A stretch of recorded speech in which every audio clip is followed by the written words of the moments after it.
Councilmember Chua. Here. Thank you. Vice Mayor Montano. Here. Thank you very much. Last but not the least, Mayor Tran. Here, thank you very much, Pam. And I will be exiting out. Have a happy retreat, everyone, and have a good day. Very well. Have a great day. Yeah. All right, folks. Thanks for tuning in all across Milpitas on our Milpitas Cloud, YouTube.com, and Facebook live streaming. Thank you for tuning in, folks. You usually don't see us this early on a Tuesday, but here we are at 9 a.m. Pacific Standard Time. We have our sort of standard, well, not this year, it's a little different than standard, but we have our annual, pardon me, our, over here, we have our city council retreat. We always have one after an election, and particularly effective when we have a new city council. So welcome, folks tuning in all across Milpitas in the world. We are here for the Milpitas City Council Retreat 2020 edition, and here we go. We'll be here for a few hours, and thank you for joining with us. Next up here on our City Council special meeting agenda is the Pledge of Allegiance. Stand as you may.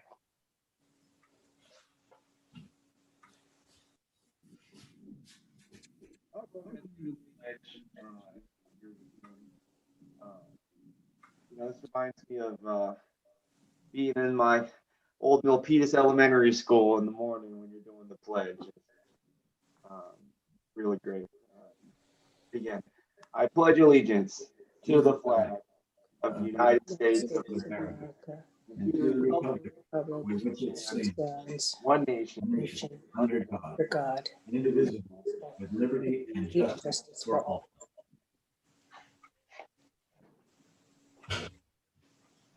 Awesome, thank you. Okay, next up is the public forum. We will go and check our attendees here. I want to thanks for folks for tuning in, and we love the public forum. So we'll do 1 minute public forum this morning. First up, Urvish Kumar Mehta.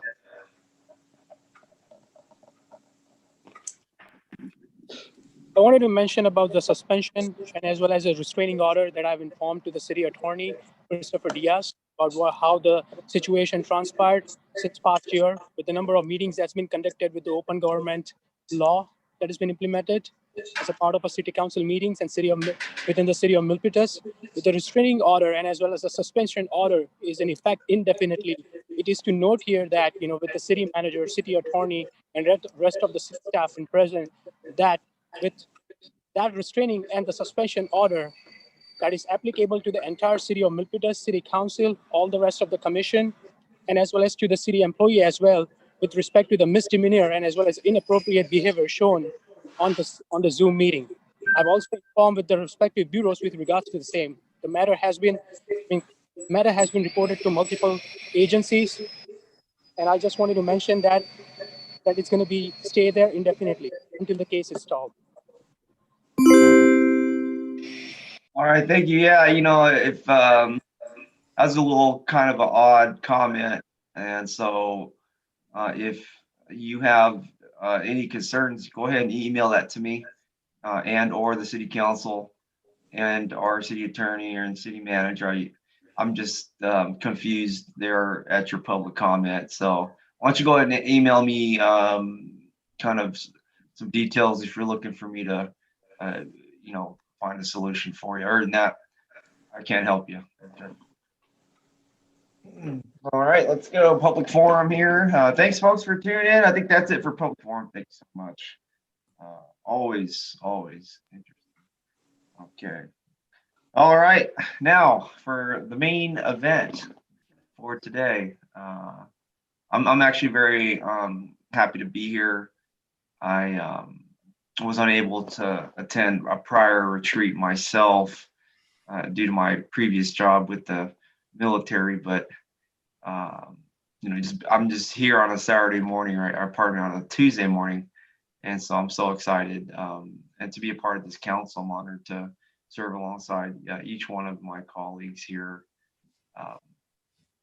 And so you can tell I'm not in the military anymore. I got my hair growing out and beard here. No more regulations, but folks, welcome this morning. This is a very special meeting, no pun intended. And let me tell you why. I want to welcome Rod Gold. Welcome, Rod.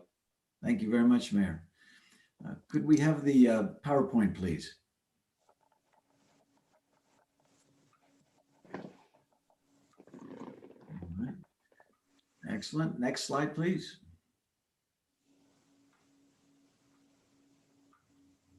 All right, there's the mayor in his very handsome leather jacket. Next slide, please. We've had the public comment. Next slide, please. Okay. Thank you all for being here. I know you are all terribly, terribly busy, and I appreciate the time that you will give us this morning and early afternoon to talk about how you govern. You will not be legislating today. You won't have to make any hard decisions on policy matters. This is all about how you as a team, working with your professional staff and the community you serve so well, perform the public's business. We're going to take stock of some examples of some high-performing councils and look at the way that you've assessed this council. We're also going to talk about some possible changes to procedures and practices to the way that you currently run your meetings in hopes of making them a little more efficient and effective. Next slide, please. So our goals today are to make this council even more effective. You've done a lot in the past year, and every one of you has a reason to be proud of it. And by the way, welcome Councilmember Chua. Congratulations on your election to the City Council. This is going to be the capstone of your long service to the City of Milpitas. We're going to talk about roles and make sure that we're clear on what our lanes are. We're going to hopefully improve trust amongst council members and staff and agree on some procedural changes that you might want to experiment with, as I mentioned, to make the meetings more concise and effective. And we're also going to see what you think about the opportunities and the challenges that are on the horizon for you in the City of Milpitas in the next couple of years. Next slide.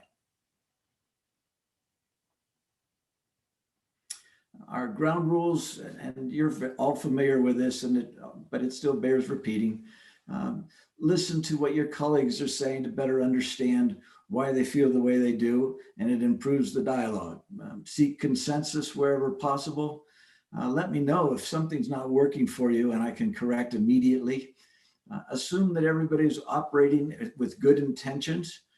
Stay focused and participate. And because we're in a Zoom environment, please put your hand up or push the button with the little hand so that I know you want to speak, or just speak up and interrupt as you see fit. I really want this to be a dialogue. Next, please. We will use what we call the bike rack, which, as those of you who've worked with me before know, that if we get onto a topic that isn't quite germane to the agenda of the day, I may suggest that you put it on the bike rack to be addressed at another time in a different venue so that we can stay focused on the issues before us today. It's simply a time management tool. Next. So just some warm-up questions for each of you. Just speak up and give me your thoughts. Doesn't require a lot of introspection, but why do you do this, council members? There's so much time that's involved. Serving on a city council isn't about glory. It's certainly not about money. You're all volunteers, and there aren't a lot of attaboys along the way.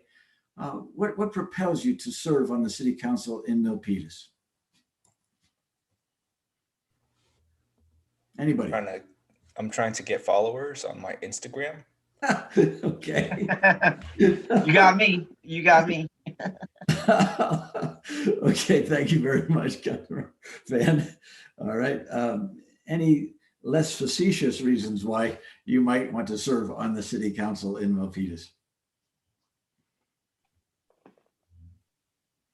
Councilmember Van, you might have to answer that since you already put your toe in the water. Yeah. I like being able to make a difference. Yeah. Especially in local policy changes. We always hear folks complaining, but it takes leadership to actually step up to do something. And I think that's something that all of us have put in a sense of service. Yes. Others? I'll go next here. I'm going to go down these bullets really quick here. What propels me? The people of Milpitas. I think we're all inspired. It's not hard to say. I think we're all inspired by the people of this town, and we're the ones that are representing folks. So the next one, what do you hope to change in Milpitas in the next 4 years? Well, that's how long I've been here. So I'm very pleased with the changes from day one to now, and really pleased when I look around. And so the third bullet, I think this is a good one right here. What should your council colleagues know about your style of communication and decision making to enhance collaboration? Yeah, I guess we all have a unique style, and mine's is really no nonsense, and a style that is passionate about the community. And then the last bullet here that's an important one. I guess we don't talk about it a lot, but what would you like the city council's reputation to be in the community and with staff? Is just one that people trust. Going to a workplace is one where people want to feel peace of mind, safety and things. And so that's pretty big. And even in the community, people want peace of mind. I used to work at Wells Fargo, I think over 10 years ago. I used to work at Wells Fargo, and during the training, they said that, one thing we want to kind of sell is, the peace of mind. People need peace of mind. And so that's what I try to do here in Milpitas, bring that peace of mind. I didn't raise my virtual raised hand. I'm sorry, I'm done. I think I've seen Vice Mayor Montano's virtual raised hand, but. Thank you very much, Mayor. You did that. Councilmember Montano or Vice Mayor. So the first one, do you want us to go down the list or just first bullet? Fine with me. The mayor's supposed to be so bad, so why I messed it up. Huh? I'm sorry. So what propels you to serve on the city council? My goal is to make sure that the citizens of Milpitas are served well, and that this is a great place for families to live, and that they are getting their needs served. So that's what propels me to serve on the city council. Good. So I'll just end with that first one, and then, because I think you probably want to go with. That's all right. Okay. Yeah, you're right. Yeah, my fault. Okay. Councilmember Chua, why did you decide to run for city council? What do you hope to accomplish in your service on this council? It's a normal transition for me because I've been involved with the community in many aspects in terms of community service. I felt like I'm ready to make a difference at the policy level, at the council, and I have my corporate background to management, even though we only have 2 direct reports, and that's the city manager and the city attorney.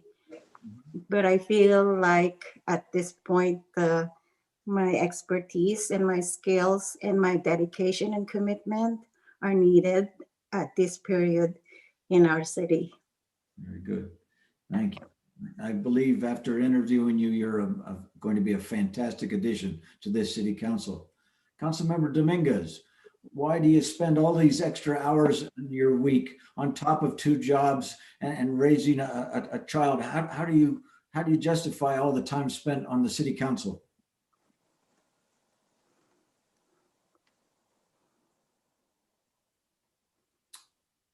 Are you there with us, Karina? I don't see the council member here on our panelist list.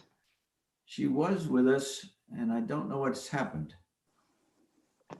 It looks like she dropped off. She's switching, it looks like she's switching the electronics.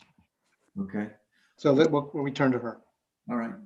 We'll come back to her. Well, then let's tackle the second question. Okay, it looks like we have a connection again here. So, Oh, great. yeah. Councilmember Dominguez, are you with us?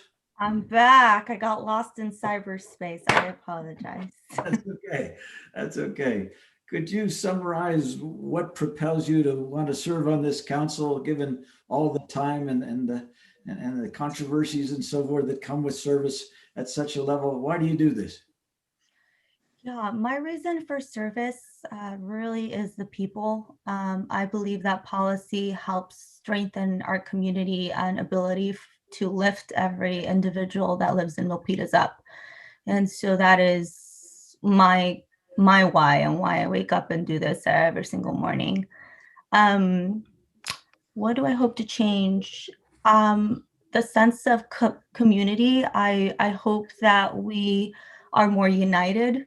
I think that just from everything we're all experiencing, I really want to see an unbreakable sense of unity in our city.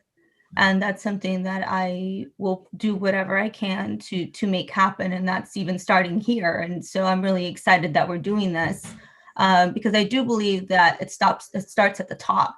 And so if our community is able to see that we are civil to each other, that we actually care for one another as human beings, I do believe that that's going to strengthen the relationships that are out in our community. And so that's for me, it's just increasing and strengthening the love that Milpitians have for each other, regardless of our challenges and differences.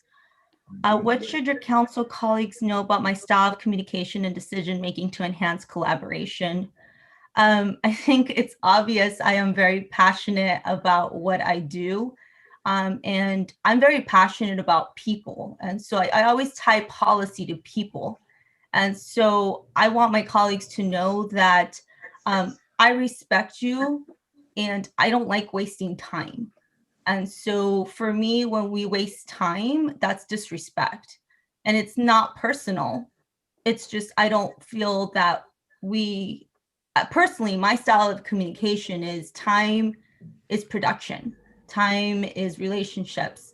And so I know that my style of communication is very, let's get it done. Let's just go. But that really comes from my parents.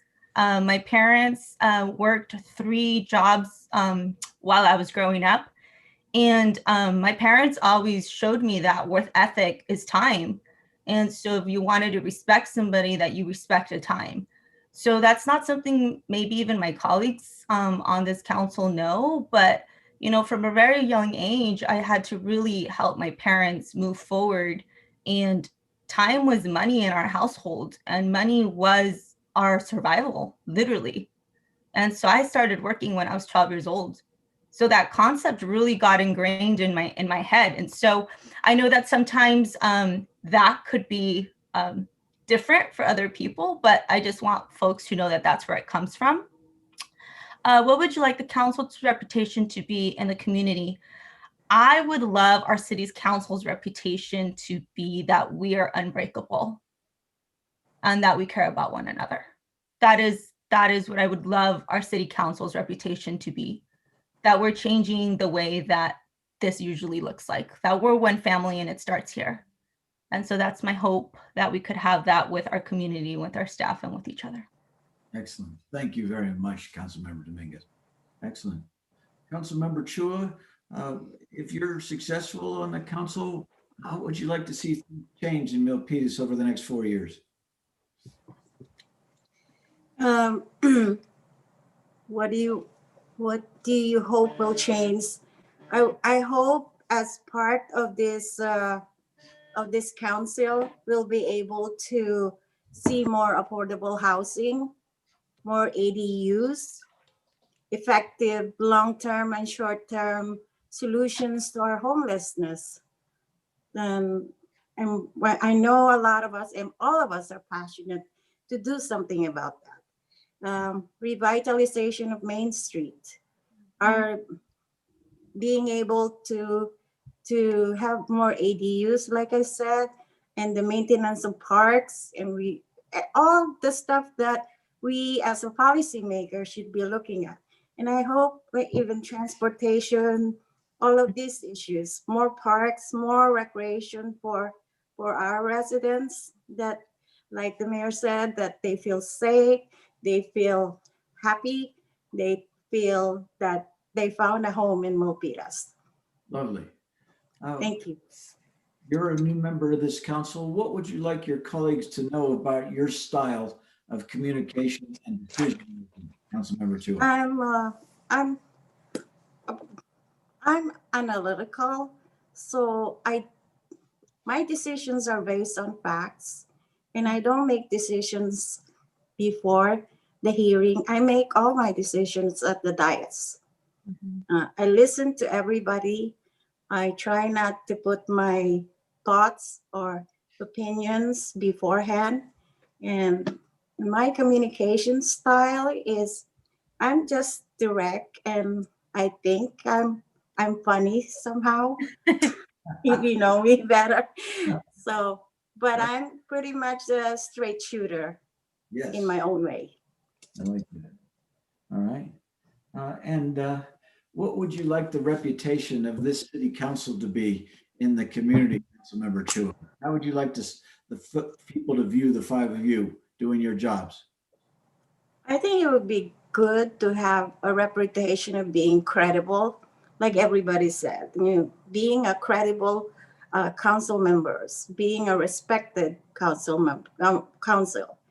being a council that is that the residents and the businesses and the employees of Milpitas think that we are on their side, which we are, I know. So those are the things: being credible, respected, and they listen to us. Whether we agree with them or not, if they still listen, that's a sign of an effective council. Very good. Thank you. Councilmember Fan, could you talk to us about the three questions before us? What do you hope to see change in the next 4 years? Yeah, I'd like Milpitas to, I guess, mature as a urban hub. I'd like for Milpitas to grow into the shoes of a metropolitan center, if you will. Maybe we're not quite there yet, but I'd like to see us take steps towards that. I don't know if you were around when we still had it, but back then when you walked into City Hall, you'd see Milpitas, and then I think the tagline was "Life at your own pace." And I wouldn't want to alienate those who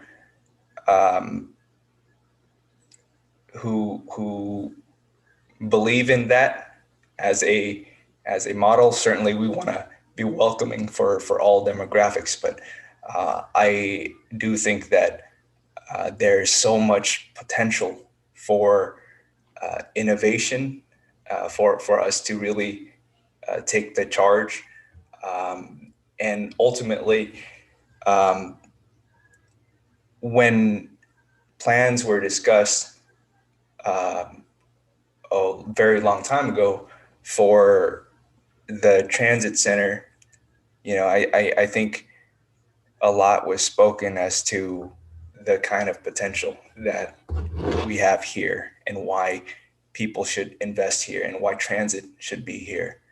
And you see some of that growth already, but that's just the natural growth that comes along with being located in proximity to transit, not necessarily embracing all that transit has to offer, that really embracing that connectivity and the infrastructure that we have here. And so the other thing, I guess, as it relates to Milpitas and the kind of reputation that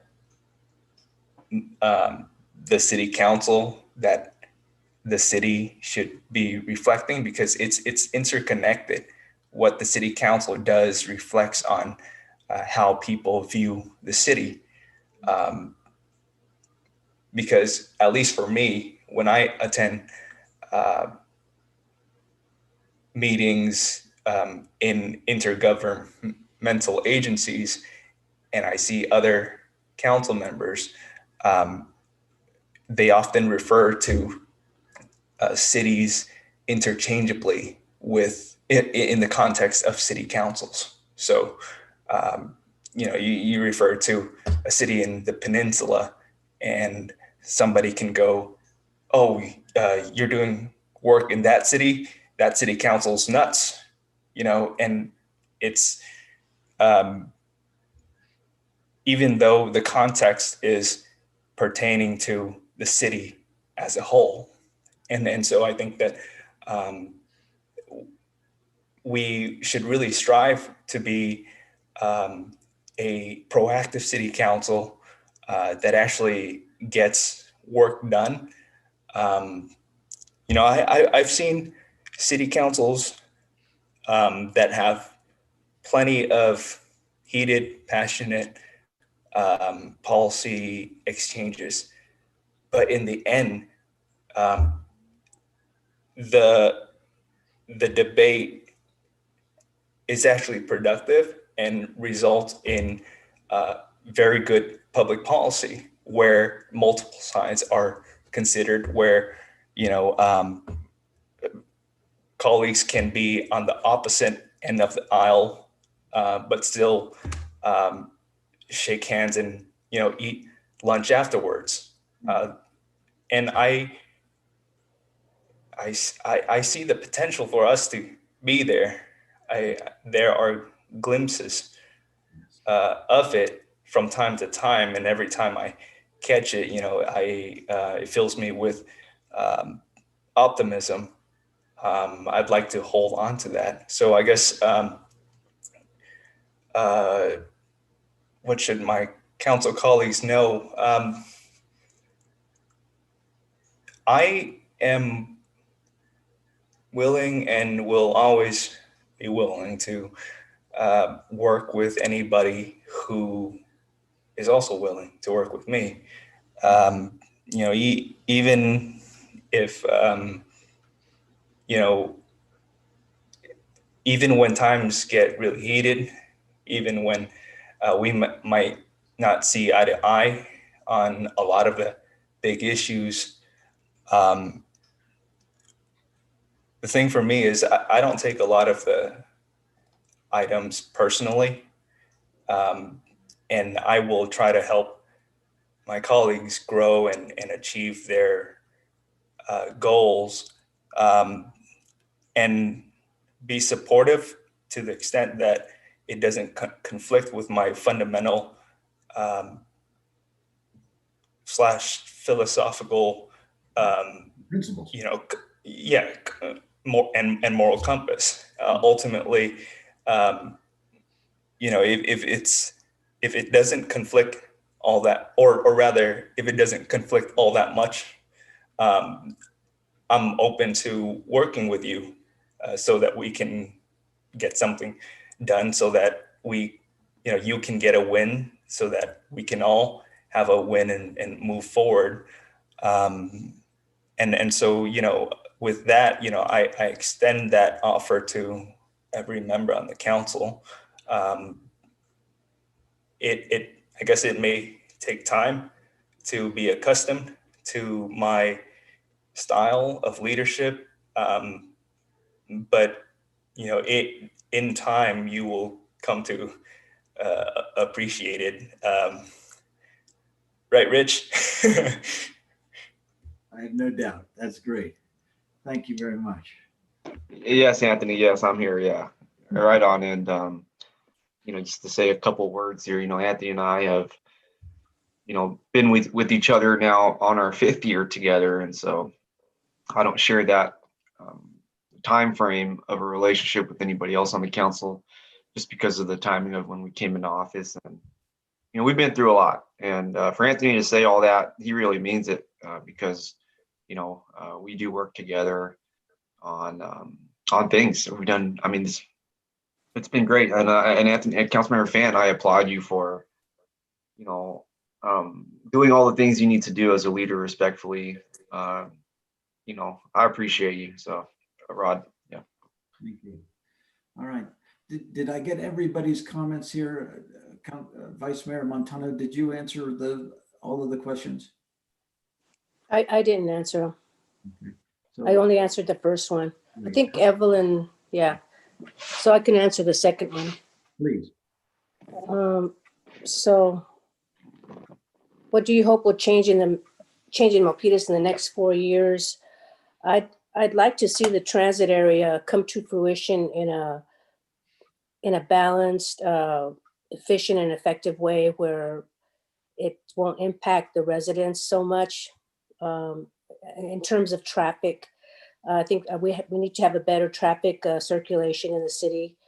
Right now, it's kind of down because of COVID, but in the future that will change when we get a handle on COVID. I'd also like to see the old Main Street revitalized and to be an attraction point in the region. The Midtown plan. So all these things, and I know that it'll take time, but this is what I would like to see within the next 4 years. Those 2 areas in particular. Great. I think that really would make a big difference in our city. And also, what should your council colleagues know about your style of communication and decision-making? I'm a balanced thinker, I'm a critical thinker, and I always try to weigh. I'm a no-nonsense person. I also believe in being efficient in our meetings, just get to the point and move on. I also believe that people should have a voice, but at the same time, we need to be mindful, excuse me, of people's time. And then what would you like the city council's reputation to be in the community? I'd like our reputation to be as a team working in a professional manner with collaboration, innovation, excellence, and accountability and respect. Most of all, respect, because that's what people see out in the community. We are a reflection of their city, and that's what we need to always have, that pillar up there. So those are my thoughts. Thank you. Those are excellent. Thank you for your answers to these questions. They are indicative, I think, of the potential for this council to really come together and be one of the top councils in the region, if not the state. You have the potential of doing great things. Next slide, please. So this section of the morning, we're going to review some of the practices, some of the behaviors of the cities in California that seem to get it right the most often, that seem to get the most traction, that seem to be able to knock things off of their wish list, that are able to move forward, that have the confidence of their communities, and where the council members also report the highest levels of satisfaction. Some of you have seen some of this before, so consider review, but also take a moment to consider how these behaviors, these attributes correspond to what you're doing in Milpitas and what the potential may be in this new year with this new council, because it is a new council. Even adding one new member to a 5-person group makes for a new group. Next slide, please. So here's your code of conduct that we developed a little over a year ago at one of these retreats. And I think you know it pretty well. I think it's enunciated at the beginning of every council meeting. So I ask you to look at it. Next slide, please.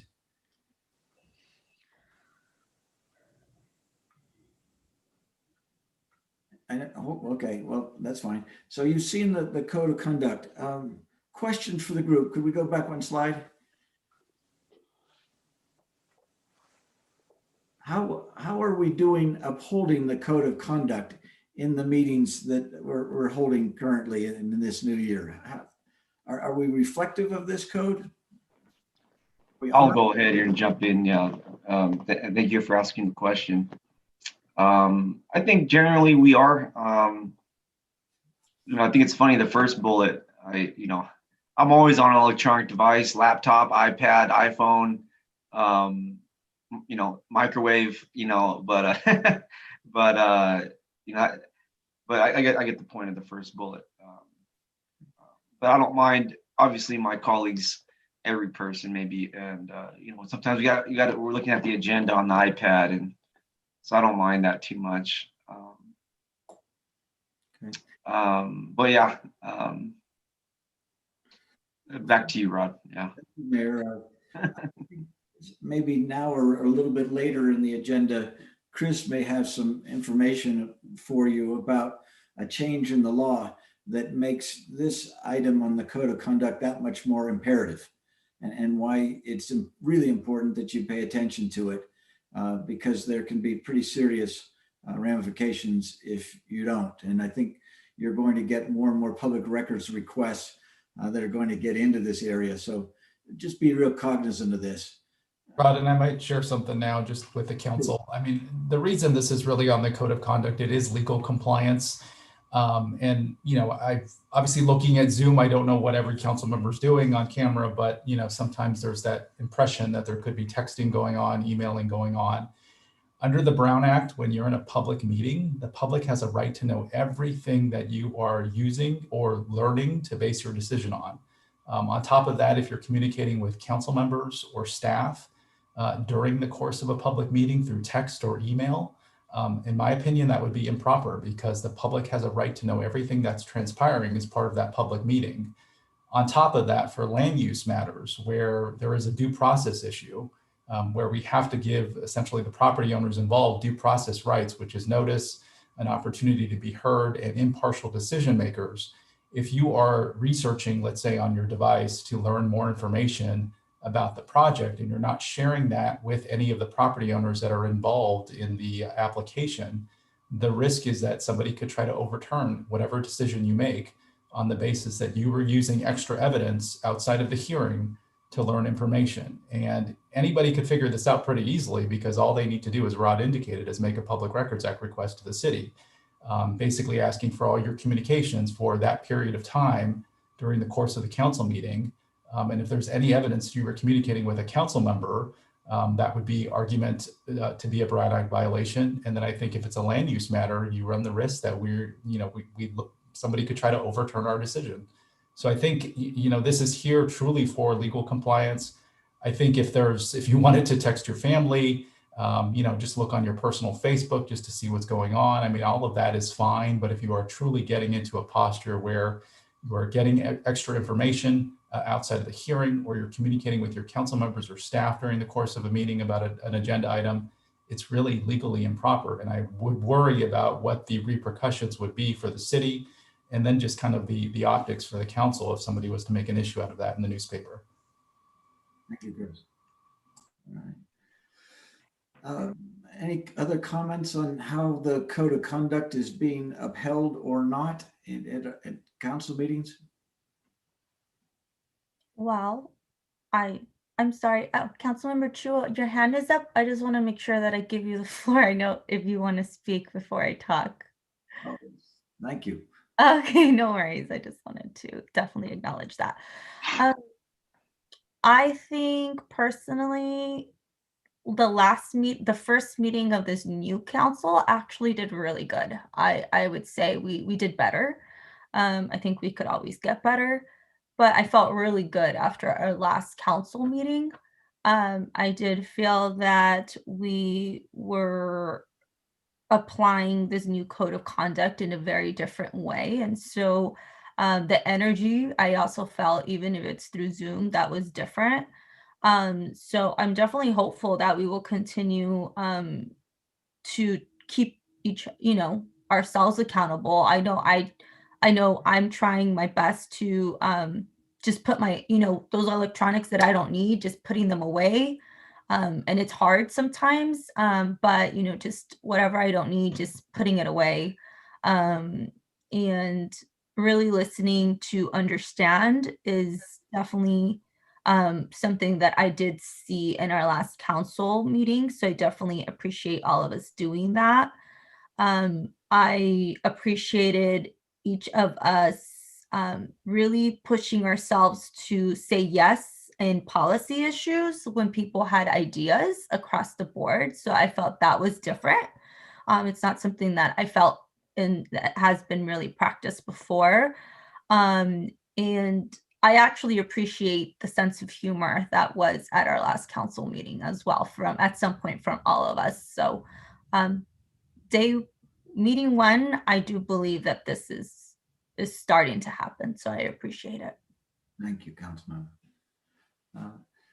All right, well, let's keep the code of conduct as it's currently written in our minds as we go through our session today. And at the end, I'll ask you if there's anything that you might want to add to it to strengthen it further. Any other comments on the code of conduct? All right, well then next slide, please. I asked you all to fill out a little bit of a diagnostic tool about how you view the city council. And so these are subjective views from each individual council member about how he or she sees the body performing.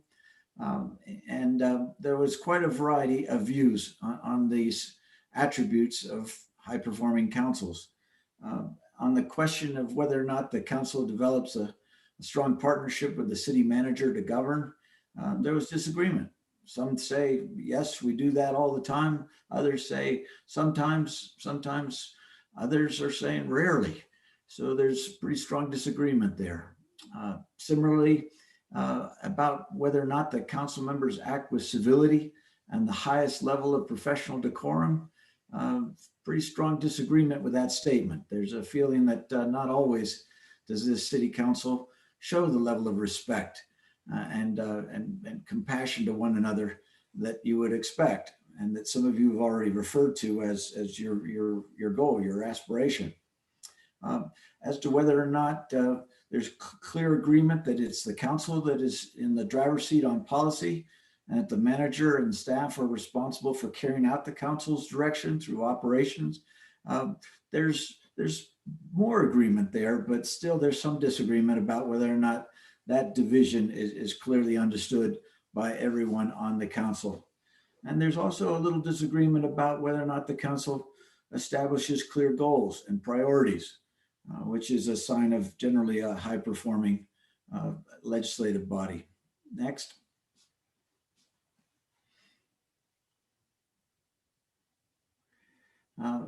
About whether or not the meetings are held effectively.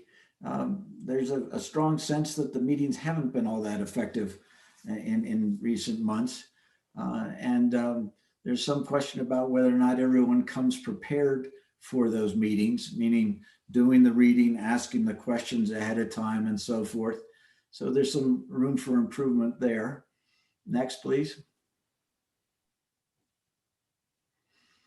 When I asked the open-ended question, we do our best as a city council when the answers included when we focus on policy making for the benefit of the residents. Several of you have already mentioned that.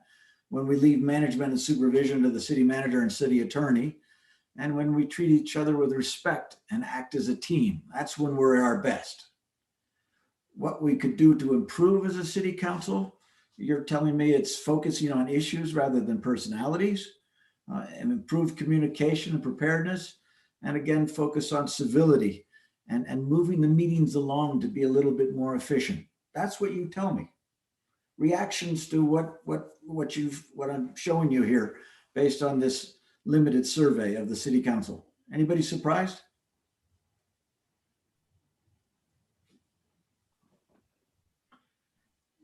Karina?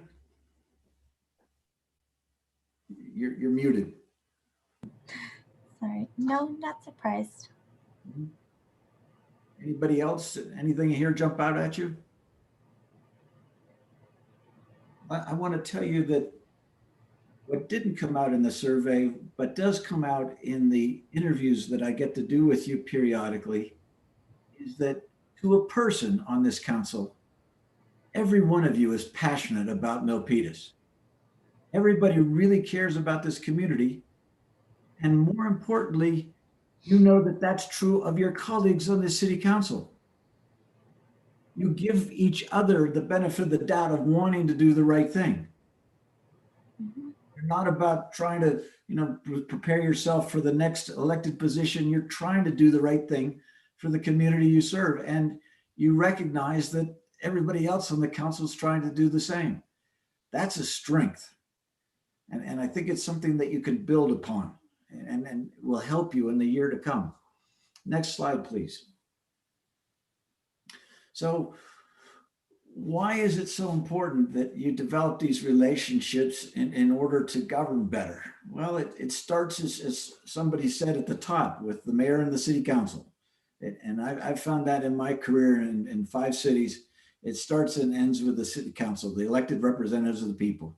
Yeah, it's very important to have good staff and management and leadership at the staff level, but it really is the council that will decide whether or not you're providing excellent services or mediocre ones. It really is, you are the determinative group.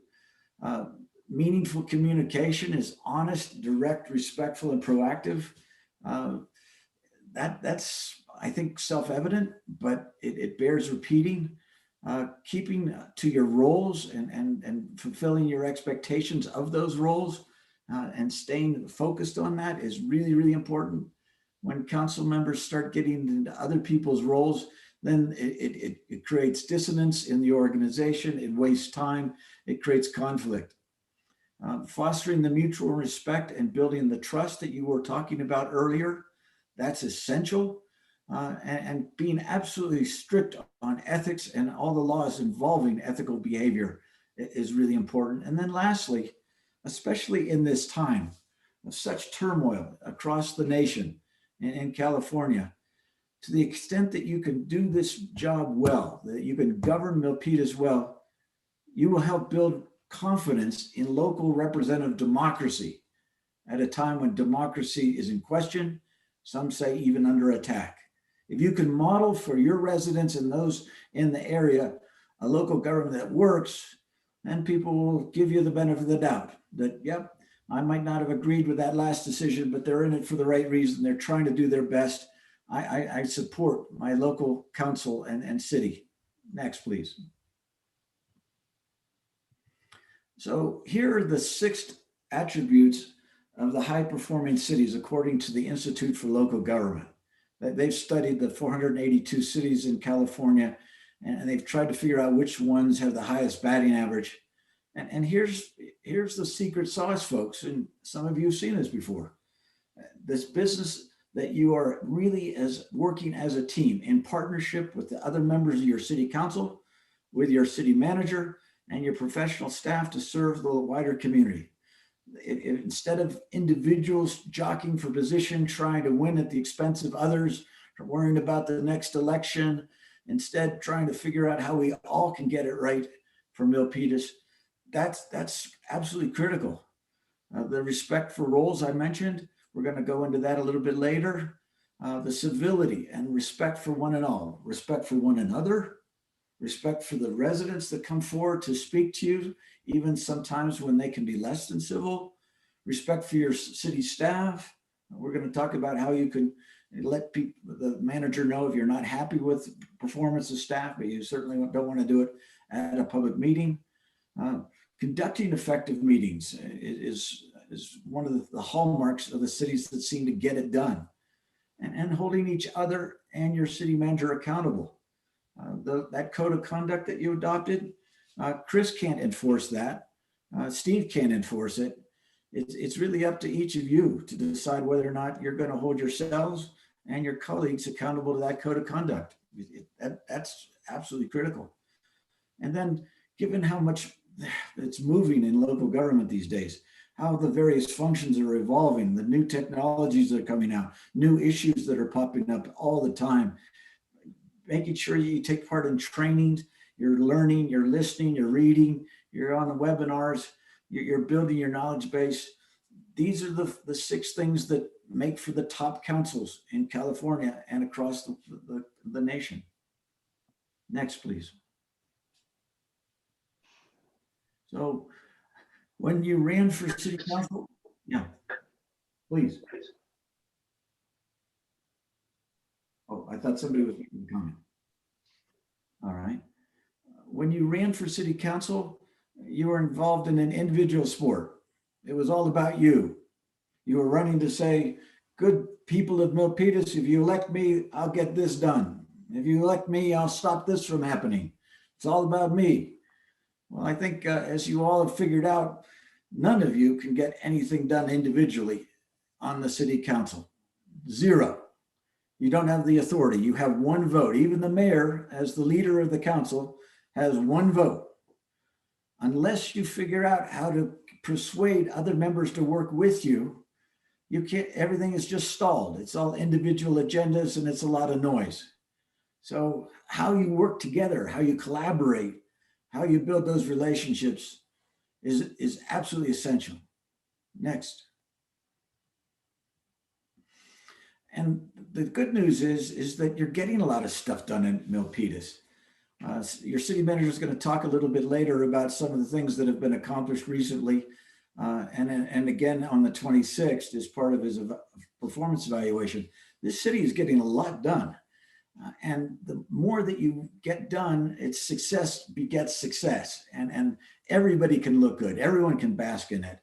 And the best cities are the ones that build on their accomplishments. Next. How do you do it? Well, this business of teamwork is easy to talk about, but sometimes it's difficult in the heat of debate. But treating others as you would like to be treated yourself is a pretty good rule of thumb. Being kind, being patient, assuming good intent on the part of your colleagues is pretty important. I've seen some council members that enjoy surprising their colleagues, enjoy surprising the staff at council meetings with pointed questions or accusations or new ideas or what have you. That's generally not a good way to go. Try to avoid surprises, communicate early and often.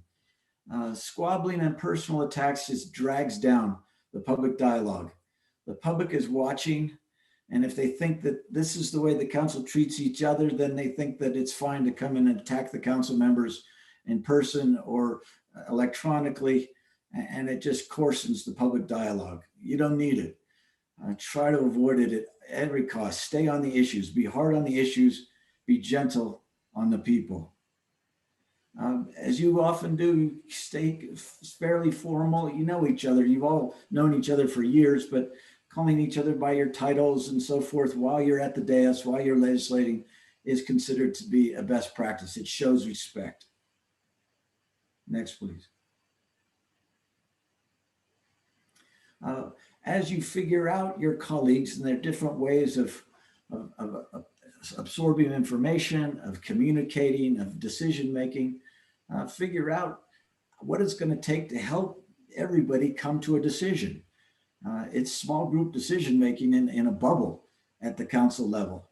And as we've already demonstrated this morning, you all have different styles, you have different strengths, you have different expertise. Acknowledge that, understand it, appreciate it, honor it.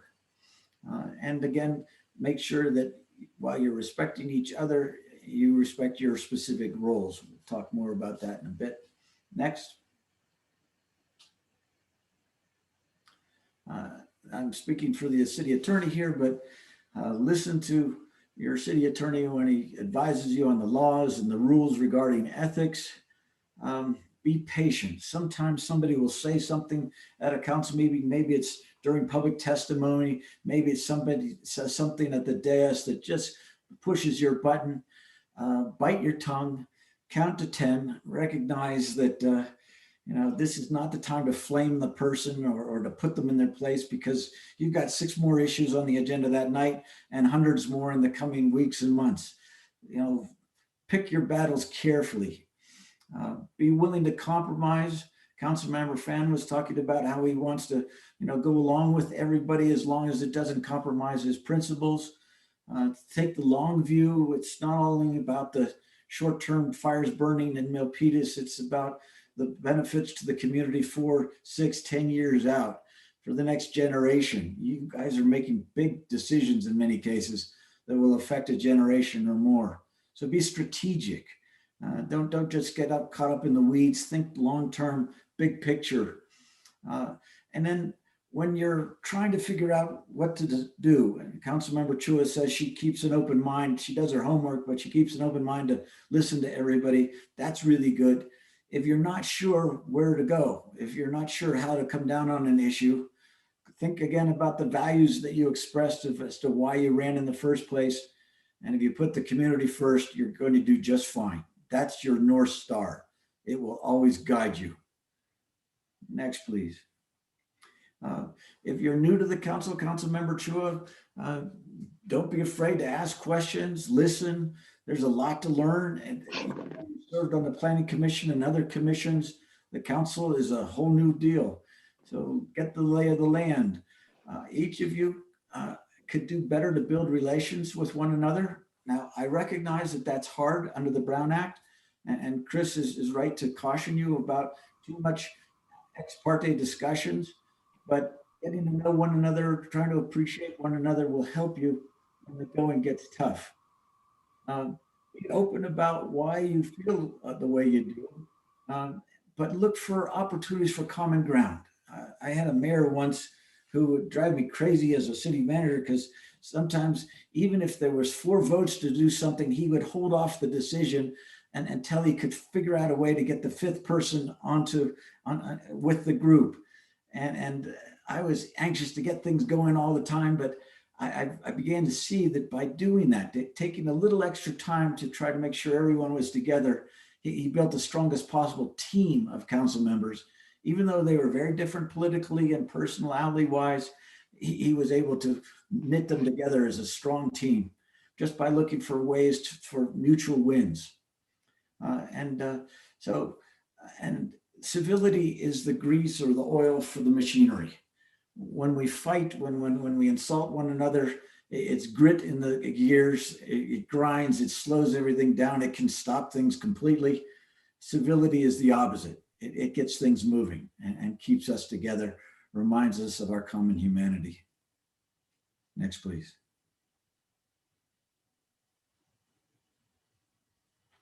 So often I hear somebody say, well, you're suggesting an imperfect world out there where we all agree and it's a kumbaya moment every time we sit at the dais. No, that's not what I'm suggesting at all.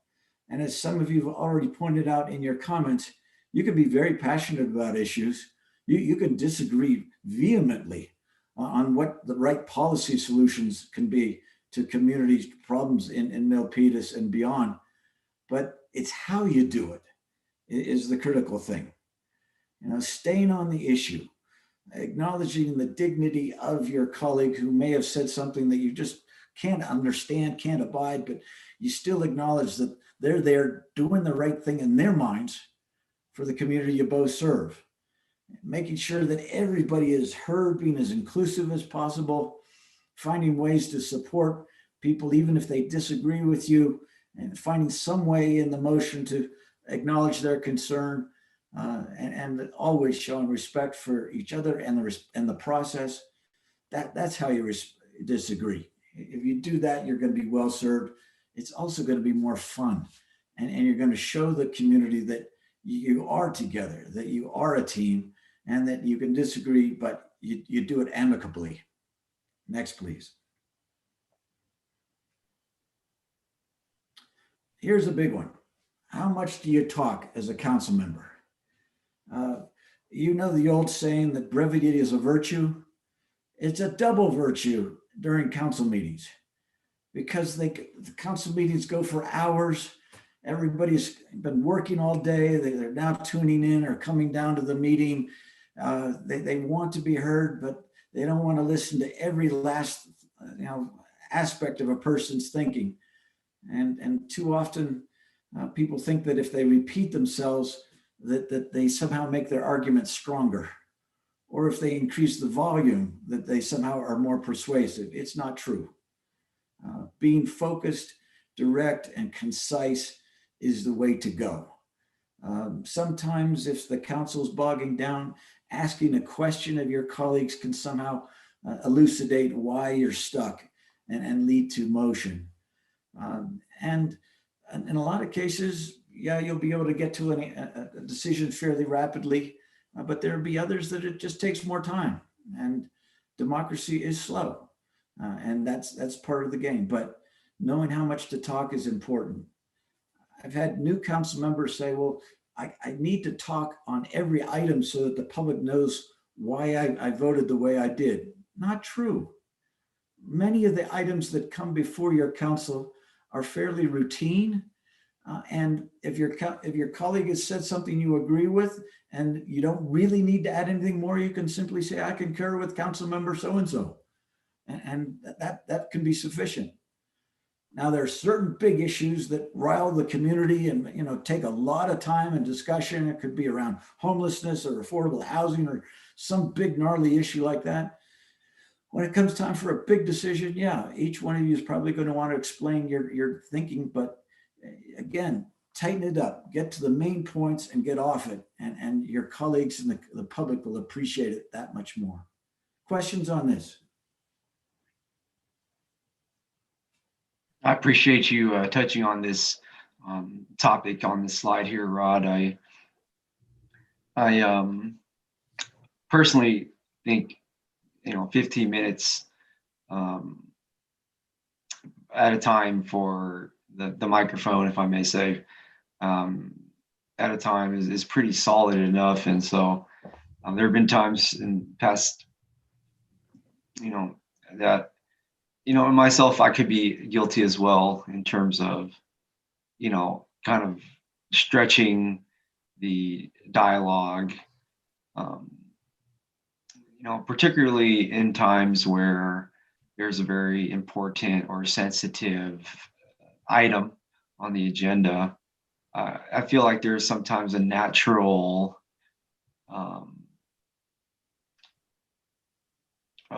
pool for members, including myself, I admit in the past, where it's like, maybe if I keep hammering at this topic, I'm gonna let you get somebody to change their mind, but I've realized in my short time here that that's not always the case. I feel like 95% of the time, elected officials on the council have made up their mind when they had their breakfast that morning of the meeting.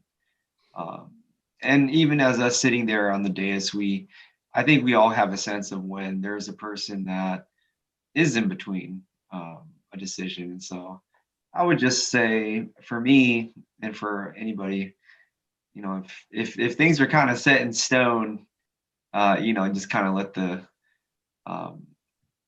just kind of pass the microphone, really. But I would totally support, if there was a kind of an opportunity on the dais for an item to go either way. Okay, I get that.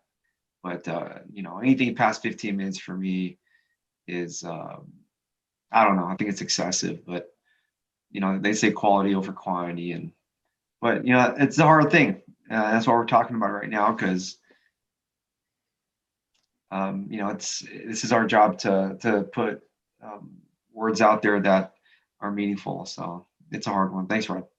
Yeah, I want to commend you on one thing and then make a small suggestion to you, Mayor. During public comment, I've noticed that you like to speak back to anybody that is giving public testimony. And I think that's out of respect. You want to show them that they're welcome, that you're listening. But it also adds to the length of the meeting. So you might welcome everybody, invite the comment, and then thank everybody really tightly between comments, and it'll move a little faster. I think people will be fine with that. I'll take your advice. Thanks, Rod. Any other questions here about how much to talk or about any of the slides I've already reviewed? Yeah, I have one. Please. Well, I do see some virtual raised hands. I do see virtual raised hands, and yeah. Vice Mayor Montano? Yeah, I had my virtual hand raised. So yeah, I agree with you. respecting people's time is really important. And sometimes, things can be shortened. Conversation can be shortened, but I don't think there's any ground rules of how long someone can speak. I mean, we've had council members speak for 45 to an hour, and I think that's way, way too much. We do put time limits on the public. So I wanted to know your thoughts about putting time limits on us as we speak. I know the mayor mentioned 15 minutes. Is that what you're referring to? So what are your thoughts on that? There are Rod? some cities that have tried to place time limits on council members' deliberations on how long each council member gets to speak. It's very difficult to enforce during a debate when you're going back and forth. Most cities try to develop a culture that says, I'm going to only say something if I feel it hasn't been said up till now. If it has been said, I'm not going to repeat it. And I'm not going to repeat myself. And I'm not going to go through a whole stream of consciousness as to how I got to my position, because most people don't care. They just want to know, why did I feel the way I did? And what were the salient points that helped me make my decision? So I don't know too many cities that have been successful in limiting elected officials' debate because it's just so cumbersome to enforce. And just one legal compliance advice for the council under the announcement section. So not future agenda items, but announcements.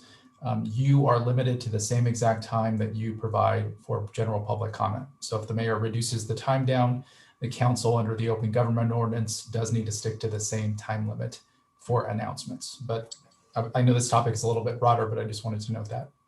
Oh, I didn't know that. That's good to know. Thank you. Let's flip back to the teamwork for just a minute. In my interviews with you over the years, and my first with Councilmember Chua, it's clear that there's a certain amount of friction between members of the city council. Some of it goes back to historical incidents, some grudges that are being held. Some of it has to do with differences in style and the way information is received, the way information is communicated. And some of you carry around certain grievances that you have against one another, which is typical in these settings because there's a lot at stake and there's a lot of pressure on you all. What I also heard you all tell me was that you think we can do better as a council, that you don't view anybody as your enemy, as evil, as having wrong intent. You'd like to have a more cordial, cohesive, collaborative council. And several of you have mentioned that this morning. I think it's there. I don't care to get into the past. I have no interest in refereeing who said what to who and who was right about what. But I think you can all do a little better, as was said, lifting each other up, bringing out each other's best, listening to the council's better angels. I think there's more that can be done, and it's not that hard. I think it's quite possible if you decide as a group and individually you're committed to it. I think this could be one of the best councils around. Next slide, please.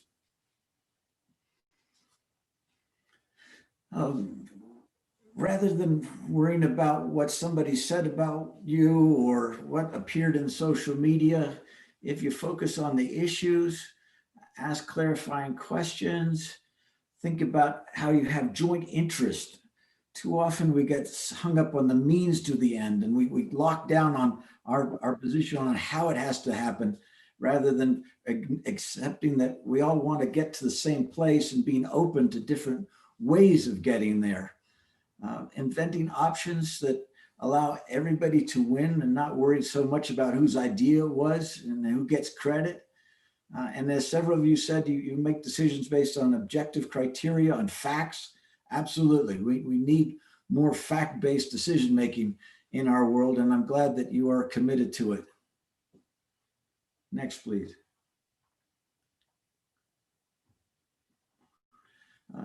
you have a lot of work to do. I don't think the public understands how many hours you all have to spend each week doing the council business.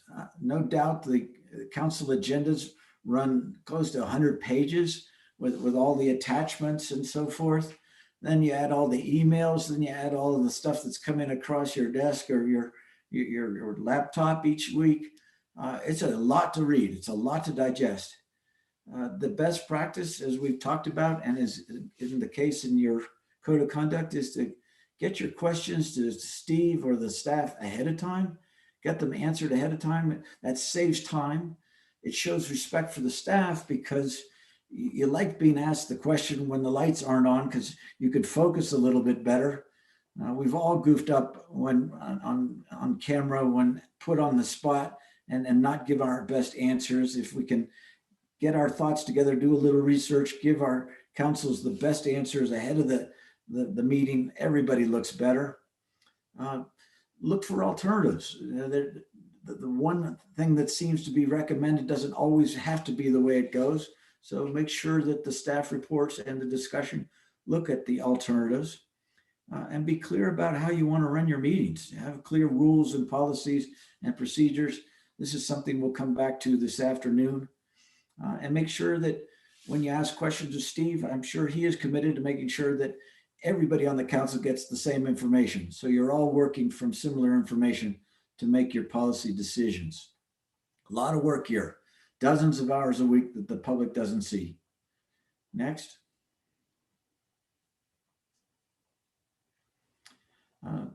Here's one for Chris. If you're not sure about the laws in a certain policy area or in a certain method of action, ask your city attorney early. And the best way is to say, hey, I want to get to this place. What is the most legal way of getting there rather than is this thing that I want to do legal? Chris is a sophisticated city attorney. He can give you a risk assessment.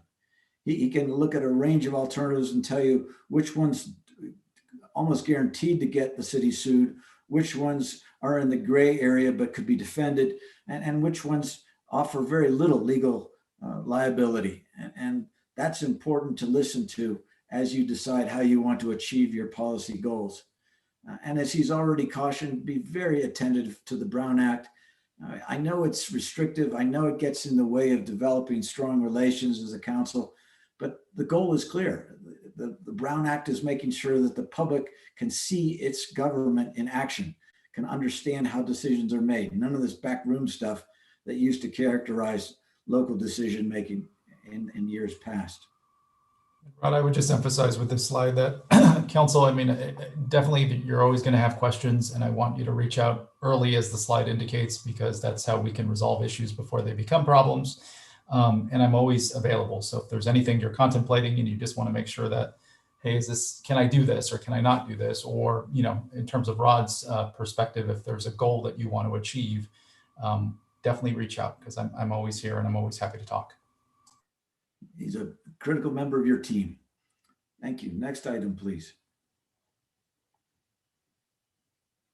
One of the things we don't do particularly well in local government is to celebrate our wins. And you have considerable wins. And whether it's, you know, something that's very visible, like opening a new park, or it's reducing the number of calls over homelessness, or it's you know, helping more seniors achieve their education goals, whatever it is, when there's good news, we should shout it from the ceilings. We should let people know, because you're doing good work.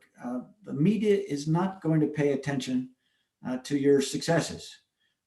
Unfortunately, our hollowed out media views good news as no news. They're looking for scandals, they're looking for bloodshed, they're looking for sadness. And so if you don't put out the good word, nobody will. And there are going to be times when you try something new and it fails spectacularly. Don't get involved in pointing fingers. Don't assign blame, because then no one will ever take a chance again. Instead, laugh it off, acknowledge it, try something else, keep at it, and try to enjoy the experience as you go. I think you're all very fine people. I think you're smart, you're committed, you're sincere, your people of goodwill. I think you can make this journey a lot more pleasant as you work together in the future. Any comments on any of that? All right. Thank you. Next slide. So maybe you read the articles that I forwarded to you again, the one about attributes of high-performing councils, the one from our colleague Kevin Duggan about the importance of the relationship with the city manager and the council. Is there anything that we've touched on this morning that you think you'd like to incorporate in the way that you govern in Milpitas, or even insert into your code of conduct?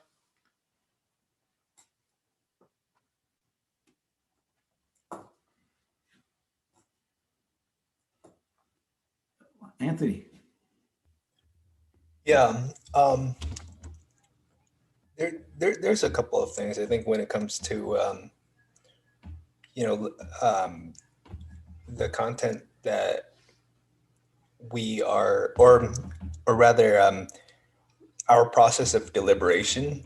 Obviously, we can get very passionate, and sometimes the passion conflicts with one another.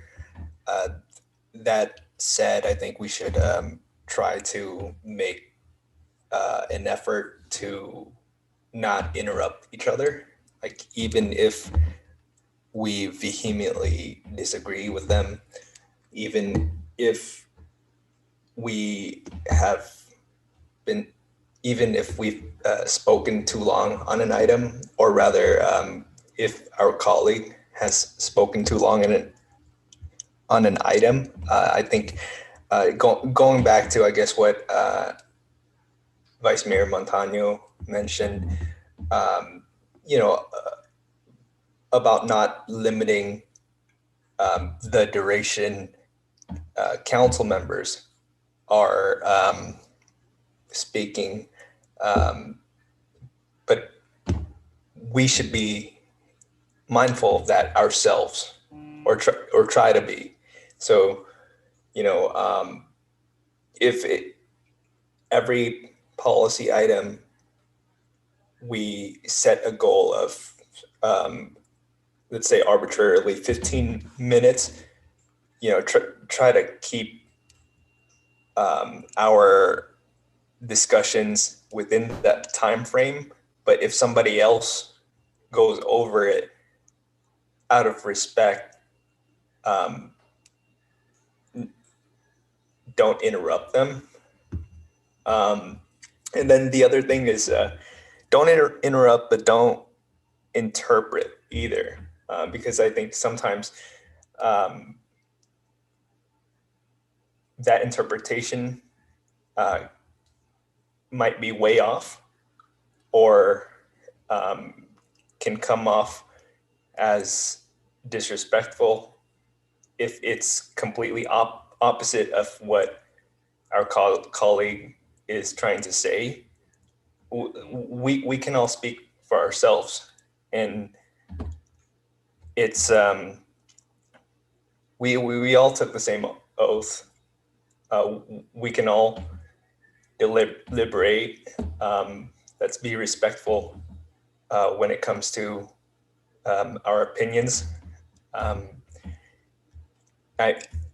I think it's okay when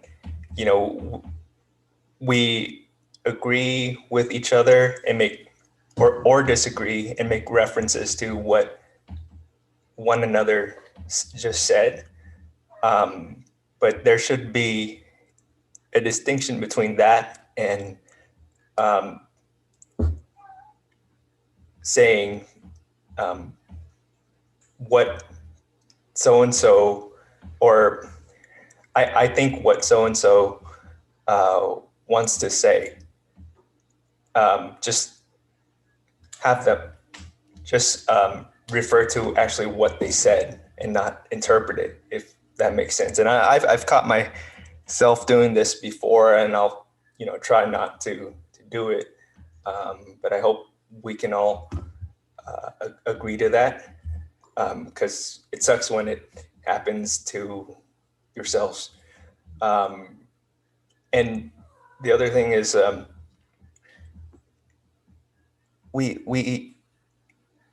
if we can't hold ourselves to some of these standards, and we're asking, I guess, staff sometimes to remind us,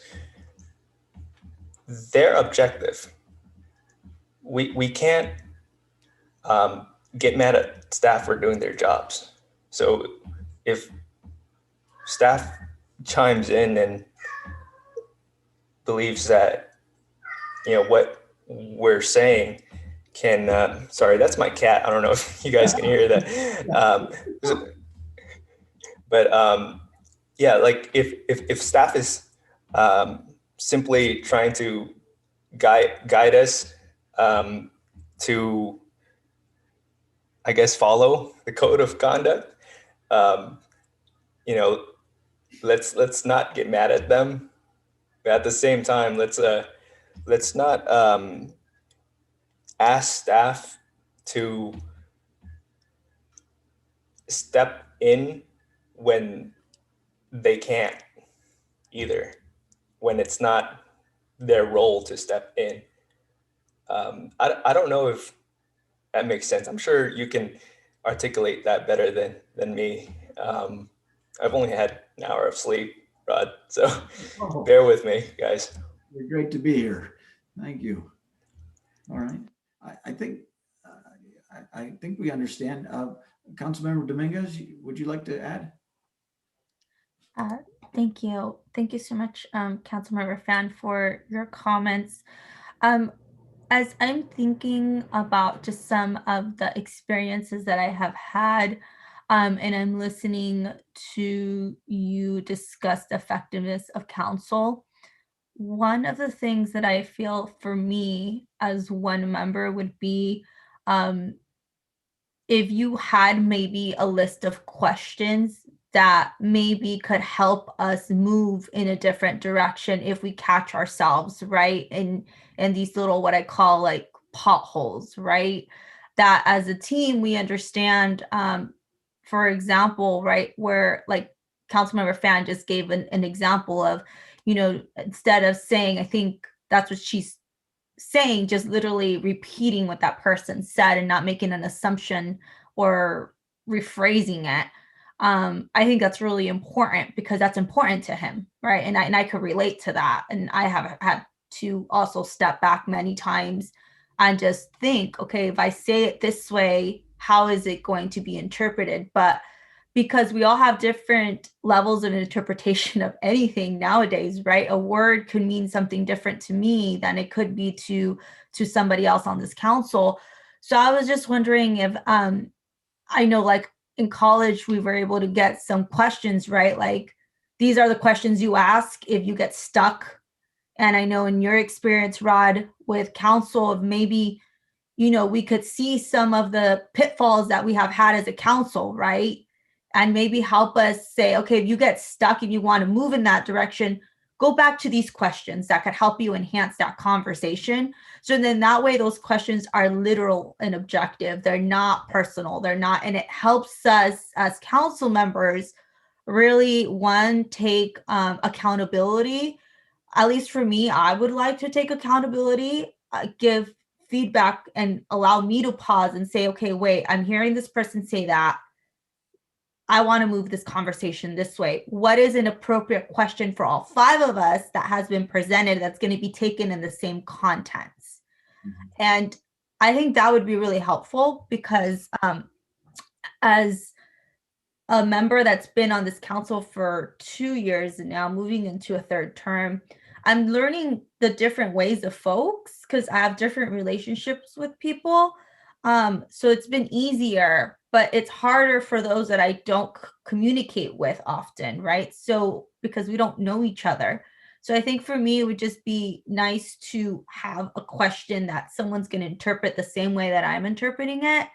And I'm hoping that that's something that you could maybe provide for us, that I'm sure you've seen councils get stuck or said, oh, if they would have asked it this way, then maybe the conversation would have stirred that way, right? Thank you. I will work on that because that's very thought provoking. And if I can provide some things, I could try them out and see if they are of any benefit to you. You can tell me. And if they work in Milpitas, maybe we can offer them elsewhere. Thank you. Thank you, Red. Yeah. Other aspects of this business of high performing councils and where you are and where you want to be as a council, folks. Other comments, other commitments. Yeah, I'll chime in here. Yeah, I definitely feel that we can be a more effective council, any council around, our region, I'll say, can be more effective. And we are a better city the more effective our council is. That's just a matter of the fact. And I think about that.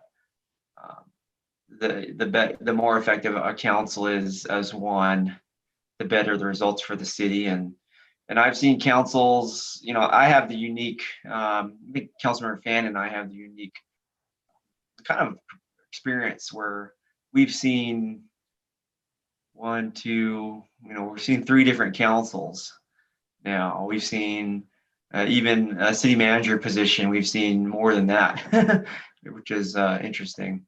And so I have seen, and I know maybe Councilmember Fan can possibly share, we've seen different councils' effectiveness levels. And so, with this council, or with any council, present or future, it is important to, really take a look at practices to see what areas can be improved upon or strengthened. And so, really with the first bullet here, I think a common element is for our council or any council is to recognize the areas that we need to recognize and improve on. And I think we're doing that here today, this morning. I've heard time management, being more conscious of time management and speaking durations. I've heard, Rod, I think you mentioned being prepared. Not being prepared kind of sets back the discussion during a meeting. If one person is not prepared, or 2 persons, or 3, whatever, if that brings back the whole group, because really we can approve things 3 to 2, 4 to 1, but if not all 5 are prepared, then it lessens the impact of the vote, I think, and it's just not a good thing in different ways. Very true. And then, we could really recognize also the respect level. I think Councilmember Fan, I was really listening to him intently. We should always focus on the issues. I think one of the things of the code of conduct is don't criticize in public, kind of praise in public, I think it is. And yeah, if, we got to focus on the issues, like Councilmember Fan stated. And there's really nothing to gain from saying somebody else's name and characterizing them. It just doesn't do anything. If folks at home watching, or the history books or the minutes, they're going to want to see about the issue. And that's what policy is. We are having a discussion on policy every single meeting, and we're not having a discussion on ourselves. And so, if Councilmember Fan disagrees with me about, maybe the fire station.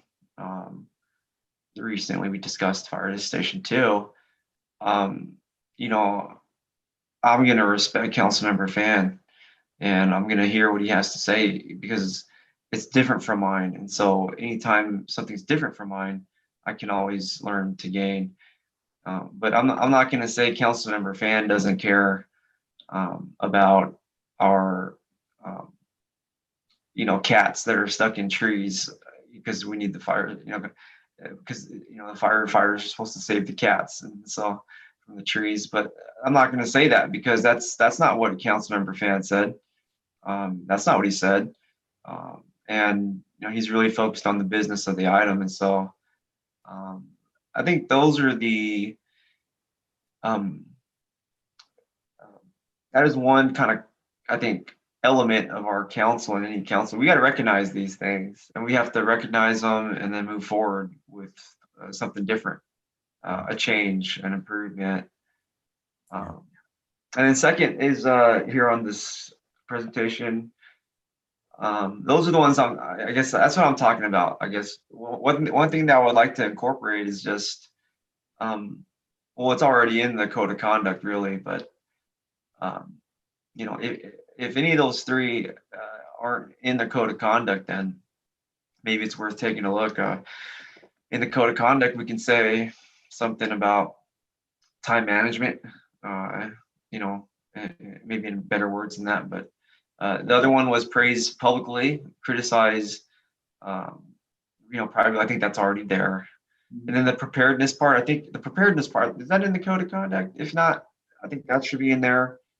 And I think those are the three that really cross my mind if we're here today to talk about, how we can improve to be a better council. And I'll be the first to, own up to those things. And, we can all do better.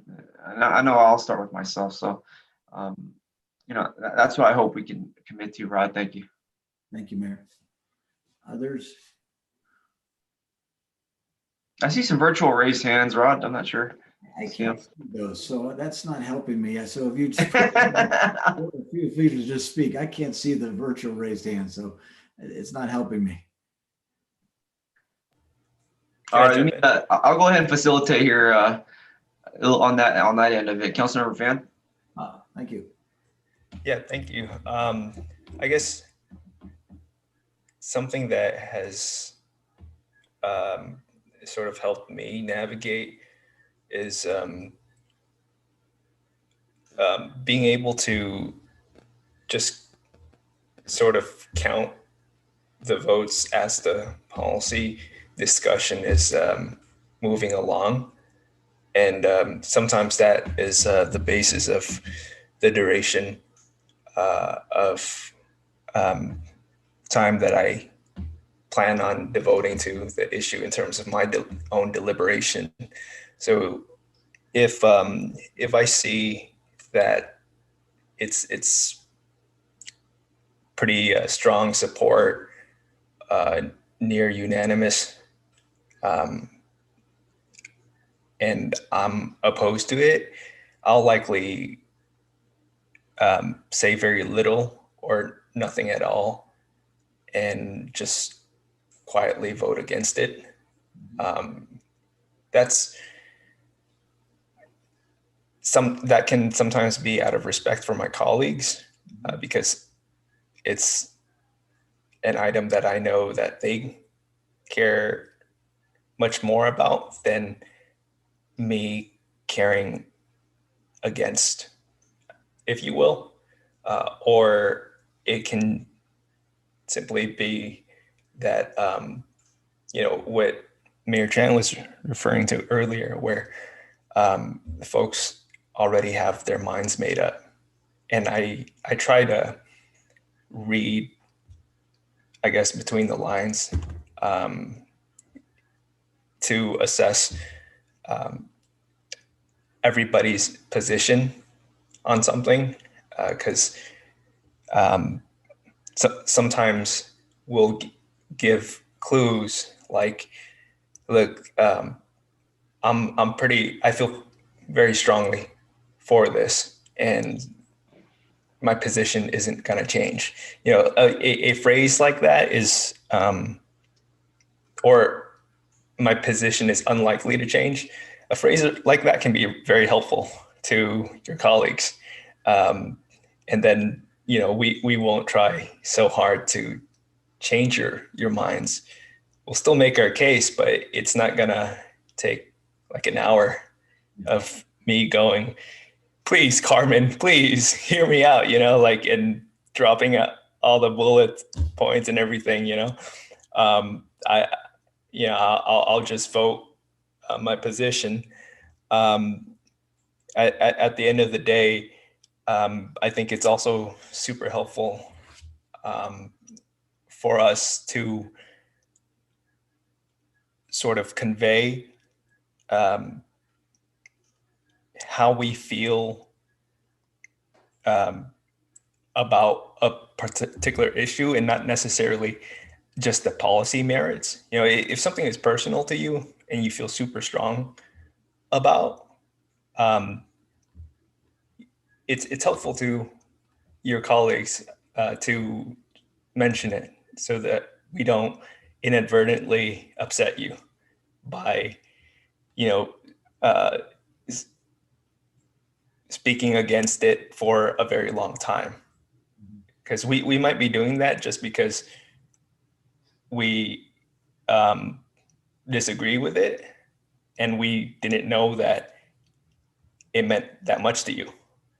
So for me, if, like I said, like if I know something means a lot to somebody and I still disagree with it because it's contrary to what I actually believe in, I'll just quietly vote against it. But I'm not gonna, give you a headache of opposition out of courtesy.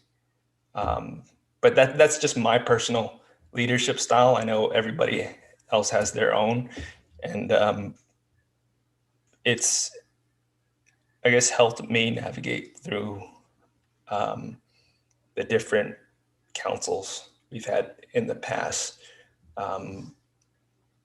Because at the end of the day, it comes down to 3 votes, and we have to build those relationships. And sometimes that means just supporting each other with our goals.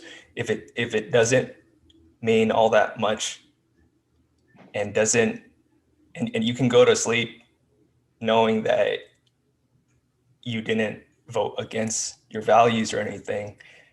Like for me, I try to be helpful. Yeah. That's very considerate, Councilmember Fan.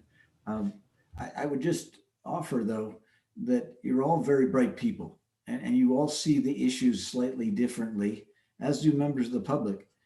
I can't tell you how many times as a city manager, I worked with staff really hard on an issue, sometimes for months, building up to a recommendation. We thought we looked at everything involved in it. We thought we had the tightest analysis, the most logic, the strongest possible recommendation. And then during the council deliberation, or even during the public testimony, somebody says, well, what about this? And we realize we hadn't considered it. And it forces us to step back and maybe even change what we're going to do. So if you have a hesitation about something that there's already obviously 3 votes to do, just let people know what your hesitation is. It might change the decision making. Give folks the benefit of your thinking. But yeah, I know, but I'll less likely to launch into like a monologue. Right. If I hear consensus going, anything going, any positions going forward will unlikely to change my mind. If I hear that, I'll not put as much into the deliberation. But if it's something that folks are open-minded to, and I pick up on that, that does affect the conversation. And by the way, I didn't mean to single out Carmen earlier. That was just a random example. We understand. I'll do that with everybody. Very good. Thank you. Others, please.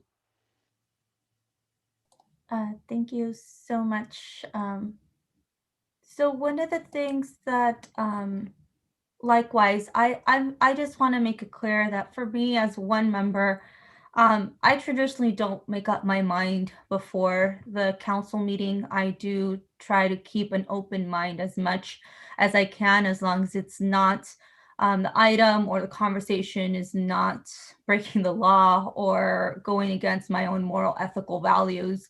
I think that's where, for me as one member, that's where I really will stand my ground, because it's important for me. And it's important because I'm usually passionate about what the people in Milpitas are passionate about. And many times it's just reflecting their voice.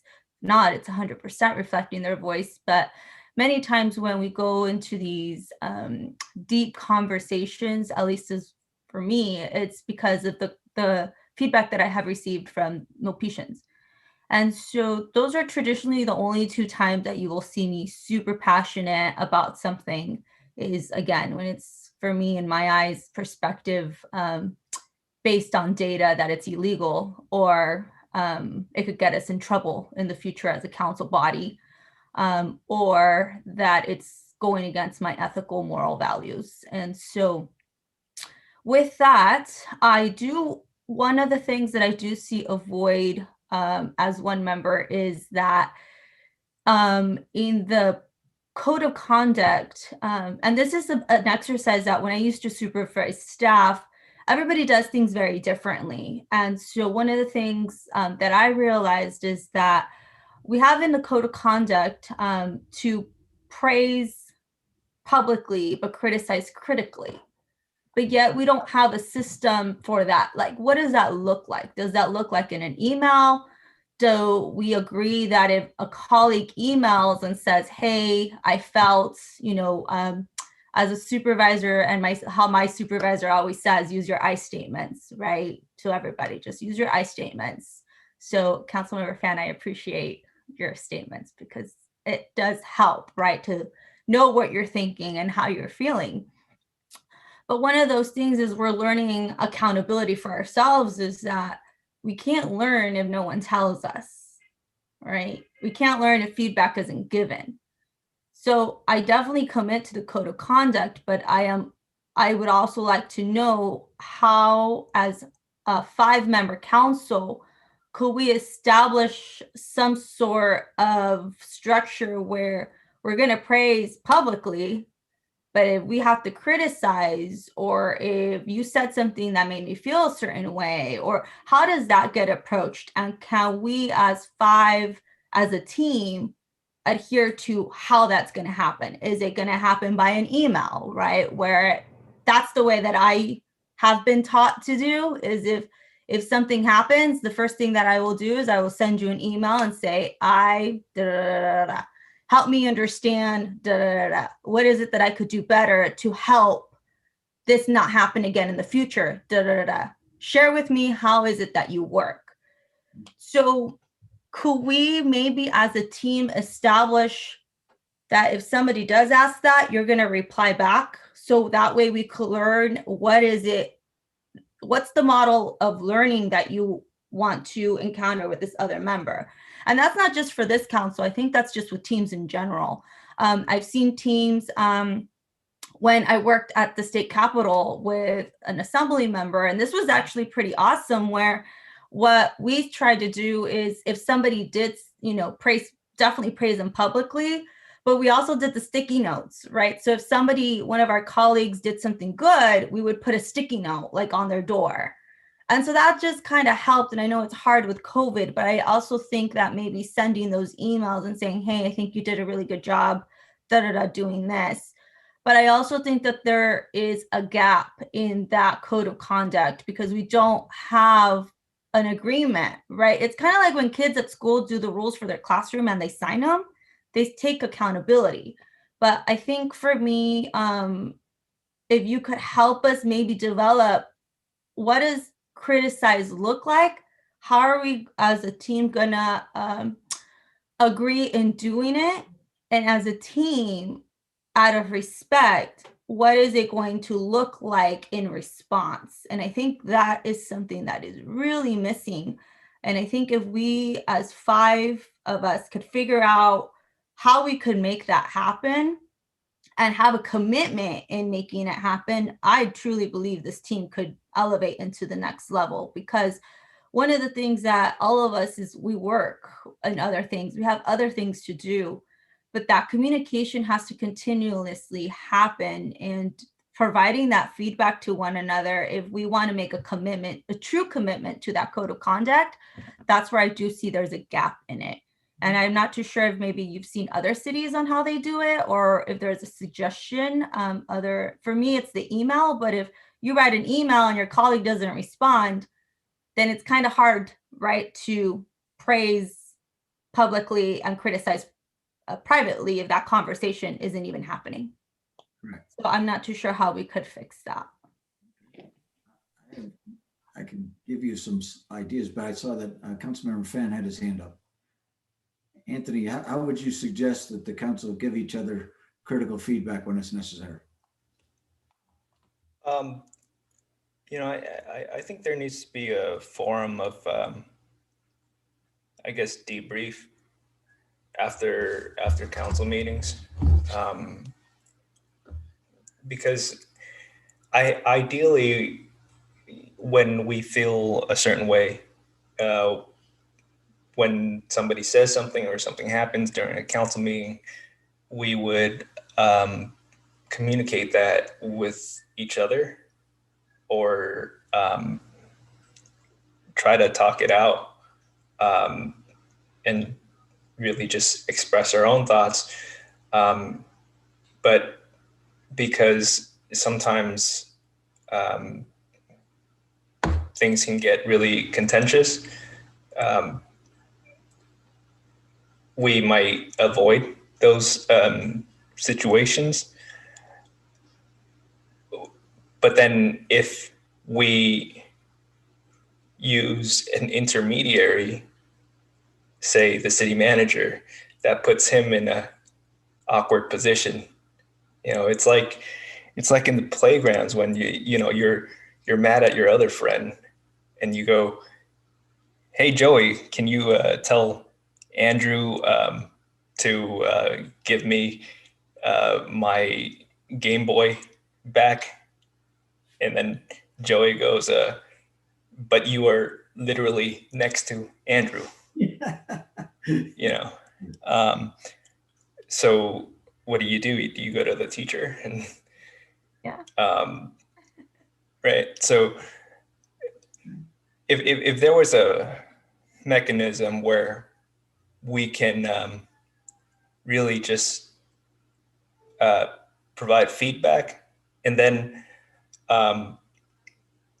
the person who's reviewing said feedback can choose to convey it in a way that won't upset everyone or step on too many toes. Perhaps a survey of some sort, where it's sent out after the council meetings, and that way we can provide some pretty honest feedback, and it will help ourselves, but it's also going to help staff know how to improve council meetings, where they can improve as staff on handling some of the issues, and no feelings are hurt. I don't know if it's possible to do like a debrief after the council meetings, or through the closed session. I would think it isn't. And to that end, I don't know if a survey is really possible either, but that would be something that I would turn to you, Rod, if you have any suggestions. I've seen it three ways. to answer Councilmember Dominguez's question. And Anthony, I don't know that there's a system that we can put in place that is going to get you the feedback after every council meeting that you're seeking without running smack into the Brown Act and appearing to hold a serial meeting. So I defer to Chris on all that, of course. But the high performing councils that I've been with, I've seen three ways that council members have held each other accountable and received critical feedback that has helped them. Number one is the mayor and is the leader of the meeting is taking very close count on how things are going. A really good mayor doesn't always speak the most, but will speak last on issues to try to bring everyone together. If the mayor feels that a member of the council has been trampling on the code of conduct or has been terribly harsh to another or has acted outside the culture that you're trying to do, a good mayor calls up his or her colleague and says, hey, I think we ought to talk about this because I think it could be handled a little differently. The question that Councilmember Dominguez asked, well, shouldn't we just send an email? Emails are difficult, as you all know, because you can't tell inflection with emails, and emails can be distributed all over the place where they don't belong. So emails are very tricky. I think the direct conversation is important. If the mayor doesn't do it, and if you see something that a colleague has done and you know that they weren't at their best that night, maybe they only got 1 hour of sleep, like Councilmember Fan, and they were just a little touchy, or somebody pushed somebody's button and they went off. Just a little note to them later, hey, could we talk about this? Acknowledge that maybe it wasn't their greatest moment, but ask that they consider next time, and doing it with utmost respect shows that you care. Am I doing that bad today? I'm sorry. You're doing great, Councilmember Fan. I was saying, am I doing that bad today? You're doing great. You're doing great. For 1 hour of sleep, you're doing exceptionally well. And then third, you all have your weekly or bi-weekly meetings with the city manager, I believe. And the city manager is also quite a student of how the council's doing. And to the extent that the managers notice things that don't seem quite right, or has heard from your colleagues that they didn't appreciate something that you do, a good manager will transmit that to a council member in a very respectful way. Now, if the wound is fresh, if people are still caught up in the fight, maybe the timing isn't right. So you have to worry about timing. But as a manager, a number of times I've counseled council members that they could have gotten more, they could have been more effective if they'd done it a little differently, if they'd listened a little more, if they hadn't gone to the private insult, instead they'd stayed on the issue, or if they'd been more concise. Some hear it and some don't, but you got to be willing to have that conversation with your colleague in order to get better. And the last point is we all have to be open to the critical feedback. If we can't take it, if we view it as a personal insult, a question of our integrity or our worth, then we're not going to hear it, and then we can't grow. We can't get any better. Councilmember Chua, you've been listening to all of this. Do you see anything in this conversation that you think might improve the governance culture in Milpitas, or might be a good addition to the code of conduct? I'm actually reading your first bullet here. What do you think of the common elements and norms of high-performing councils? Mm-hmm. And one of the things that crossed my mind is, to be an effective city council, I think we need a clear, concise, implementable policy goals for the city manager to execute. That starts from there, actually. That is the high level where we're creating the path for the city manager to implement. Yes. The goals and policies of the city council. Mm-hmm. And we change all the time. Like, we have to change with this pandemic coming. I mean, happened last year. So Yes. we need to readjust Right. our original goals from 2020 no longer apply today. I mean, it applies, there's a common thing, but there's got to be some change. Okay. So that's how I see that. And why is that important? I think in the code of conduct, when we are in the, like everybody's saying, when we are in the heated discussion, we can always go back, refer back to what are our goals? Is this part of our goals? Are we adding? Is this the purpose? Are we adding value to the goals? So that's how I see that. I'll open it up for discussion. Good. Thank you. Vice Mayor Montano, do you have anything to add here? Yeah, thank you, Rod. From all these three norms, commitment, effectiveness, the bottom line is respect. If you don't have the respect and you don't give out the respect, and that's the pillar. Without respect, you're not going to get any of these moving. There has to be that foundation of respect. We have in Mexico, there was a president, Don Benito Juarez. He was a president of Mexico. And he always, one of his famous lines is, El derecho ajeno es la paz. That means that without to respect people's rights, you have to have respect.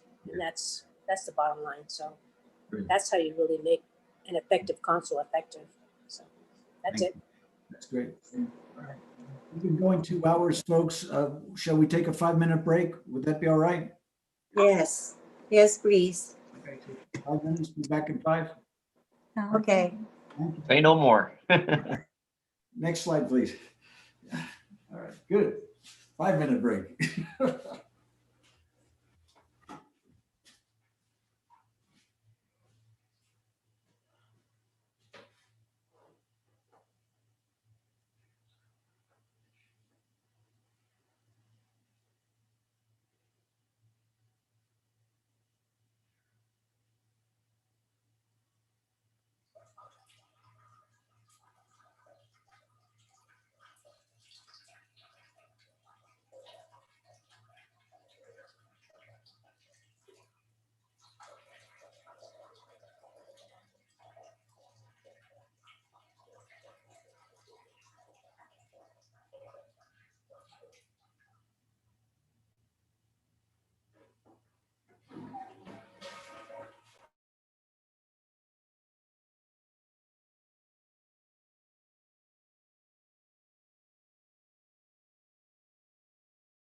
You're doing a great job, Rod.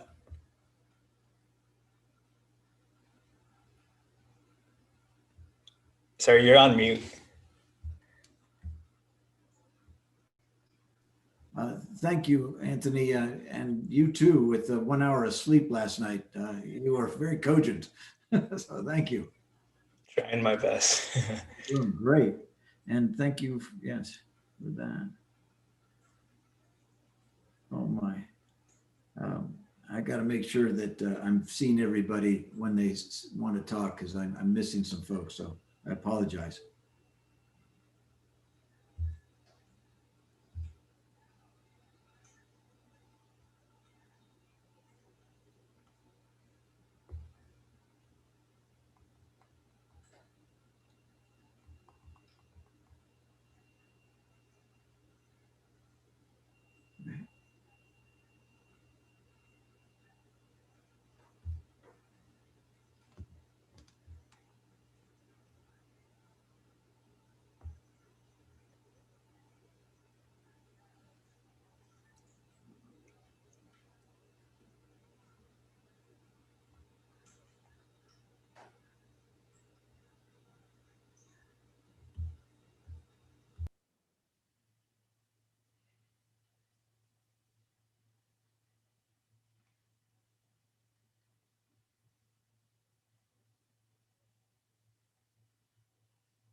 All right. Could we come back together now, please? Hello. Hello. I thank everybody for being so engaged. We're getting very good conversation, and I think we're making some good points. I appreciate everybody's involvement. Let me switch now a little bit to what you see on the horizon. In the next couple of years, you're going to deal with dozens, maybe hundreds of issues, but what do you think are some of the biggest opportunities that are in front of Milpitas in the next couple of years that you as a council can help seize, to exercise in the next couple of years? What are some big opportunities facing your fair city? Okay, absolutely. I guess I'll go first here, just with the first bullet. Maybe we'll do one bullet at a time. I'm very hopeful for the next 2 years here, my last two. Really not even starting from scratch, but to continue to build on every single day that I've spent in City Hall, and compounding the kind of the accomplishments.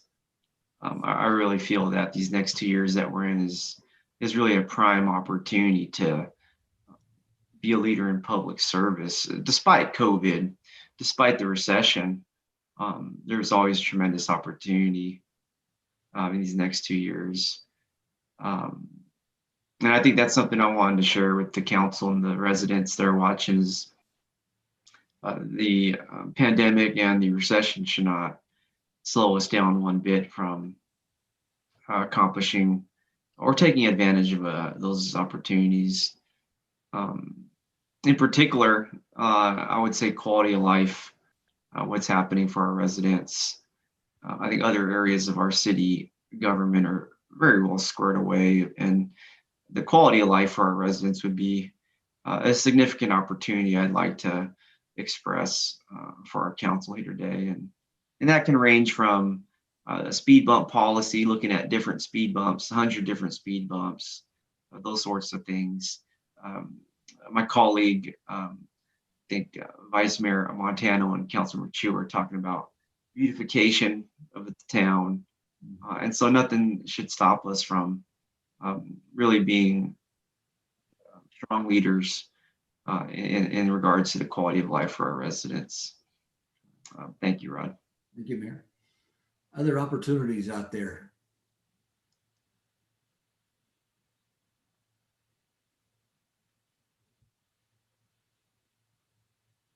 You would just jump in, or?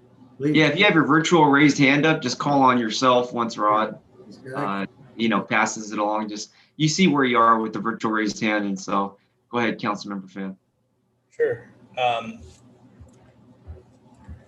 Yeah, I'd really like to see us entitle more affordable housing. I know that there's some projects on the horizon that are going through that process /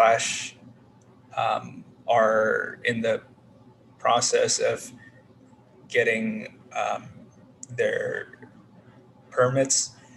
I'd like us to fast track it and make it easier for affordable housing to be built.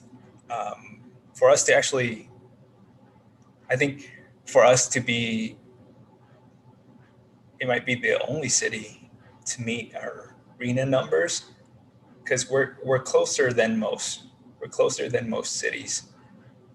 And I want to get us there. If there are policy changes that can help get us there faster, that'd be great. Identifying the parcels that make the most sense, so that when folks come in and they say they want to build affordable housing, we can tell them, great, these are some locations we've compiled already.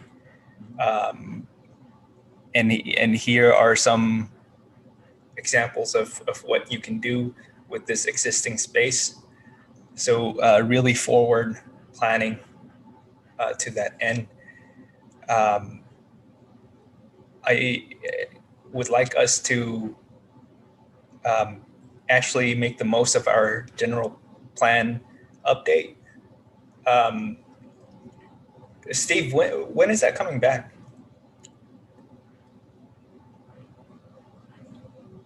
You're going to be seeing it, I think I'm going to mention it a little bit later today, and you'll be seeing it this year. So we intend to have that all finished by the end of the year. So yeah, I'll touch on it a little bit. For sure. An hour or It so. might be a good idea to phase it in with the council so that we don't get overwhelmed with the big plan all at once, and can constructively provide feedback. Because I know we're all like very excited about it, and it can be very long.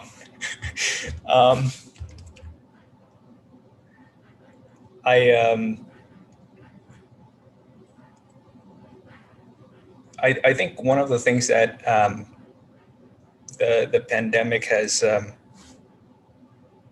really done is expedite what I see are kind of inevitable trends. So the movement of retail storefronts to I guess online, even in the restaurant space. You know, prior to the pandemic, we had seen some of these apps pop up already. You know, DoorDash, Grubhub, and the like. We've seen people use like Amazon for their grocery deliveries. We've seen Instacart for grocery deliveries, but I think now with this public health crisis, people are relying on these apps more than ever. So perhaps an effort to making our community and our businesses more technologically literate would help us prepare for the future, really, because you never know when this sort of thing happens again or if it gets worse, and to really have a grasp on that knowledge can be game changing. We do have a relationship with some of these businesses already. I think that we can expand on them, on that relationship to help other businesses thrive. So for example, we have Amazon as warehouse space, and obviously we're working with the business representatives as they're going through their whole permitting process. But we also have a lot of business retail storefronts that are really struggling during this time. So if we can partner with companies like Amazon, for example, and get them to engage in our existing businesses and help them convert their storefront model to an online storefront, to Amazon fulfillment, you know, it can relieve a huge strain for businesses that are just sitting with inventory that are unable to operate during this time. And that's just one example. Thank you. Those are good So, opportunities that are worth exploring. Thank you, Anthony. sorry, I'm getting way off track, but the point is catching up with the times. Okay, got it. Mayor, would you call on the virtual hands, because I don't see them. I see that Councilmember Chua has her physical Yeah, I hand. got it. Yeah. Okay. Next up here, we'll have Councilmember Chua. Right.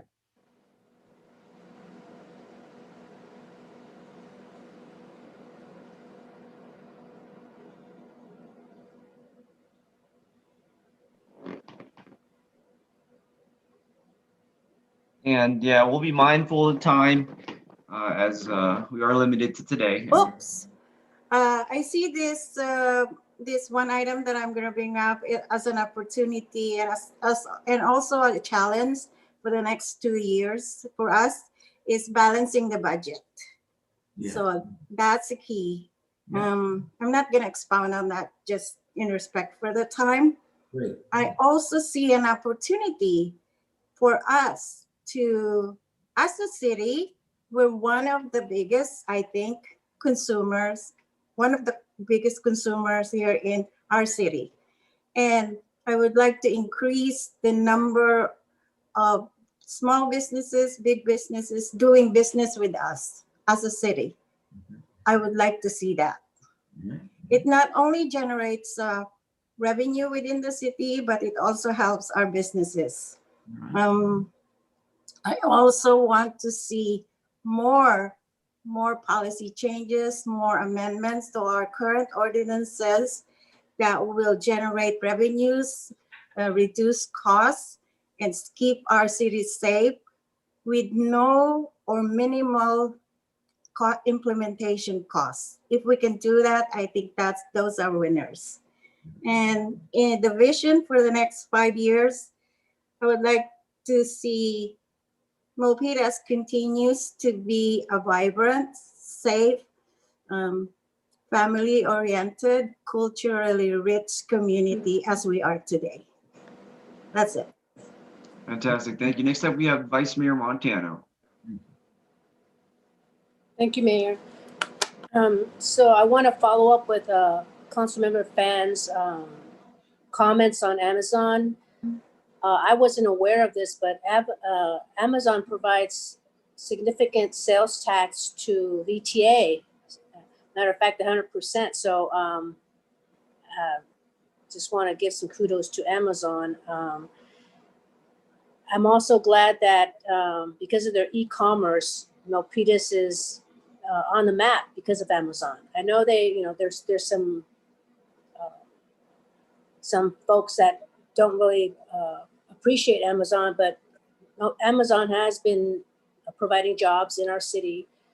And I do like Councilmember Fan's idea that we can have them be a partner in providing community services.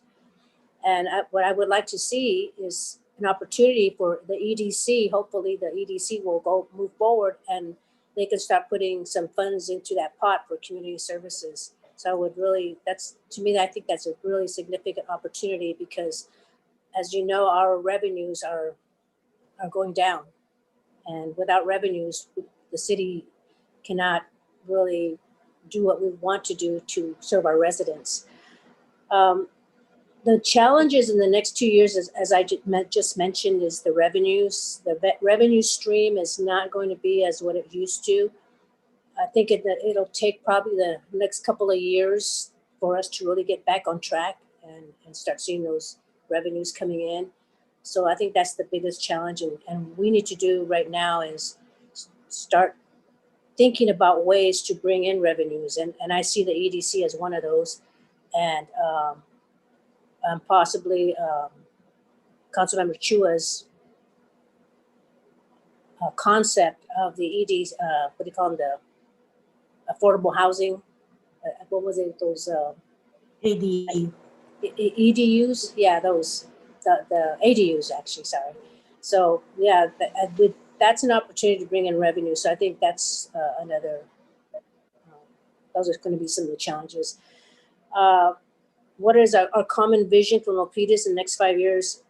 First and foremost, it's always going to be safety, make sure that our residents and the city is safe. And that means having the best fire department and the best police department, and making sure that we provide some assistance to our small businesses in the city. So those are going to be, that's a common vision that I see for in the next 5 years, and making Milpitas the best place to live and raise a family. That's it. Thank you. Thank you, Vice Mayor, so much. Next up, we have Councilmember Dominguez. Thank you very much, Mayor. The opportunities that I see in the next 2 years is really looking at our challenges and making them opportunities. I think that e-commerce, moving into online space platforms, the apps, the startup world, really are opportunities for us, where it's things that we thought could never take place are taking place now. So how can we capture on that instead of looking at them as weaknesses? I do believe that we're going to have significant opportunities with funding. I am hopeful that funding will be coming through different levels of government to our city, and that we're going to really expand on the innovation that we have. We are the gateway of innovation to Silicon Valley. So enhancing the partnerships and collaborations with those space giants that are still here, our manufacturing companies, making sure that they have what they need to move with technology that is clearly moving by the day. And so I think those are all opportunities that we need to capture and not miss as we are experiencing some of the greatest challenges, which brings me to the next question. Definitely, I do believe the next 2 years, our challenges are going to be centered around our budget, balancing our budget, our revenue streams. Most importantly, making sure Milpitians are able to stay in Milpitas, and how are we as a city going to support them in helping them buy a home, in helping them get a job, and helping them reinvent their toolbox, because many of the skill sets we're seeing the fourth and the fifth generations revolutions that are really happening with the skill set, right? And so that is something that I do think we need to help Milpitians, and we have amazing partners here in our city to do that. And so I think that as we move into making sure that our small businesses could continue to thrive, and that they are able to really come back from this COVID situation, I think those are going to be some of our greatest challenges in the next 2 years. And how are we as a team going to, I love what Councilmember Chua said earlier about defining our goals. And I truly want to put out there that I am not, just as a person, I don't hold grudges. I'm not good at it. I don't like it. I don't like putting that in my energy space. My door is always open. And I love what Councilmember Fan said, because I echo, if you want to work with me, I want to work with you. And the reason is, I've always said this, we're as strongest as our strongest and weakest as our weakest. We are a reflection of one another. And so I think the next 2 years, we have the challenge to really make that commitment to one another. And it's not because of us, it's because we are a reflection of Milpitas. And I do think we have a stellar team. I'm honored to sit on this council with you guys and to move and rise above those challenges in the next 2 years. My vision for Milpitas in the next 5 years, a common vision that I could hear all of us say is that we want Milpitas to be the best place to live, work, and play. And for us to raise a family, I've been very blessed to have had the opportunity to raise my daughter here. I moved here for that reason. And it, as a mother, it has been one of the greatest experiences. And if it's something that, if folks who want to choose to have children, I want that to be that place.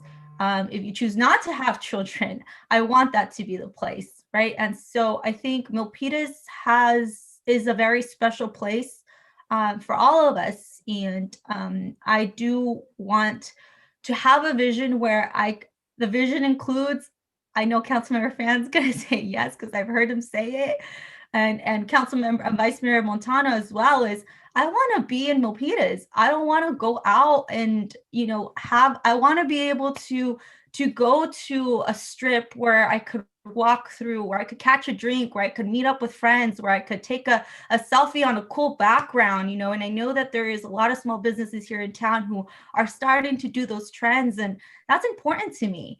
And it's important to me to have those spaces. And I do want to create those common areas that are small, but they have so much to offer. And how do we embed technology into it? And so that is my vision for Milpitas, is for it to be a true gateway of innovation, where families just have the best place to live, work, and play. All right, next up we have Councilmember Fan. I think I've seen his hand. No, it's not there. Vice Mayor, I'm going to ask you please to help me out here. Lower your virtual raised hand, please. Okay. All right, back to you. It just came back to me. Okay, great. There it is. Thank you. Yeah, I think one of the biggest challenges might be also just internally. We have we have had a few folks retire, director level, and looking forward, you know, when that situation occurs, we should be prepared with a sense of continuity. And that means really cultivating our staff, cultivating their talents, providing them that kind of support, that professional development, having the number twos in line, ready to go, so that when they're called to step up, it's not rushed, that we don't get, you know, just the next random person who just happens to have seniority become the head of that role. Succession planning, yes. Yeah, exactly. So I'm sure staff is already wary of that, and I'm sure that there's a lot of challenges, but I'd love to get some strategies, or rather for staff to strategize in terms of long-term succession planning. Very good, thank you. Any other comments on challenges or vision for your fair city in the coming 5 years? All right. Well, common themes. Some bars. Yeah, I think you see real opportunities to enhance things like affordable housing and quality of life, and safety. You want to, you know, capitalize on being a big part of Silicon Valley and innovate. You all want to help your small business to not only cope with the many challenges that COVID's brought, but also to huge, and you all want this to be the just best place to live and work and raise a family. That seems to be common. Am I missing anything? I think you're good. Okay. Well, then let's go to the next slide, please. And we'll just do a quick recap of the roles and why it's so important to understand our roles and to stay within them and respect others' roles. Next slide, please.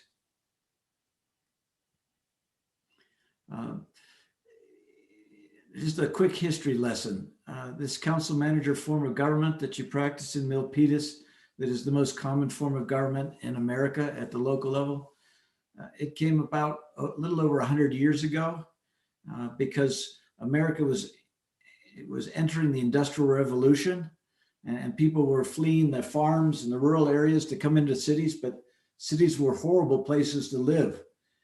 They had lousy services, they were unsafe, they were unhealthy, and part of the reason was that city governments were backward. They were run on patronage, on graft, and they were often corrupt. So you got your job working for a city in the early 1900s because you worked for somebody, you knew somebody, you were related to somebody, or you gave money to somebody. And that didn't lead to the most noble levels of public service. And people only paid attention to what their patrons told them, what their supporters told them. And so American cities were sinking, whereas European and Asian cities were rising at the time. So the progressives said, how do we find the benefits of local representative democracy where the people elect those that will govern them and have what we're seeing as the rise of at that time, professional management in the manufacturing and industrial sectors? How do we combine really smart management with the people choosing who there's going to lead them? So they came up with this hybrid, a council manager form. You live it. You've been chosen by the residents and voters of Milpitas to set the overall direction for Milpitas, to adopt the budgets and the ordinances, and to give direction to where you want the city to go. And you're very clear on what you want. You hire a professional manager, in this case, Steve McHarris, to lead the staff. And he is in charge of organizing the staff and carrying out the collective will of the people as expressed by your council efficiently, effectively, and equitably. The 3 E's: effectiveness, efficiency, and equity. That's his job. And you don't get involved in administering the affairs of the city. You don't involve yourself with the implementation. You're setting the goals and you are evaluating how it all works. And that way you get the benefit of both representative democracy and professional management. That's what it's all about. Next slide, please. So you're the closest with the community. I've often told staff who get very involved with their recommendations that if the council doesn't go with it, it's because the council has to listen to all the residents in town and has to filter all the policy recommendations through local needs, interests, and politics. Staff doesn't do that. You're the ones that are closest and most representative of and accountable to the people. The manager works for you, and you can have the manager work for you as long as you want, or you can unhorse him at any time for any reason. That's how we managers work. And he is in charge with carrying out your policy and managing day-to-day operations, updating the workforce, making sure that your organization is as strong as possible, and offering you the best staff advice that the staff can do, and then stepping out of the way. Because once the staff has offered its advice, then it's in the policy arena. That's where you live. That's where you do your work. This is the line between policy and administration that is so critical. Next slide, please.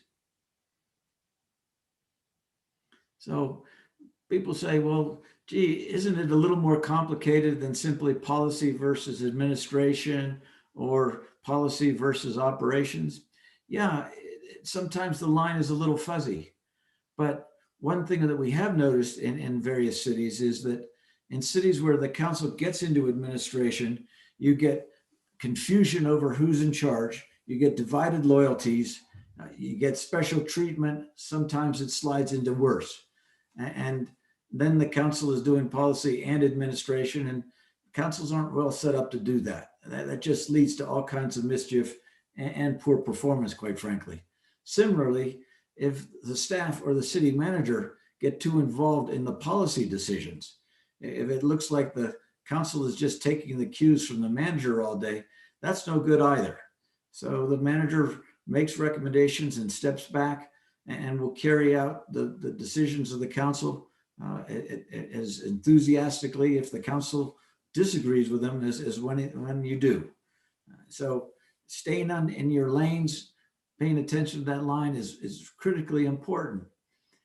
There's a tendency to say, well, I know what I want to do because I was elected and I want to tell the manager how to do it. Well, you can't tell the manager how to do it. The manager works for the city council, not any individual member of the city, including the mayor. No one member of the council can tell the manager what or how to do his or her job. That's out of bounds. The manager has to work on what a majority of the council tells him is most important to the council. So it's very tempting to want to push your agenda at the manager and say, your job is to make it happen. No, that's not quite correct. The manager's job is to make the council's agenda happen. And again, it gets back to the teamwork we discussed this morning. Next slide, please. So in your roles, you're already doing this. You're thinking about what's in the long-term best interest of the community for all the people and the small businesses in Milpitas. If you respect the chain of command, you're going to get more done. If you work through the city manager and the department heads, if you want information about something, if you've seen something that needs to be done, send them the information, copy the manager. That's going to work very well. If you dip deeper into the organization and start talking to staff at the service level, they're going to be very confused. That's going to cause problems. And meeting with Steve regularly, not only just talk about council agendas, but how things are going in general and what you're seeing and hearing out there. Make sure that he hears what you're getting from the constituents, from the community you serve very well. Next slide. The mayor has a tricky role. On one hand, the mayor has exactly the same voting power that everyone else on the council does. But the mayor is also the face of the city and gets to represent the city to the media and is in charge of running meetings. And so developing the skill set to run effective council meetings where everybody has a chance to be heard, but decisions are made and you're out of there at a timely basis is really something that has to be cultivated and nurtured. The mayor should be working with the manager regularly to discuss issues and to anticipate future issues for the council agendas. But other than that, the mayor does the exact same role as the rest of the council. So it's a very interesting one. The best mayors wait to speak last on issues and start by talking about what he's hearing or she is hearing from their colleagues, where there's clear agreement, where there might need to be some more discussion or information, and then helping the council come to a consensus, if not unanimous decisions. Next slide. The manager is your CEO. He or she runs the municipal organization. He or she is ultimately responsible for the performance of that organization. Developing staff, guiding them. Councilmember Fan was talking about succession planning. That's very important right now because you're seeing generational turnover in municipal organizations. This is a very big part of the city manager's job. Giving you, the council, the best policy advice that staff can come up with, and then not taking it personally if you don't always take it. If you accept it or you reject it or you modify it or you send it back for more study, recognizing that that's your role, that's your prerogative. The manager is there to make you all successful, but the best way to do that is to make the council be seen as effective in the community. And you all talked about how you want to be viewed in the community. And if the manager can help you with that, then everyone wins. And then helping the staff achieve the council's goals, because that's the ultimate test. Do you get it done? Are you viewed as effective in addressing the community's needs? That's the bottom line for the city manager. Next. So this relationship with your city manager is pretty darn important. Meeting with him regularly, letting him know what you see is working well, letting him know where you think things could be done better, asking him for information about things that you don't understand, asking him for thoughts about how you and the rest of the council can succeed. putting in the time, having the trust, the general respect for each other's positions, I think you can all do that. The feedback that I got from you at the last evaluation is that you had a lot of respect for Steve. You like working with him. That's really important. If you've got that going for you, you've already, halfway down the track. Where city managers lose their jobs is when they lose the trust of the council. If something goes on that doesn't seem right to you, get a hold of Steve. He's very responsive. Talk it through. Make sure you got all the facts and information. Clear the air. That's really important that you maintain that sense of mutual trust. Next. The city attorney also has a very difficult role because he, in this case, represents the whole organization, not individual council members. So don't look to Chris to give you individual legal advice on what you should or shouldn't do, or members of the public can't view him as the public advisor or what have you. His job is to keep the organization on the right side of the legal line and to advise you when you're getting close and to defend you when you're challenged on your decisions. So being up to date on all the changes in municipal law that happens all the time. In any given session of the state legislature, there are over 2,000 bills. So keeping up with the ones that pass that affect cities is a big part of Chris's job, and keeping you apprised of how the legal landscape is changing, being fair and impartial, giving you his best risk assessment of different ways of achieving your goals, being fully transparent, and at the same time that he's being candid and upfront with you, being diplomatic and careful is part of the balancing act there in the city attorney's role. Very critical role. Next, please. Your commissions and committees, by and large, they are there to advise you, the city council. The commissions and committees don't run the staff. They don't have their own budgets. They don't make laws and ordinances. Yes, it's true that certain commissions like the Planning Commission have quasi-judicial authority where they can actually make decisions, some of which can be appealed to the council. But most of the commissions are strictly advisory. They have to meet according to the Brown Act, and they must hear from the public. And you would do well when you're clear with the commissions on what their roles are and what you want from them, what policies and programs you want them to advise upon is the best way to take advantage of the citizen volunteers that populate your commissions and boards. Next, please. So if you get this stuff right, if you understand how you can work with each other on the council, with your manager and staff, with the community, with your commissions, you're going to get all these benefits. You're going to get more stuff done. That success will make your jobs more fun and satisfying. Staff morale will rise. You'll be able to attract better people because the word gets out that City of Milpitas is a place that's getting stuff done. It's fun to go work for an organization that is viewed as effective. You'll get better accountability when you're clear on what you want and what has been done, and you make course corrections. Rather than make heads roll, you fix the problems and improve your effectiveness.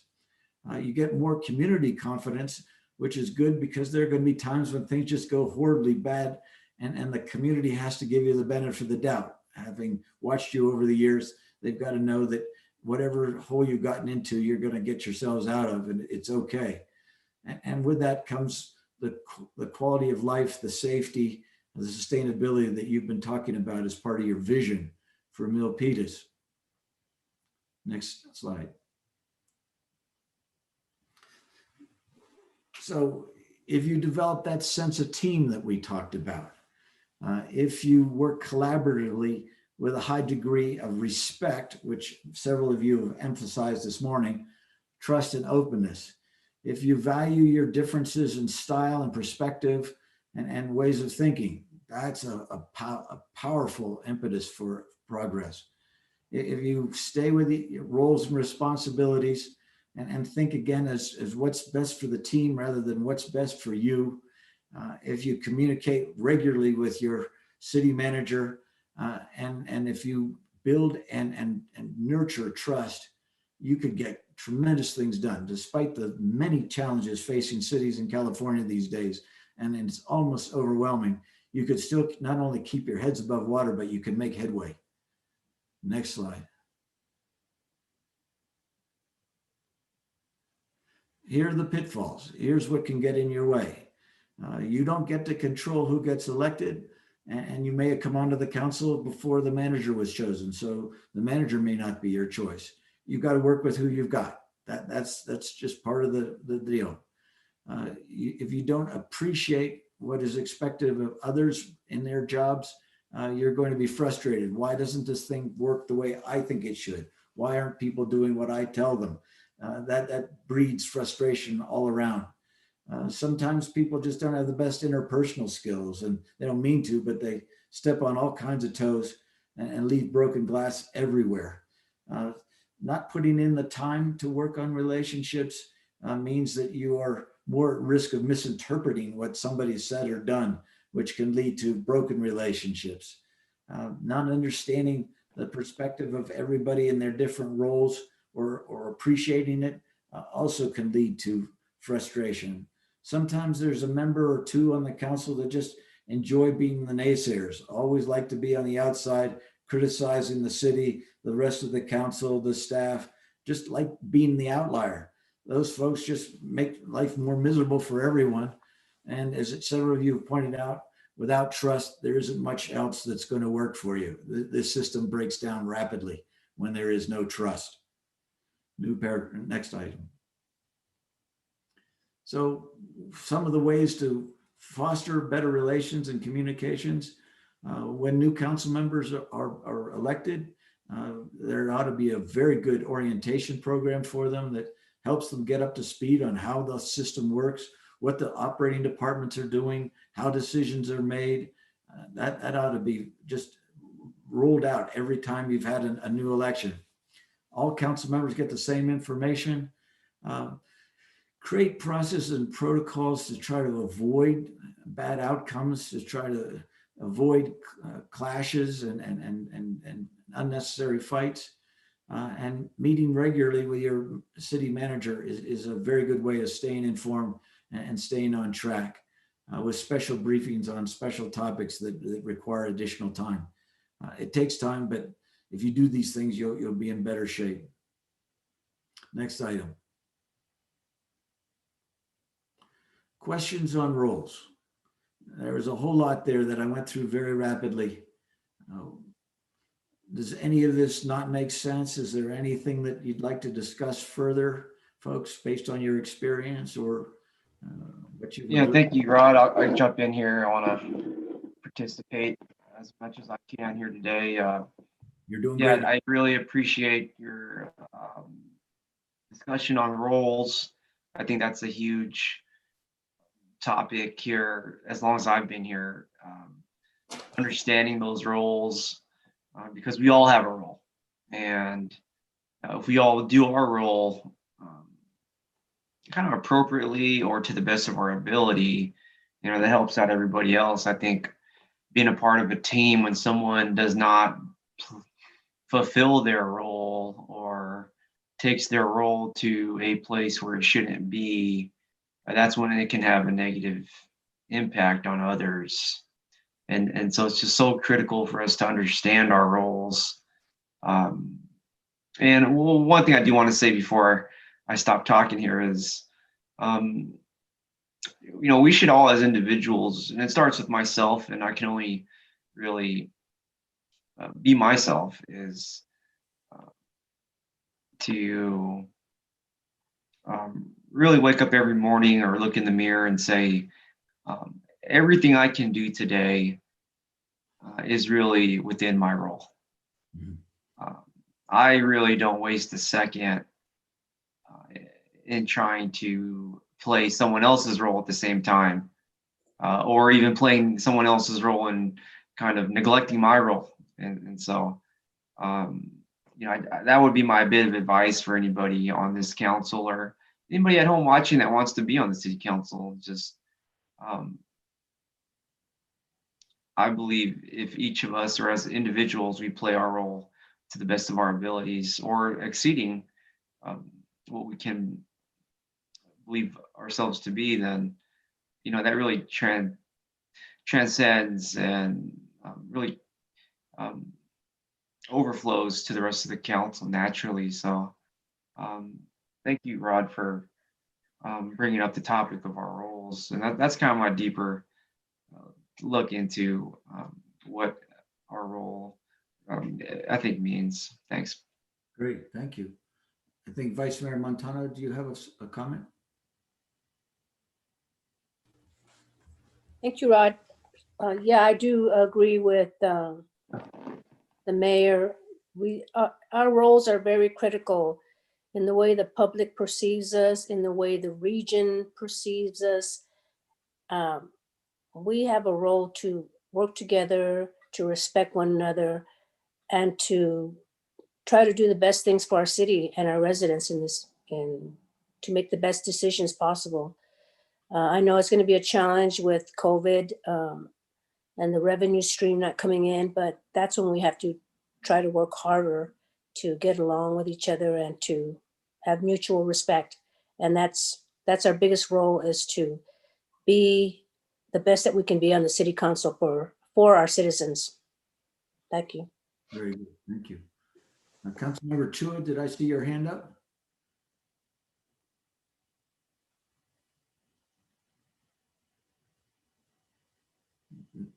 Councilmember Chua, do you have a comment, or did I just misread you? Rod, thank you.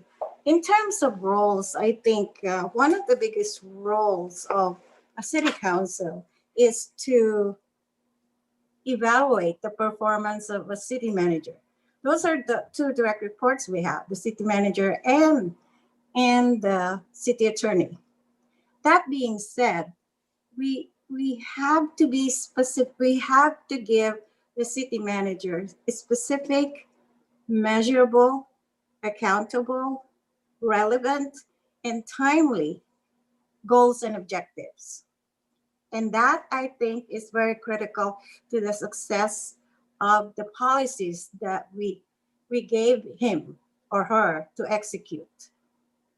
So somehow during this, because it's January, it's appropriate, I think, for the city council to review what those performance evaluation matrix that we have given the city manager, because it will change.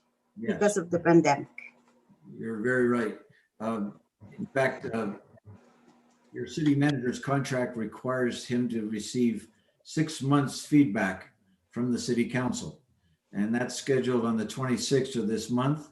And as you'll see, the council has given Steve his annual goals, and he has reported on his progress against those annual goals in each of the last 3 evaluations. And you have an opportunity on the 26th, besides telling him how you think things are going, what you like and what can be improved, you have the opportunity to give him new goals based on what's going on now. And you'll fully participate in that, council member. Thank you, Rod. Anthony, did I see your hand as well? Yeah, a couple of things. Well, do you have more slides after this, or? We're going to lunch after this. Oh, okay. Yeah. So I guess something that we should consider is that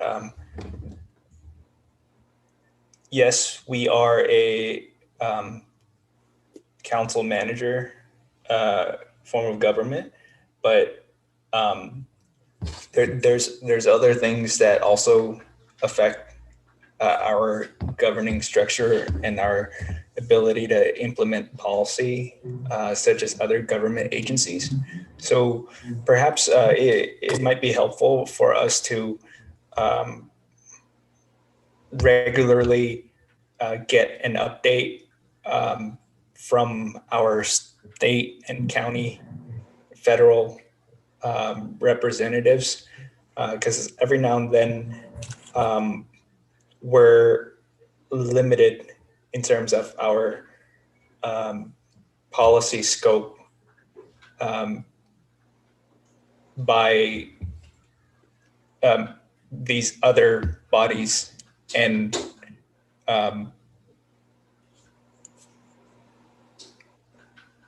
in terms of what we can actually do. So like state laws, sometimes court cases. I guess we can't really do anything about that one, but other areas, funding with the county, things like that. It'd be really helpful because I think for the Board of Supervisors, they have like a a memo presented at each meeting, what local cities are doing, what state legislature is doing as it relates to county policy. So it might be helpful for us to monitor similarly and coordinate with them, because we don't always have to pass policy. We can also pass resolutions in support of upcoming state policies or other policies in other mediums. So, and then the other thing I wanted to ask, would it be more productive for us? Because I know that we do often have a lot of things on our agenda. And I know as of late, we have been able to get through most of them. That hasn't always been the case. But even when we do get through them, we already know that we still have a lot more stuff that we need to cover. So would it be more productive for us to have more special council meetings? Perhaps the length would be reduced, but the items would be split up so that by the end of the night, we're still able to actually articulate our thoughts and deliberate with all our brain cells intact. Okay. On your first point, yes, you operate in an intergovernmental system, and it's a pecking order. And the feds are on top, and the state is next, and the county is next, and they all are reducing and constraining what you as a city can do alone. And their actions very much affect what you can do as a city. A lot of cities have a committee of the council that will meet regularly with their representatives at the federal, state, and county level, just to have open dialogue. Your city manager and city attorney will keep you apprised of changes in laws and mandates that affect what you can do at the local level. It's ironic because your level is the one that's closest to where people live and work and raise their families. And your services affect more people in America every day than any of the services provided at the state or federal level. Nonetheless, you work in that system. On your second point, we're going to be talking this afternoon about some ways to possibly streamline your meetings, shrink them down a little bit so that everybody's a little more cogent and can get a decent night's sleep to go to work again in the next day. And hopefully some of these suggestions will resonate with the council. Councilmember Dominguez. No, I thankful. I was just thankful for some of the comments of Councilmember Fan in terms of maybe another thing that I was thinking is once we set our priorities down, I know we have priorities for our city. If there is a way, even if we could maybe ask some of the commissioners to ask for help, I'm not too sure. It's just, I think we do need to develop a system that at least if it's like the top 5 legislative items that we need to pay attention to, and then just getting that information out to all of us. I think that is really important. Things like housing, things like that, COVID, and I know that the info memos are really helpful.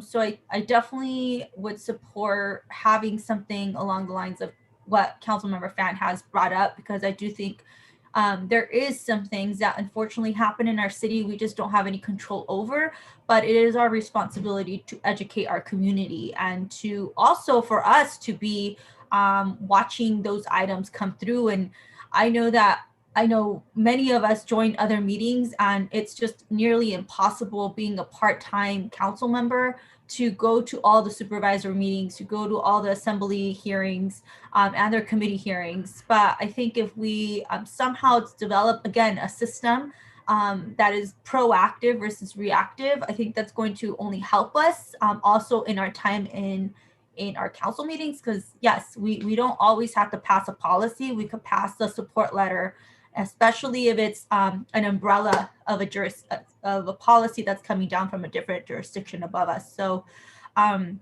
yeah, I definitely appreciate the information on the rules. I think it definitely defines what we're here to do for the people of Milpitas. And I'm just really excited about starting this new year. Yeah, thank you very much. Any other comments or questions about rules before we break for lunch? How much time would you like for lunch, folks? How about, I already broke for lunch. I'm eating right here, but maybe about 45 minutes, or we could do 30. Okay. 45. Let's do 45, huh? We could I get out think early. 30. Let's do 30. Yeah. Well, Okay. why don't we Got a second for 30. Okay, so we'll get 12:35. unless someone Okay, else has. 12:35. Rod said it. 12:35. I second it. All right. Thank you. All All right, folks. Have a good 12:35.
right.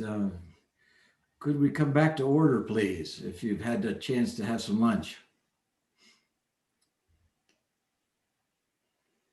Rod, how's my audio? Does it sound good? Clear? Yes, sounds very good, Steve. Yes. Thank you. Karina, did you get a chance to have a bite? Yes, I did. Thank you. All right. Thank you.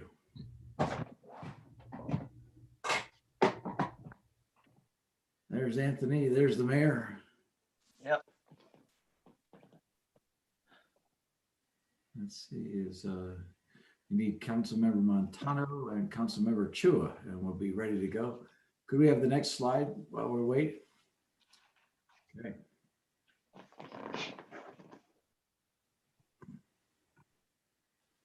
Rod, I'm here. Thank you very much, Councilmember Chua. Appreciate it. Thanks, Evelyn. So just now, Governor Montano, and we'll be all ready to go.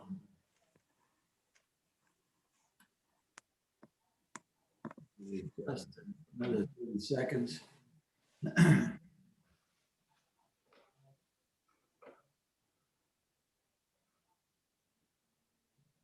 All right.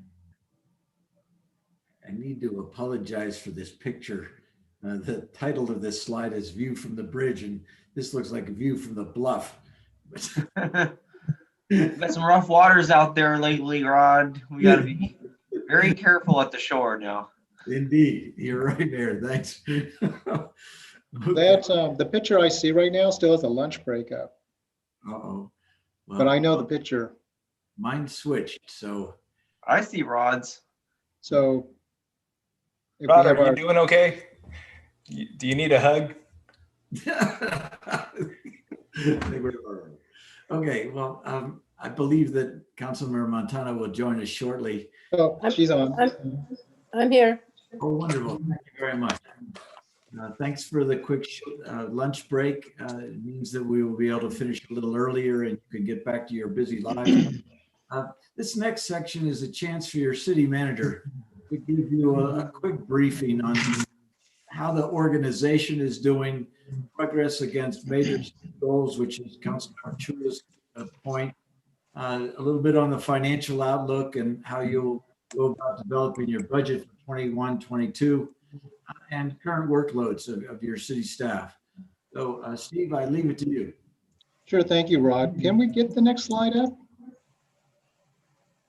It's up. Anybody operating the slides? It's up. So I see the lunch slide. Do you guys see something different?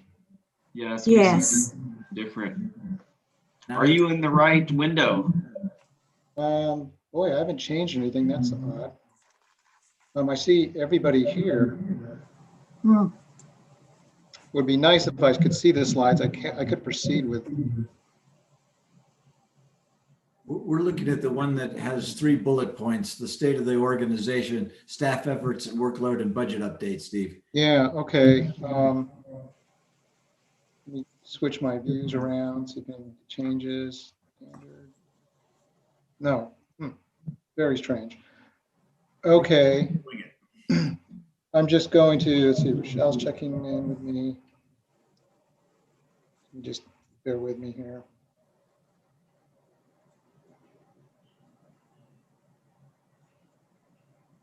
The answer to Rochelle is no, I'm not. I'm on the live stream. Okay, I'm going to trust that you see the correct slides. And I'm just going to roll through. Good. I do know the slide order at least. So yeah, the view from the bridge, and I will be covering. Well, I first want to say thanks, Rod, very much. Terrific morning presentation. And Now we can't hear you. Oh, we lost you.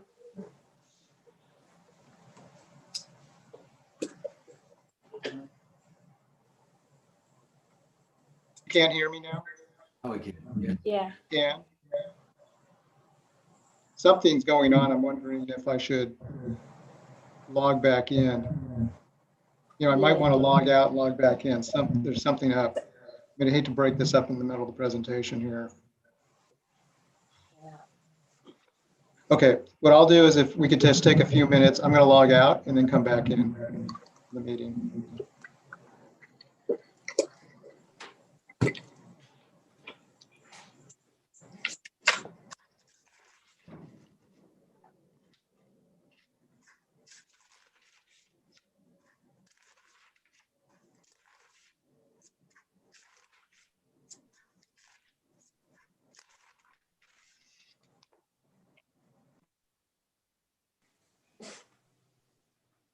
Bless you.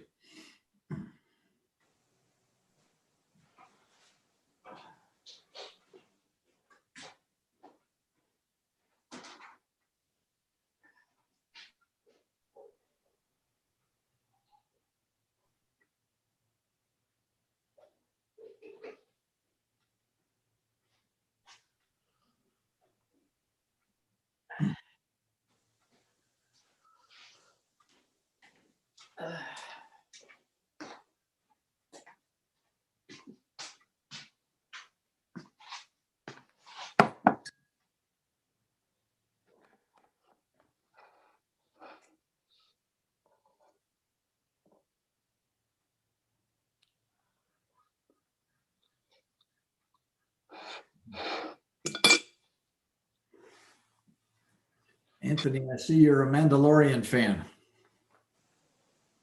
Yes, it is the greatest thing to happen to TV in a while. It's a fun series, and Grogu is the cutest animated creature on television by far. I just got Steve hooked on it. Oh, good. I hope there's another season. There is. They're planning to do extensive investment in this series. There's Chris again.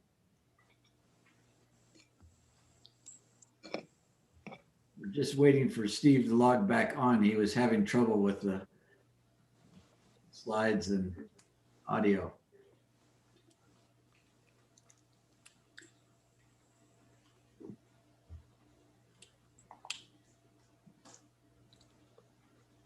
So yeah, good thing we're starting at, we start at 12:35 because it's really gonna,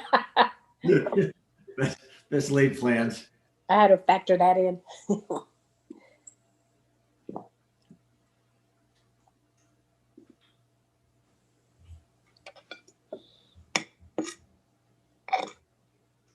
So meanwhile, I'm eating a cake that I made last night. You guys can't see me though. That's why I turned off my video. You don't have any for us, huh? Okay. I know, there's plenty left. Kind of cake, Carmen. Yeah, is it Usually I a special cake? Actually, usually I bake scratch by scratch, but this time it's one of those over the counter, the cake mix. The one that has all the little rainbow things in it. Oh yeah, that's a Yeah, those. Yeah, and then the white frosting. It's pretty good actually. And then now with my coffee right here. good perfect combo. Yeah, I love baking actually, and I love cooking, and I love gardening, and I love reading, and I love. Oh, you guys know me. I love singing and I love composing music too. All right. I'm a composer. That's great. You've got a full life. I got to Yeah, that's what life is all about. When's the mixtape dropping? The what? When's the mixtape dropping? Oh, actually, I created a couple of CDs. I don't know if you ever heard them. It's out. There's one out right now, Yeah. Anthony. You know, there's one out, right? She has one out. Yeah. I gotta get that on my my Apple Music. Yeah, people be telling me you should put your music on YouTube. Actually, there's one. It's called Stimulus. I mean, it's nothing R-rated. It's about the economy, but it's pretty cool actually. It's like a rockish kind of background music. One of these days, I'll let you guys hear it.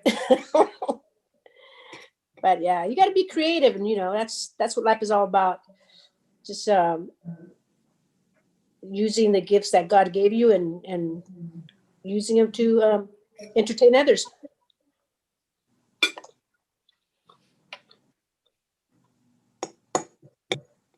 It's some good cake, guys. Oh. You gotta show us. I know. That's cute. I was reading some of the news stories over lunch about the prediction of more attacks in Washington and the state capitals in the next few days. Is very disconcerting. Yeah, there's certainly a lot of deep emotions and sadness out there right now, and so I'm thankful to be a part of this council. We're doing something positive here today, and that's one thing I appreciate about this council. Speaking of that, Rod, I know we share many of the same values, and it makes this council easy to be on. We agree on so many things. I always tell residents while we're waiting for Steve here, I always tell residents, when I hear, hey, I heard there's a little back and forth on the council, and well, you know what? If you look at the statistics, I think typically it's a unanimous vote. Over 90% of the time, I want to say. A lot of issues. And so it's great, had we been on a council that was always split and maybe towards 50% split, I can't imagine being on a council like that where it's just always a split. That's exhausting.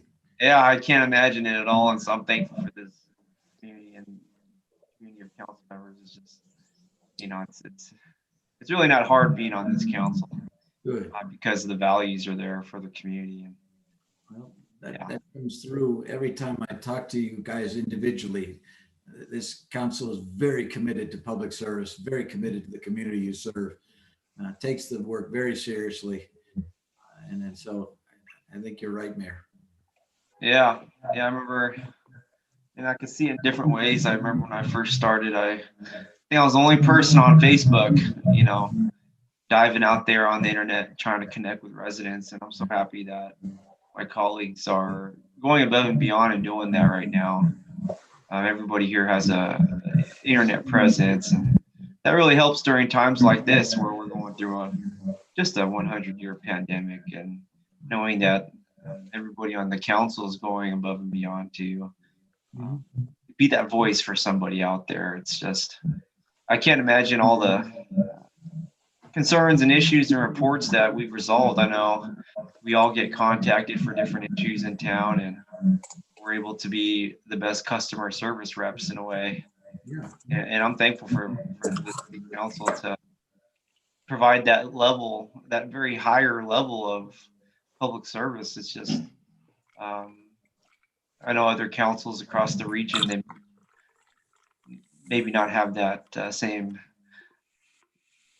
engagement, passionate engagement. So pretty cool to see. And I think Steve's ready for us now, Mayor, if you are. Oh yeah, I was waiting on it. Was Steve, you there?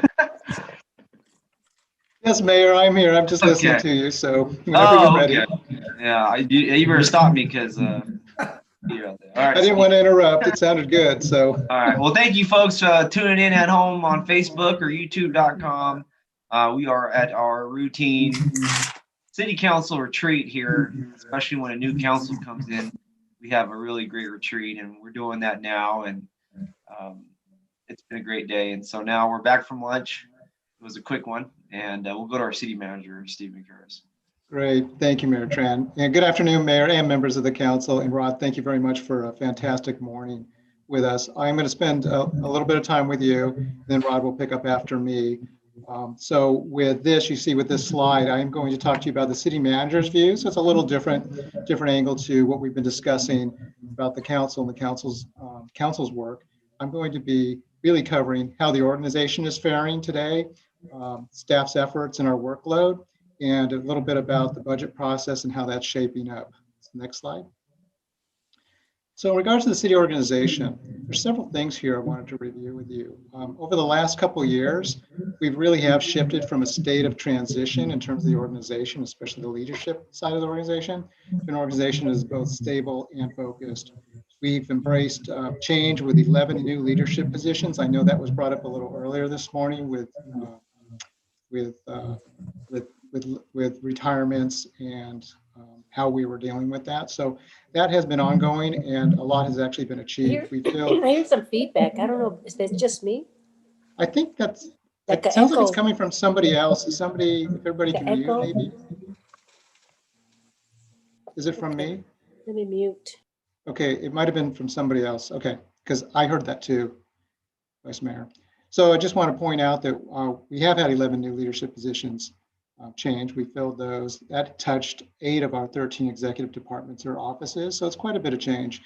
Over the past 12 months, staff has moved from really what I would say kind of pandemic uncertainty to a strong remote and on-site workforce. We actually have 170 staff currently working remotely, and they're working successfully with the exception of public safety, public works, and minor recreation and city hall staff. They're actually on site. Regarding economic uncertainty, this carries a real effect on staff. However, our goal to preserve essential services and avoid full-time employee layoffs has gone a long way with employee morale, our team spirit, and really reinforcing our workforce dedication. Social unrest was a theme this past year, and I believe this was really countered by our organizational culture. This is where I put a lot of credit to our outstanding women and men of the Milpitas Police Department. I want to recognize our former police chief's leadership in this area, continuing today under Acting Chief Jared Hernandez. We're really fortunate to have Jared. You know, he's local Milpitas trained talent. What I find especially noteworthy is how progressive our police department is, the areas of community policing, inclusion, building trust with our residents and business owners. Community relationship building, it's something that the chiefs and I have been talking about for some time, and it's been an area of strength with our public safety officers. And it could not have been more recognized and confirmed than over the past year. And lastly, touching upon City Hall recovery and reopening. In discussions with our county city managers, no one is really offering any return to office forecast. Some of the cities have said, well, we're pushing this out a few months more, but nobody's really landed on when we will actually return back to City Hall in person. Like we were before the pandemic. But a lot of this really appears to be coming, most of the information is coming from the county public health messaging, and that's been fairly conservative. Much of this is dependent on the vaccine rollout. So that news, as you see, statewide and even across our county has been a slow rollout, and that's what's delaying some of the conversations about when we will actually come back to City Hall. Lastly, I wanted to emphasize that we continue to hold and freeze vacant positions, and there is an impact with that. City staff positions and services, they really do go hand in hand. So we'll continue to be recurring. This will continue to be a recurring budget challenge over the next few years. Next slide. Just touching on this one. This is a familiar slide to all of us, and it's here to remind us that our budget is built around these 7 city council priorities. Next slide. So as you know, we structure our operations in city service areas. Quite often we'll say CSAs for city service area. That fosters interdepartmental coordination of efforts, resources, and goals. Having been in place for, it's been about 3 years, they've helped strengthen our working team environment. Next slide. Okay, so this one, I don't expect you to be able to read all of this, but there's a purpose for it. So I wanted to talk a little bit about our community development CSAs or city service areas. The next 8 slides I have, they're going to give you a snapshot of the current work plans developed from the approved budget for our 4 CSAs. I'll show a chock full list. That's the one you're seeing now for one of the CSAs first. Then it'll be followed by a more legible slide. That legible slide will highlight the key projects underway. I'm simply illustrating the volume of ongoing staff work for each service area. I will also highlight a couple of the key efforts that are of particular importance on those second slides. So with this one, you see the community development CSA. There's, I don't remember what this one was, 50 to 70. There's like 50 to 70 work items under each CSA ongoing. And again, those are all informed by your approved budget. Next slide. In fact, that one was 70. There's 70 in this one. There's a few pieces here I wanted to point out of this list. The general plan and metro plan adoption. So I heard a little discussion about general plan and housing and growth. And Metro Plan is also an important piece of that because a lot of our growth really is concentrated in the Metro Plan area. But of course, the general plan covers the whole city. They're both very important documents for us. The general plan will be considered by the Planning Commission on January 27th, actually, and then to the City Council on February 23rd. So I think that answers Councilmember Phan's question about general plan. The reason it's coming up so quickly is actually because it's been ongoing for at least 3 years or more. So this is coming up to kind of the last parts, the finishing parts of the general plan. The Metro Plan, there's several topics that will be coming to the council over the next 3 months. And a final plan will be brought to the council by December 2021. In addition, for the Metro Plan area, we'll then need to work on an updated infrastructure plan. And once that's completed, then we'll embark on a fee study for the infrastructure plan once it's been updated. The second item is affordable housing and homelessness. Several initiatives related to affordable housing and homelessness are currently underway, including outreach and assessment services for the unhoused, rent relief programs, and the implementation of affordable housing policies. Also noteworthy is the new homeless task force starting this year. The third area, and this is a big one, and this was also mentioned quite a bit this morning too of the council, is implementing economic development strategy. So we have a strategy that was adopted by the council in 2020, and we've begun that implementation. I wanted to touch on a few key items that are happening under that strategy. The small business assistance that's in place, such as COVID-19 related micro enterprise grant program, our food delivery service cap, and our buy local through small business spotlight videos. We continue our communications by way of webinars. We've completed 4 so far. Constant contact messaging, that's to all our businesses within Milpitas. 41 of those have been completed to date, and through our business resource website. We continue our workforce development through Manufacturing Day and our Netflix program. And we have this is something new, we have a Silicon Valley hotel and travel report being issued this week. And next up is a mayor's business roundtable on Milpitas hotel and travel industries to help with TOT and local jobs. So next slide. Next slide, please. There we go. Okay, this is our community services and sustainability infrastructure, CSA. There's 70 key projects listed here. Was there a slide before this that showed a chock full slide? Yes. So this is the slide that again shows you a number of these. And then now the next slide is kind of the key initiatives, and I'm just going to pick a few here to go over. Approval of the Parks and Recreation Master Plan and the Trails and Bikeways Master Plan. Both of these master plans are currently underway. Recreation and parks fees will be coming to council in February, and the draft master plans will come to the council this summer. Although funding for CIP projects is currently limited, the master plans will provide a comprehensive plan based on conditions and needs, and will also allow us to prioritize projects as funding becomes available. We'll also be able to leverage some of this work to pursue grant funding in the future. The approval of water, sewer, storm master plans. Master plans for all 3 utilities are currently underway, along with a financial study. The master plans include work related to both capacity and condition. We anticipate completion of all 3 plans and financial studies by this June. And the third item I wanted to touch on is the Climate Action Plan. Sometimes we refer to it as the CAP. We're working on community engagement now. Our existing Climate Action Plan, that was adopted in 2013, and it had a very limited focus. The update to the Climate Action Plan is far more comprehensive. It includes greenhouse gas emissions and resilience and adaptation. The plan kicked off in late 2020 and will begin community engagement this spring, with completion anticipated in the spring of 2022. Okay, the next slide. All right, this one is our leadership and strategic support CSA. There's 57 key projects in this CSA. If we can go to the next slide. And a couple that I'm going to highlight are the COVID-19 pandemic impacts. So there's another item we were talking about this morning. This item really crosses all of our CSAs, but it is led by the city manager's office. We will continue to manage the many issues related to COVID, including running the Emergency Operations Center, maintaining continuity of operation, ensuring labor regulations compliance, assisting local businesses, continuing our frequent communications with the community, and addressing budget impacts.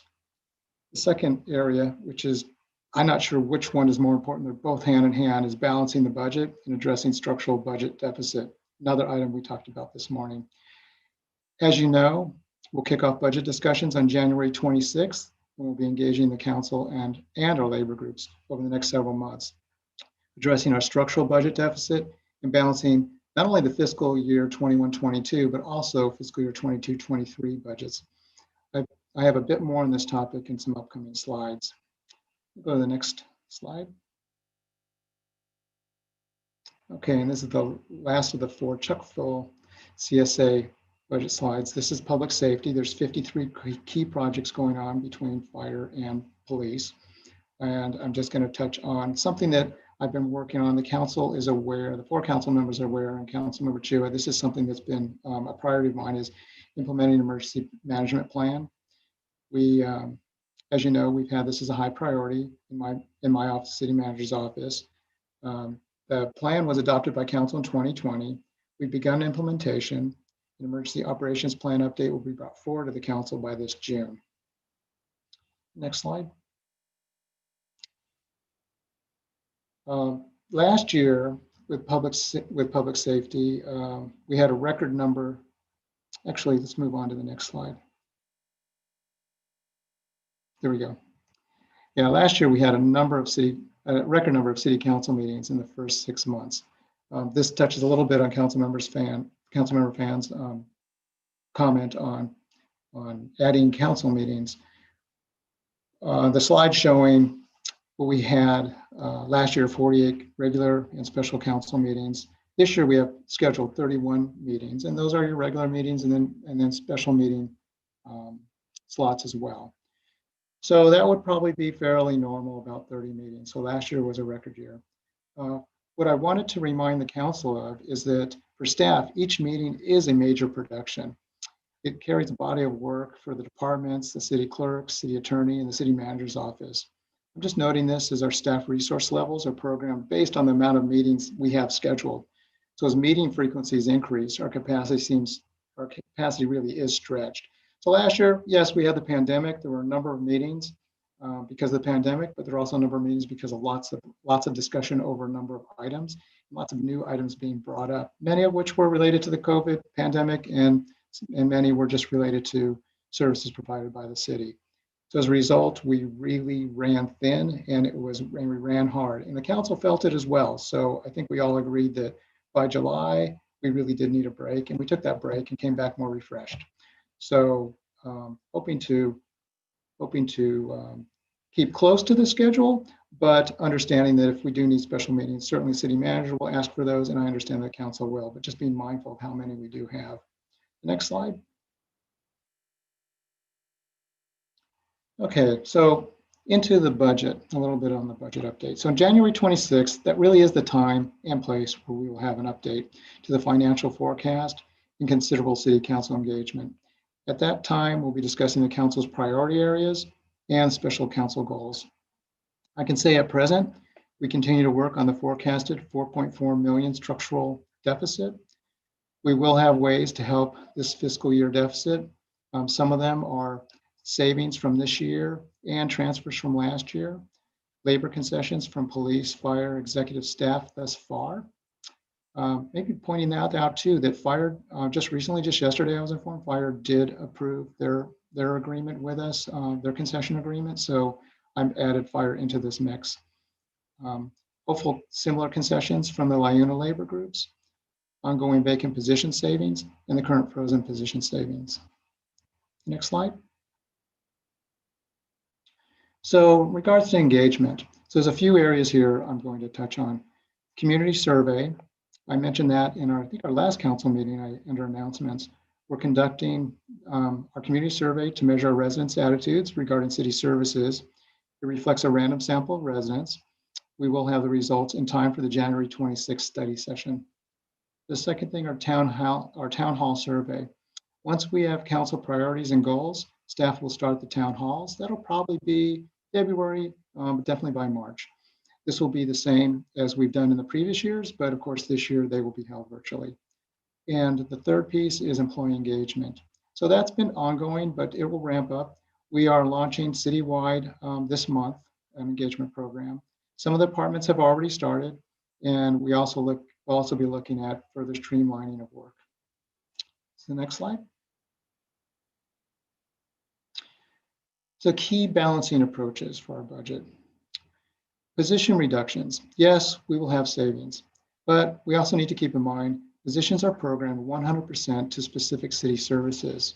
So we don't factor in extra capacity or extra major requests or major added work with the staff we have today.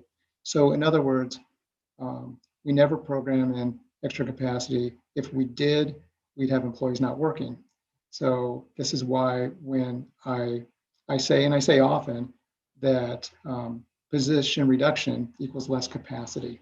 And we're a service agency, so if we're providing a certain amount of services with a certain amount of staff and the staff drop, the service level drops. The service level changes, but it doesn't remain constant. In balancing the shortfall, as I continue to emphasize, our goal is to balance the budgets for fiscal year 21-22 and 22-23 with minimum service level impact. In doing so, we continue to hope for no layoffs. As we move forward, again, I'm going to underscore the importance of the upcoming council goal settings and identifying limited focused initiatives. Much of this is truly a balancing act. Staff has a finite capacity. So when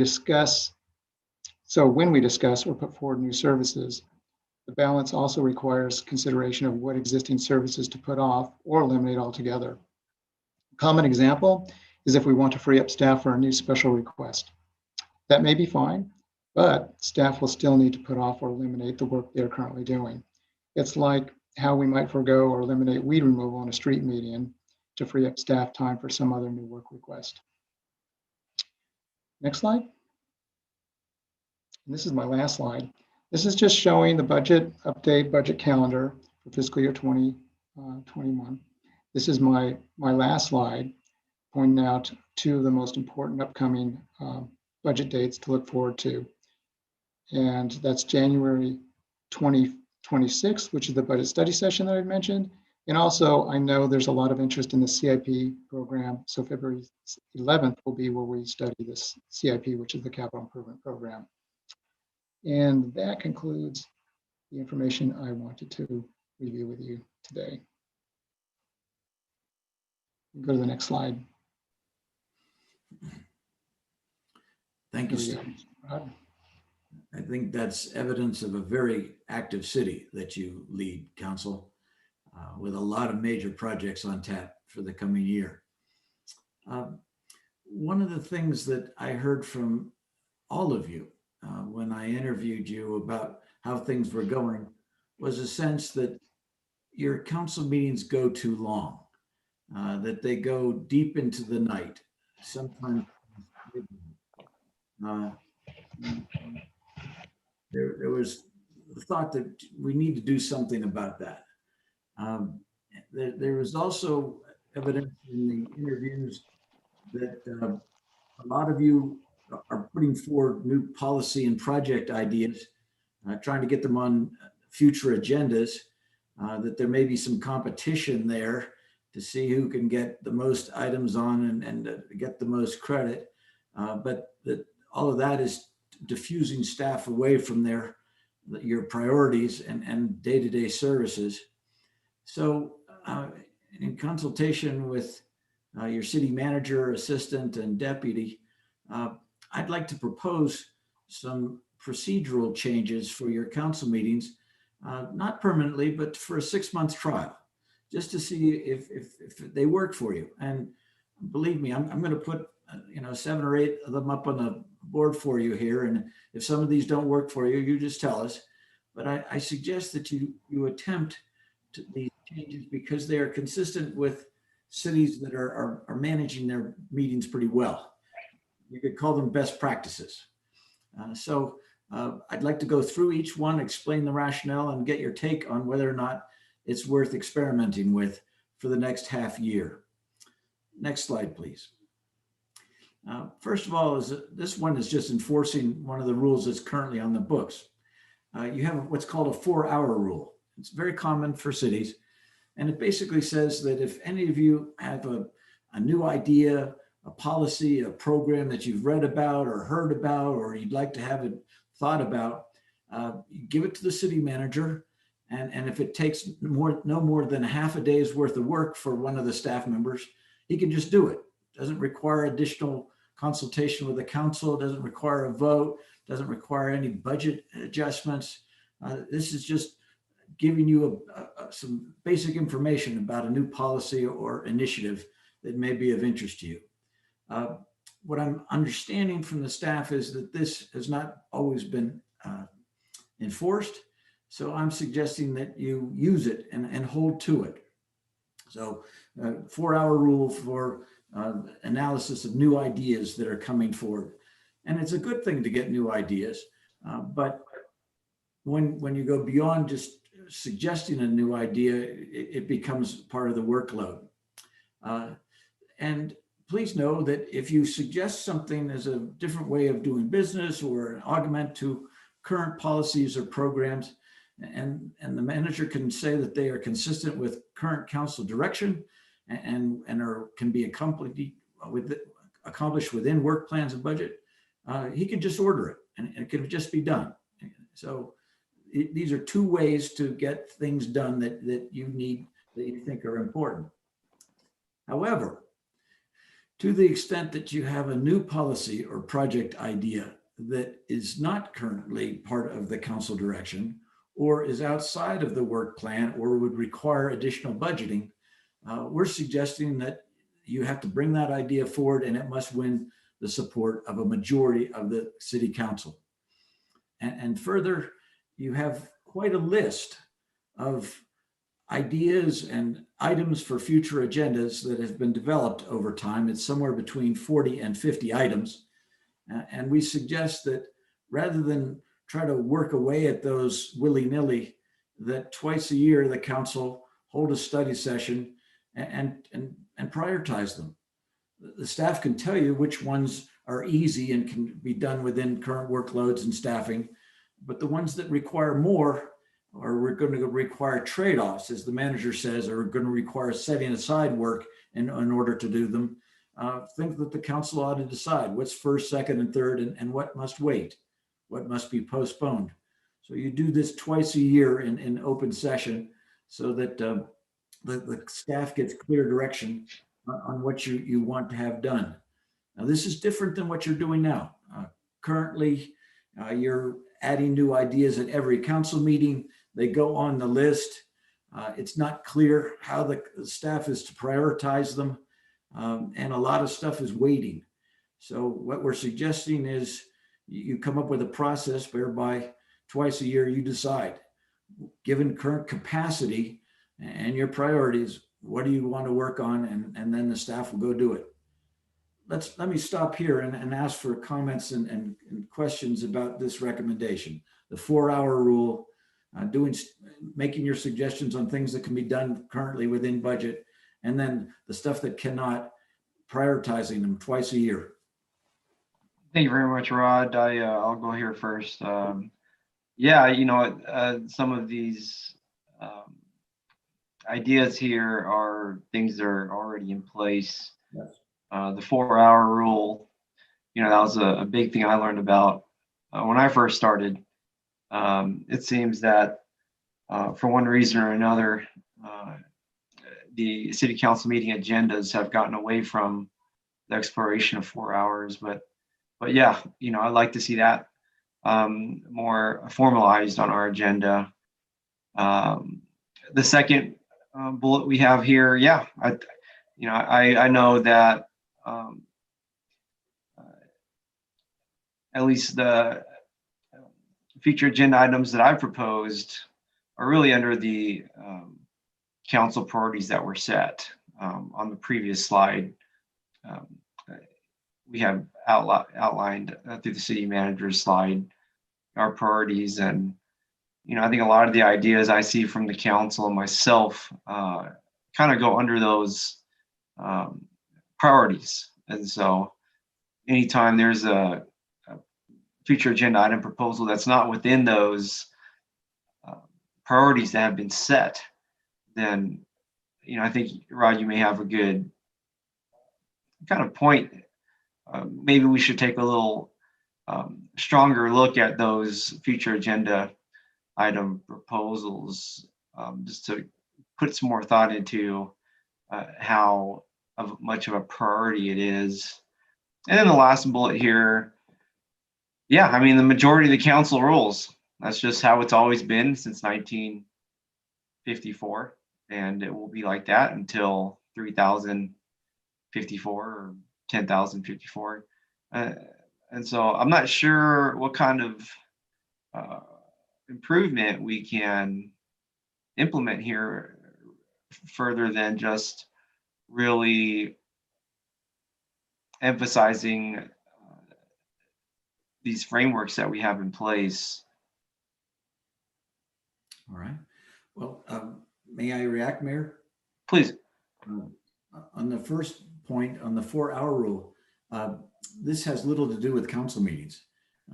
You can, when you sit with your manager every other week, when you have your meetings, or when you have a great idea, you can send him something to be analyzed by staff, and he can have it done without getting it onto the council agenda, without a majority vote, if it takes less than 4 hours.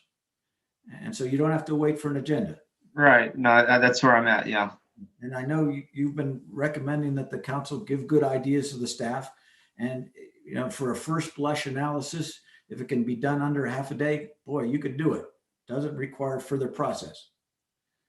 Second point, you said, well, a number of the ideas that have been come up for future agenda items are consistent with existing council priorities. I have no doubt they are, but notice the rest of the sentence, and can be accommodated in the work plans and budget.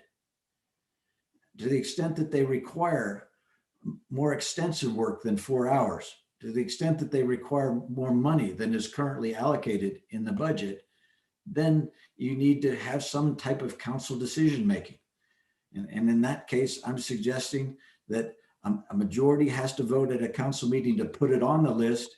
And then twice a year, you have to decide which of those items on the list are you going to have staff to work on, recognizing that they're going to be doing less work on other things that maybe are less important to you, or maybe not, but you're going to have to make explicit trade-offs on where you're going to put the additional time, effort, and money, and what's going to be delayed or diminished as a result, twice a year. Yeah, I agree. I agree with you. I agree with you there. And it could be more than twice a year, really. I think it could be 4 times a year, just to ensure that we are being more precise with the new policy and project ideas in terms of its priority on the list. So I agree with you, Rod. Absolutely. Your city manager points out to me that a number of your ideas are pretty easy, that they can be done, and staff is working to knock them off the list. So to the extent that you can pare down the list each time that you prioritize by saying, we got this done, this is handled, it's now in the work plan, great. But you still have pretty big lists. And I know you all have expectations that the staff's going to get to your items. I'm suggesting that you, as a group, decide what's first, second, and third, and be very clear. I agree with you there. Thank you, Rod. Other council members, please. Councilmember Chua, and then Councilmember Montano. Thank you, Rod. I think we're doing this now. Number 1 bullet point, the 4-hour rule for staff analysis. And actually, it's more stringent than that, because we through the mayor, we give our ideas, and actually the mayor prioritizes it with the city manager. So I think this bullet 1 is, we have the practice that we're doing now is more stringent, just the 4-hour rule, because we filter out which one has to be done first. I don't know if I'm clear on that one, but that's where I'm going on that one. Okay. And suggest policies for over 4 hours. This is really this should be part of the feedback from the recommended initiatives, that should come from the city manager and says this will take us the guesstimate of 20 hours. Then as a council, then we will decide which, because sometimes initiatives are born out of necessities at that time. Yes. So we cannot just put it in the back burner. It has to be addressed. Agreed. As to be an effective council, we have to make fast decisions at some point. So I don't like the idea of just putting it out on a list, because I think the mayor and the council, we know what is priority. I think we're savvy enough to understand what we need to get done. And number 3 is, that's a given. It's a majority rule thing. That's my thought on this one. Okay.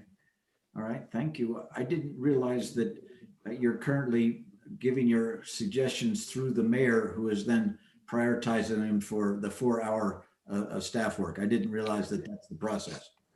And then as far as suggesting new policies and programs, what I understand is currently happening now is that you bring them under council announcements, and at any given council meeting, you could add 8 to 12 to a list that already has 40 to 50 items for new work.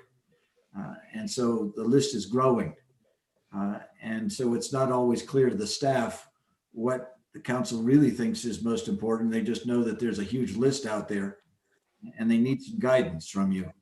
And yes, the staff will tell you at these twice a year or 4 times a year priority sessions, which of these projects can be accomplished easily and within current staffing and work plans, which ones are going to take more work, which ones are going to have to mean pulling staff away from current work in order to undertake them.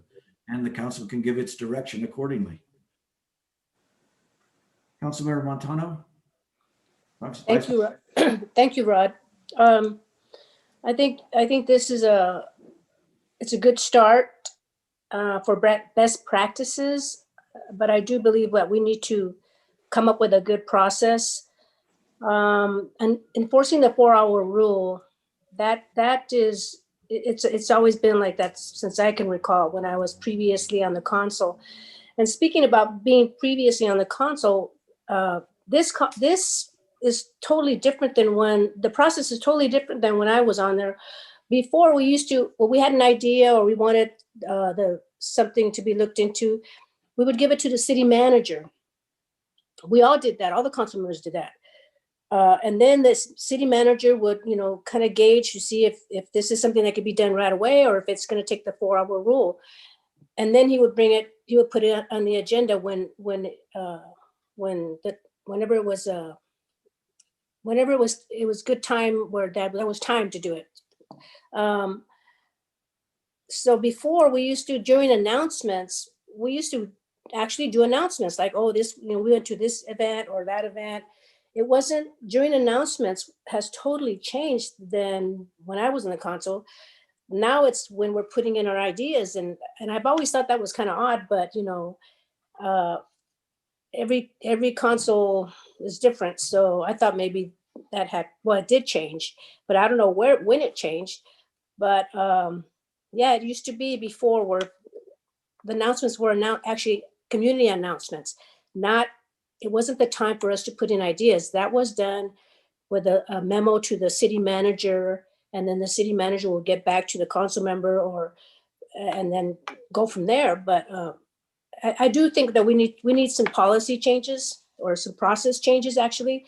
And because the way it's being done now, they're being bombarded. Staff is being bombarded. The city manager is being bombarded by a bunch of ideas. And they're all good ideas, but we need to have some control. And I think that's where that's why this was brought up.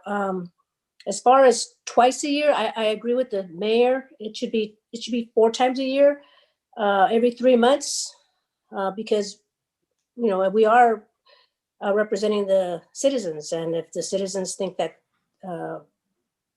if we think that a good ideas will help the citizens, then this is the venue.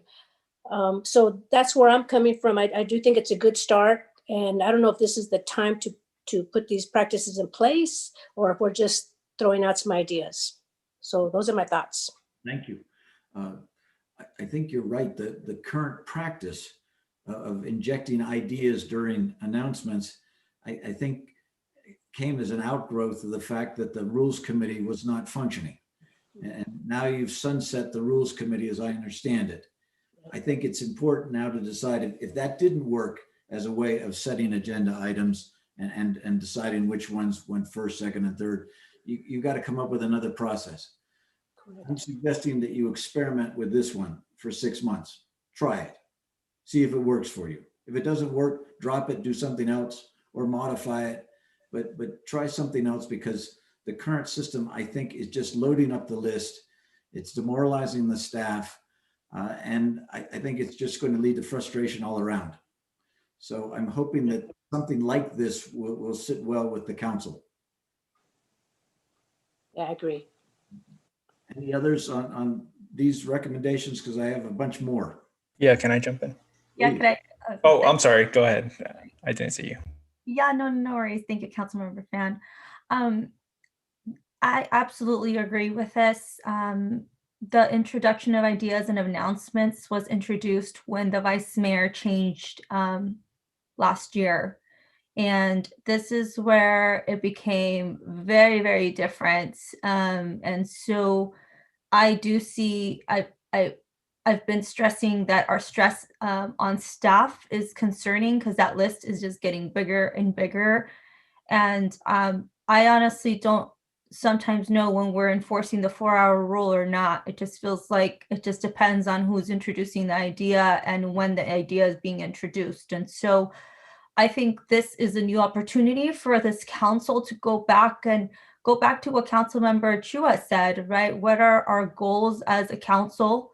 Set those priorities. And at least for this year, because COVID, how are we going to work as a team to help support our staff? Because it does get very tiring. And so we have the best staff and we don't want to tire them. And so I think that this is something that I would definitely support the mayor in doing, looking at that list. At least I would also say at least 3 times a year versus twice a year. And maybe just giving a little pause. I also think that as a council, maybe we could just be a little bit more mindful and aware that if we have an idea we want to introduce, because I also, I heard some great ideas from the vice mayor and Councilmember Chua and Councilmember Fan and the mayor at the last meeting, but maybe we could be a little bit more cognizant, right? Where if we have an idea, maybe not introducing more than one per month, right? And I would hate to limit, all right, I don't want to have a rule and say, okay, you can't introduce more, because I definitely don't want to move in that direction. But I think if we work as a team, it's no longer you have more ideas than me. It's let's work together to make sure that these ideas are working off the priority list, and all of your guys' our ideas are great. And I think the mayor is right. We agree about 99% of the time. The majority of the time we're agreeing with each other. But it's where we each as a council member bring in a list of 10 ideas for one council meeting. I think that is where we could also agree that maybe for at least the next year, we're gonna, bring down those ideas. Maybe it's 1 per month. I don't know. It's just that list is getting a little out of control. And as you could see in the number of meetings, last year we did amazing work. I don't think we've ever met that much as a council. But I think this year, I feel this team is different. And I think this team is definitely going to be able to overlap some of those ideas. So my thought process is I would love to move with this, to pause it a little bit for staff to catch up on work. And then COVID-19 is here. So I definitely want to make sure that there's still an ability for us to introduce policy because of the emergency situation that we're in. So I would be in support of trying something like this because I do believe it's a more clear process than what we have now. Thank you. Councilmember Montano?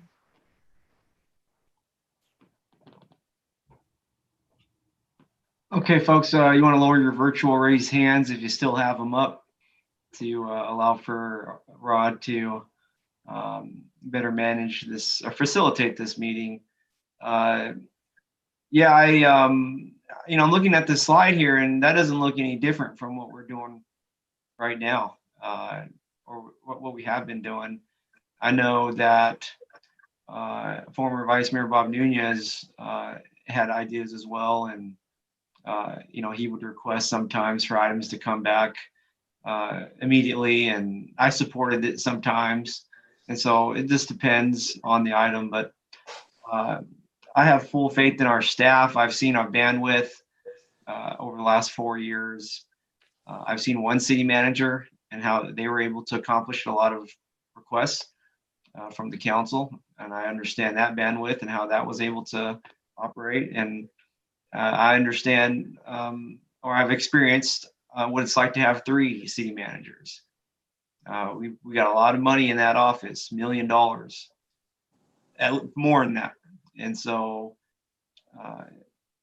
if we're going to have the horsepower to push through items, some quicker than others, then, we're going to have to really take a look at it case by case. I don't think it's a systemic thing. In regards to this new city council's first meeting and the number of items that were brought forward, many of them were already on the list. That I don't think, that's going to be a reoccurrence time and time again. When you have a new city council, there's bound to be a start to it, and that was a hard, fast start. But I don't anticipate for there to be a dozen new items every single meeting. It's just not it. And the thing is,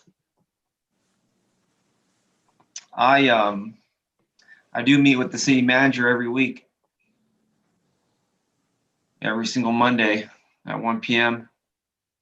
I even have another meeting following that with the city manager and the vice mayor at my direction.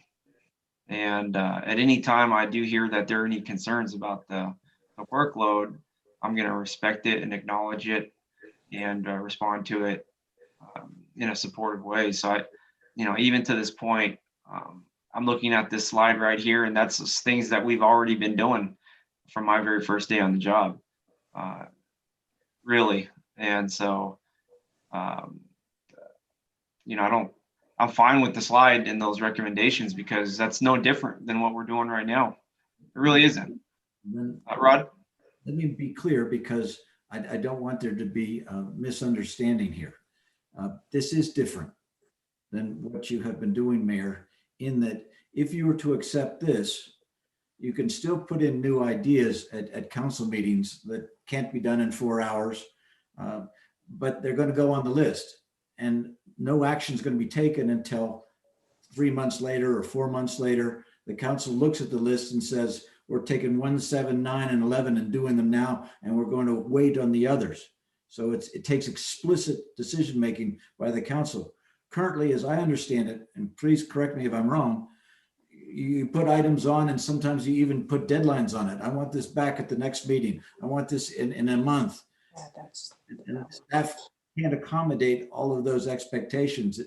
So I'm suggesting a little more structure to how you decide which of these great ideas you want to take on, and being very clear about what's not going to get done as a result. So does that help? And that does help, Rod. And we can refine our process, maybe implement some tiers as to the priority of the timeline of the item. We can improve our process. And so it does help. And so we can do that. You know, one thing I do acknowledge is that sometimes items come forward and I shouldn't say, I don't want to speak for anybody else, you know, and I don't like when people speak for me, but you know, I acknowledge that maybe I can recommend to others that we put a timeline on the items, because if there's a list of items out there and there's no kind of calendar on them, then I can understand how that can be very challenging. And so I do acknowledge that, Rod. Okay, thank you. Councilmember Chua and Councilmember Fan. Councilmember Chua. Okay. In terms of introducing a structure, I think it's also prudent for management to let us know what is possible. I mean, let's take bullet number 1. Yes. Less than 4 hours rule that you mentioned that the city can do. The city manager can put it in the list that can be done right away, right? Yes. So my question is, or the structure that I'm looking at from management, from our CMOs, you know, city management, is to give us what is that bandwidth that they can handle, so we can have our expectations as well that hey, okay, this is good, it can be done, and it can be done. Give us a timeline. I don't want the idea of giving an initiative or suggestions and there's open-ended whenever. That's not right either. There's got to be a commitment from city management that this will be done because it's less than 4 hours, it's within our bandwidth. That's what I'm trying to do. And for the over 4 hours, then as a city council, like everybody said, and I agree, that we will decide, and we will decide based on the list that we can look at every 3 months, 4 times a year or 3 times a year. That's what I'm looking at. That, I think, is the start of a structure. Okay. And what you enunciated there is absolutely consistent with this recommendation. If you have a good idea that you came up with in the middle of the night, or you read about it in a professional magazine, you heard about it from another city, you can give it to Steve and he can have staff work on it for half a day and give you analysis and more information. If he thinks he can actually do the project, then it's consistent with current council priorities, work plans, and budget. If he could just work it in, he can do that as well. And he can tell you when that will happen. If it's going to be outside of that, if it's going to require more work, if it's outside the council priorities, if it's going to require a change in the budget, then it goes on the list. And as you say, every 3 or 4 times a year, you as a council decide which of the things on the list are that important that you're going to take staff away from their current work in order to do them. That's the proposal. That's how it was. It used to be done that way. I see. Councilmember Fan. Sure, thanks. So I guess a bit of constructive feedback. We've tried a lot of methods. We've come back to methods. We've sometimes gone in circles, but you know, I don't think that this necessarily is the solution, because we've done similar things before. Even if this is a little different, I think there's a couple of things to consider. One is staff needs to relay to us clearly the workload and the feasibility of some of our proposals. And we need to be very mindful of that as well. so that when we do present something, it is cohesive with the current workload. I think it's really important if we inform staff ahead of time before we presented something, even if it's just a few days, so that they can provide some feedback, tell us what some of the challenges might be in that policy proposal, if it is even a policy proposal, because sometimes we just throw out concepts. And during that process, that they can candidly share us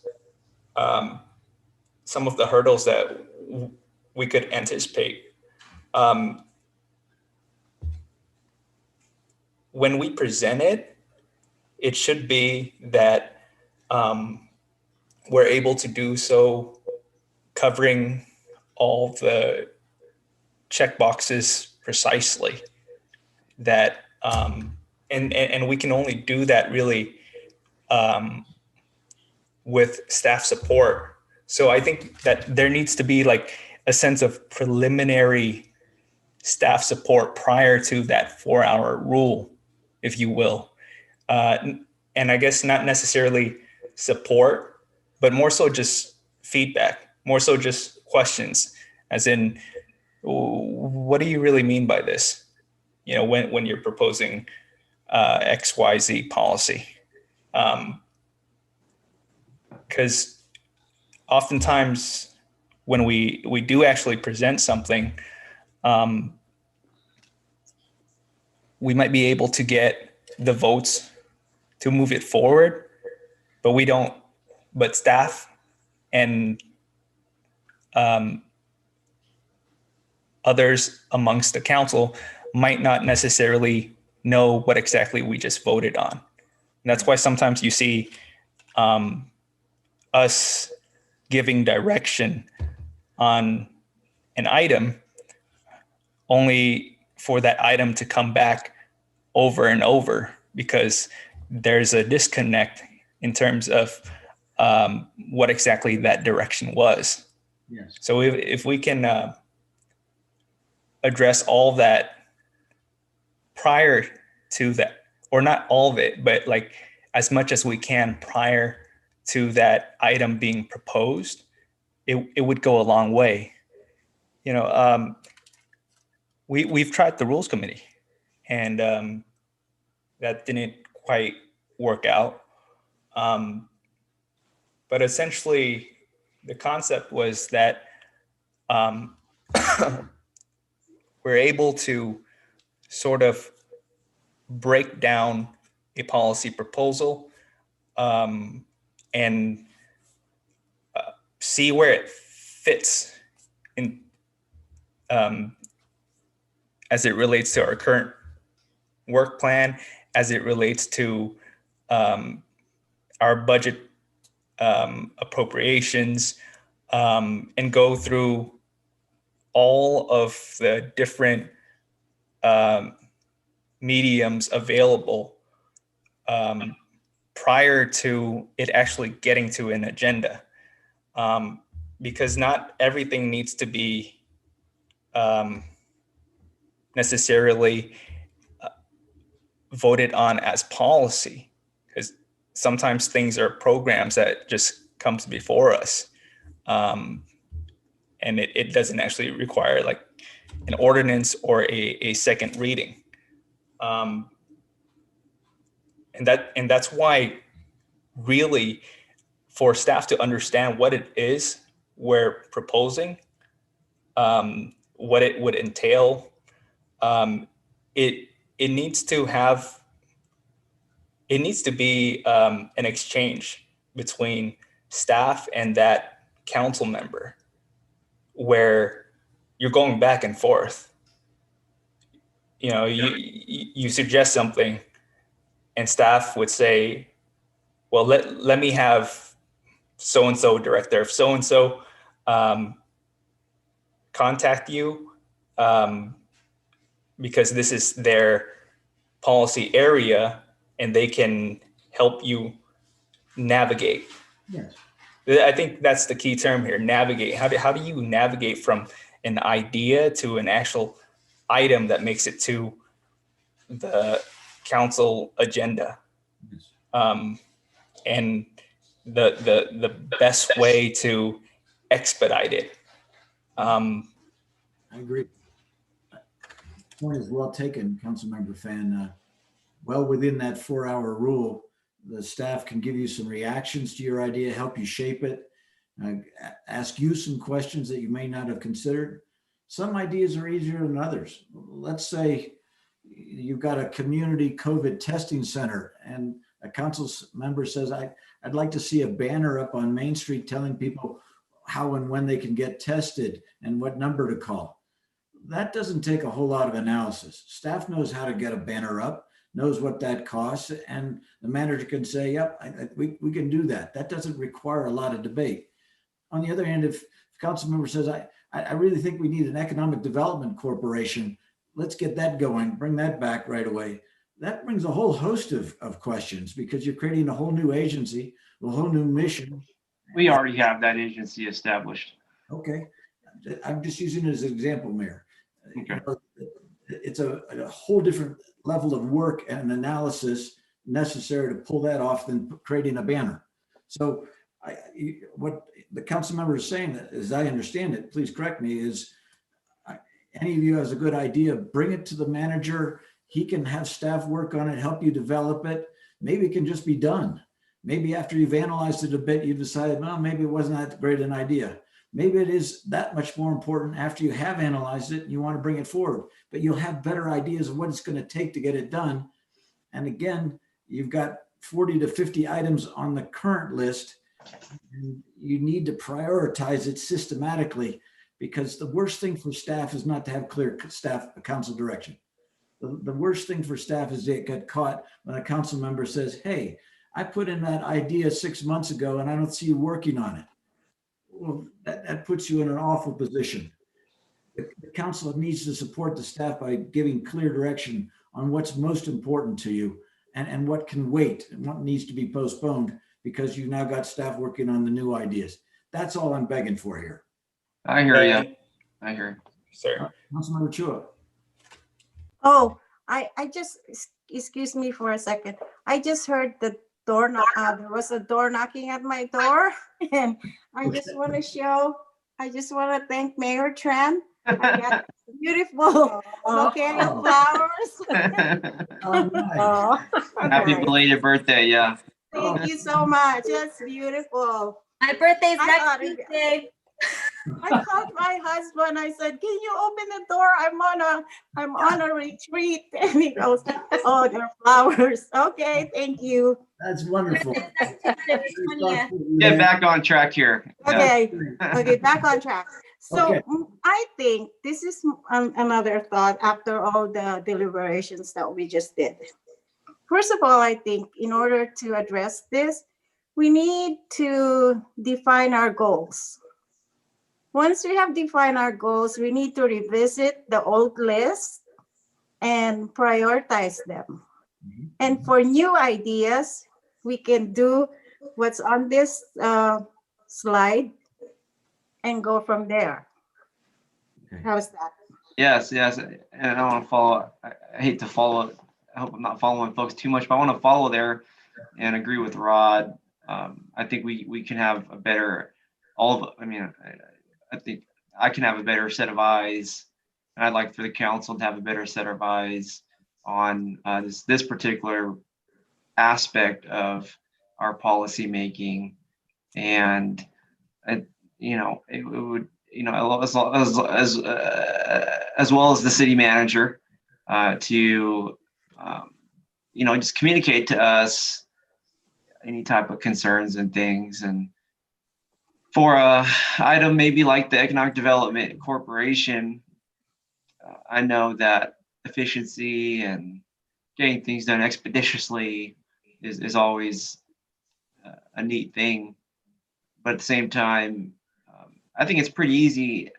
This council is very, and I'll be doing my part supporting this council to say we're going to be very reasonable with the timeline of our items. And I don't want to put or overburden our city manager's office, which trickles down the organization to department heads and managers and each person in the city. But I want to go with Rod on this to say that I support the idea here, Rod, that we're talking about right now. And so let me say I will put my good faith behind that to ensure that we aren't overburdening our city staff by doing a little better here with some of the ideas on this presentations.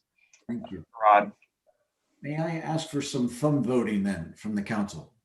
Thumb voting is thumb up is something I approve of, I can support, it makes good sense to me. Thumb down is, I don't think this makes sense, I can't support it, I think it is a mistake. Thumb to sideways is, I'm not wild about it, but I can live with it. I approve, I can live with it, I don't like it. So thumb voting on this set of proposals, please. I see. Well, let me ask you one more thing, Rod. Let me give an example. So we can have a little more clarity on what this thumb really stands for. So let's say there's an idea that falls within our priorities.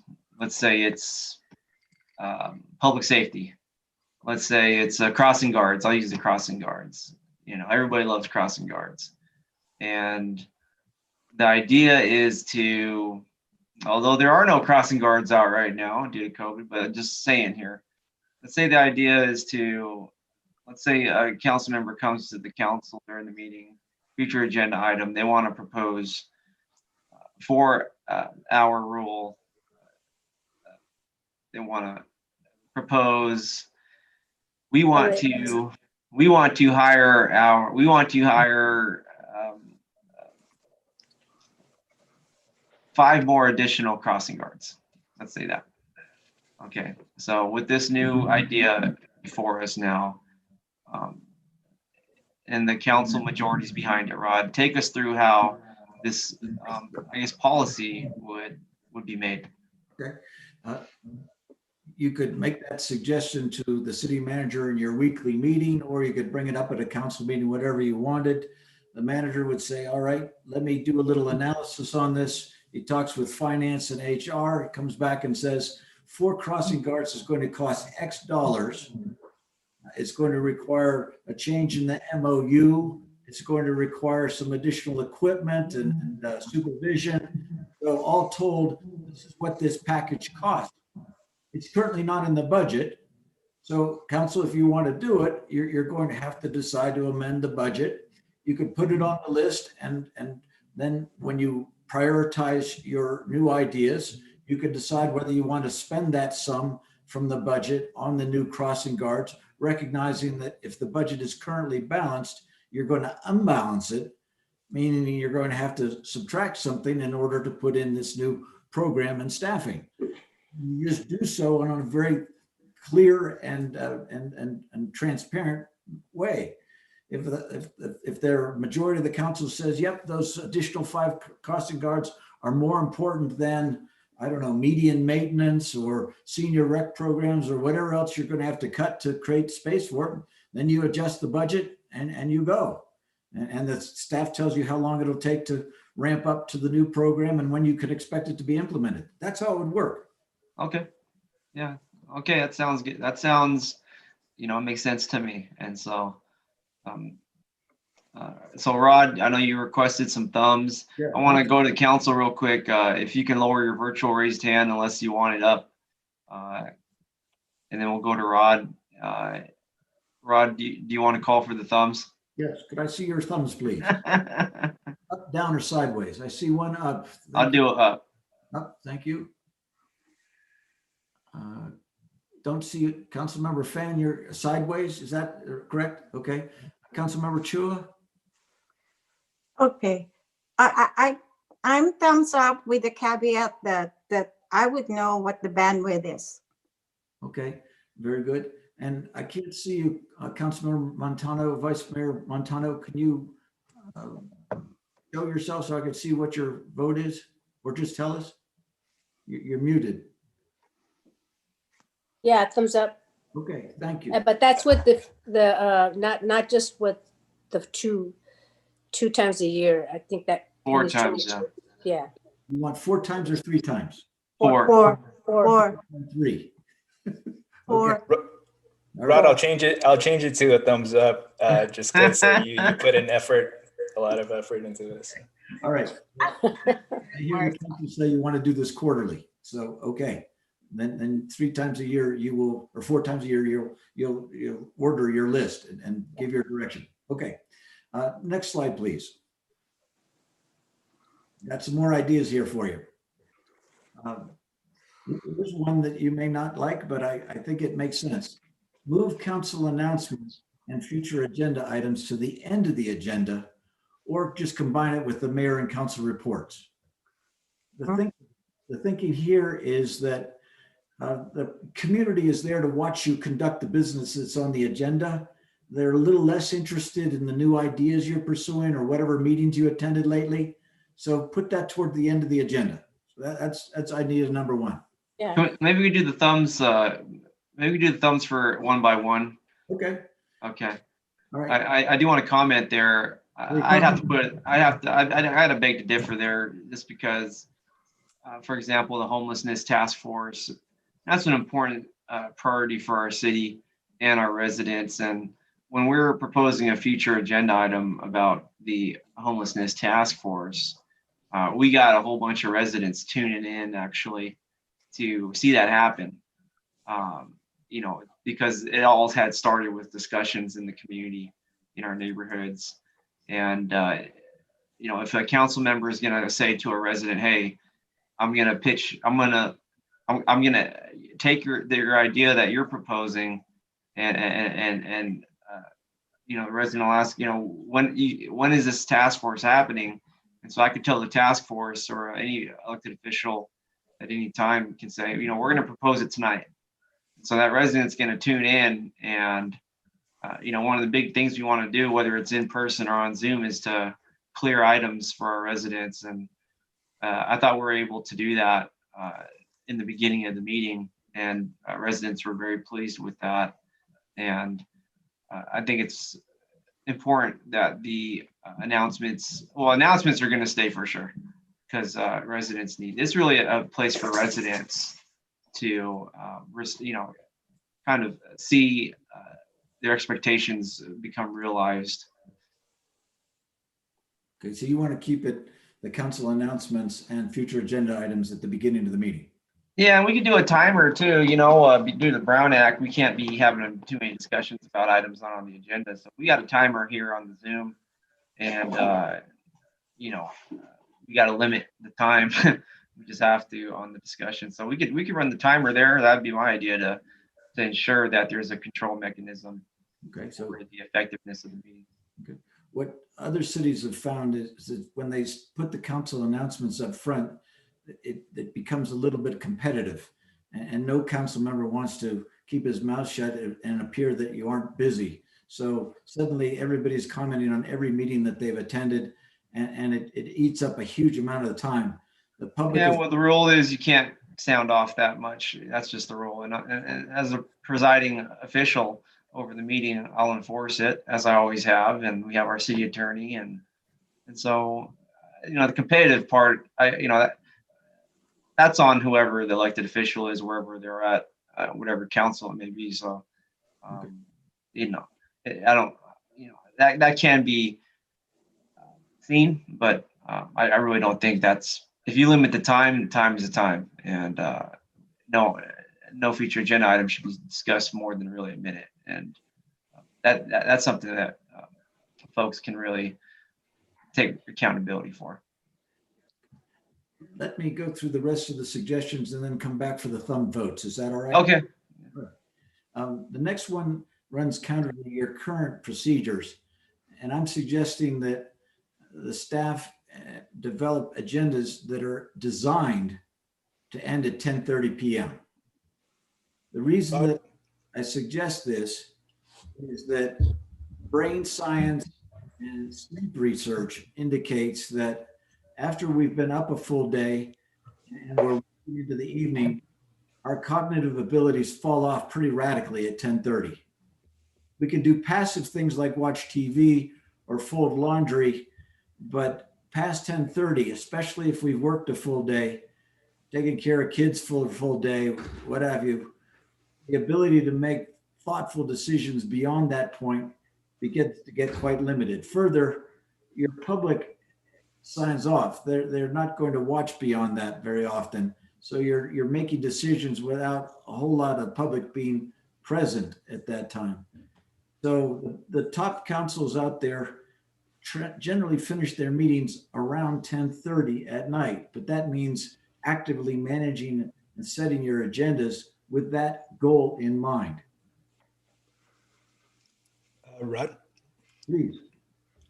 can I just make I agree with you, but I was wondering if I can make a quick point about the previous bullet. Please do. Yeah. So would it be helpful to split it in terms of announcements? So announcements that are pertinent to upcoming agenda items versus announcements that are just, hey, I attended this.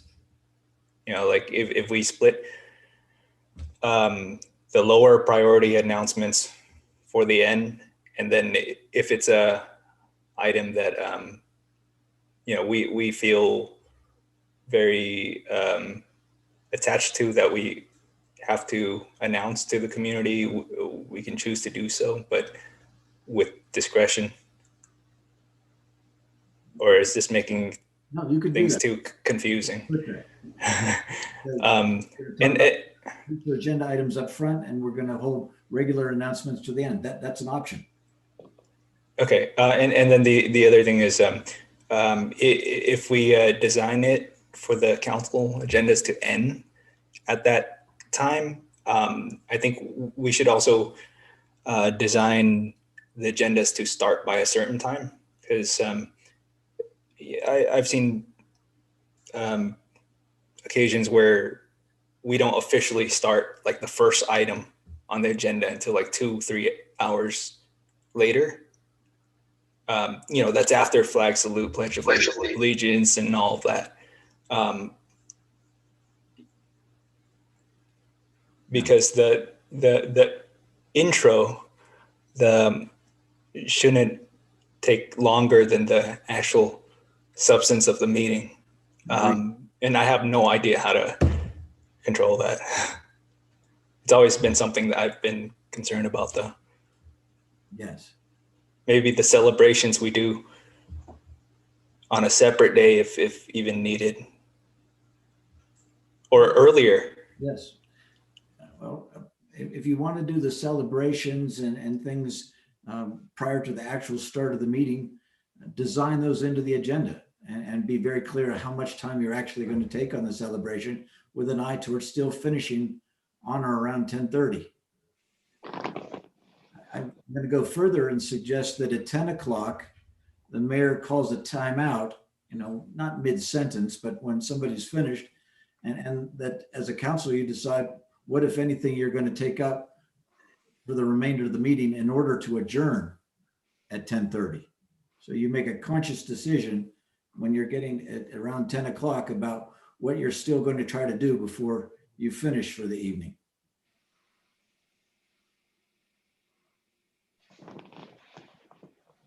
Questions, comments, trying to get the 10:30 adjournments, or? Yeah, I'm okay with, I give a thumbs up for that 10:30 policy. It doesn't hurt. It kind of creates a sense of urgency for meetings and members that are part of the meeting to be more efficient. I think that's actually not a bad idea at 10:30, but we've had good meetings too. I don't want to say that every meeting never finishes or every meeting ends at 1. I think there's marked improvement with this new council in terms of getting meetings kind of moving forward. It's really in the end, it's up to each individual in the meeting to be mindful of the time. Public comment, it's 1 minute minimum, and that's one control. But up on the dais here, we don't have that time limit. And if someone were to hold the microphone for over 30 minutes in one night, I mean, that's just what it is. And I'm just going to say that's just what it is. If we can all lower the average time speaking, the quantity of it, not the quality, but the quantity of it, I mean, one person would save everybody a lot of time. And I'm not perfect, but I do restrain myself. I try to in my mind, in the courtesy of knowing whoever has the microphone is going to drive this ship. And I for one definitely want to minimize the trip. No one likes a long flight. And so, Rod, you talked about taking a time out and doing kind of a layover, but it would be better not to do a layover on any flight. But it all comes down to us individually. And if there are moments where one can, kind of say, hey, maybe one time I did talk for over 20 minutes at a time.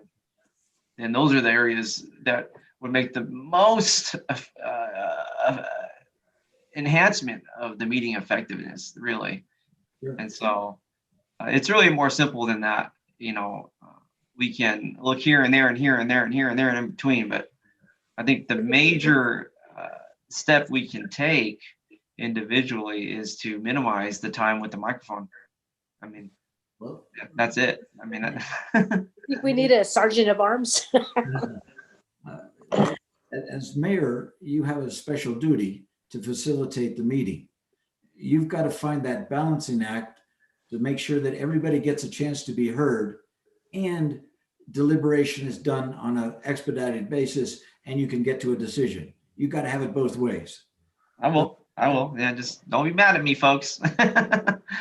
All right, I might give you a soft nudge going forward, but it's out of the benefit of all members.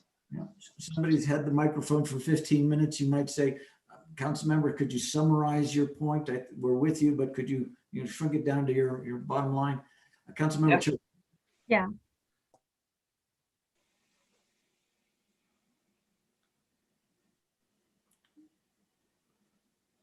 Councilmember Chua?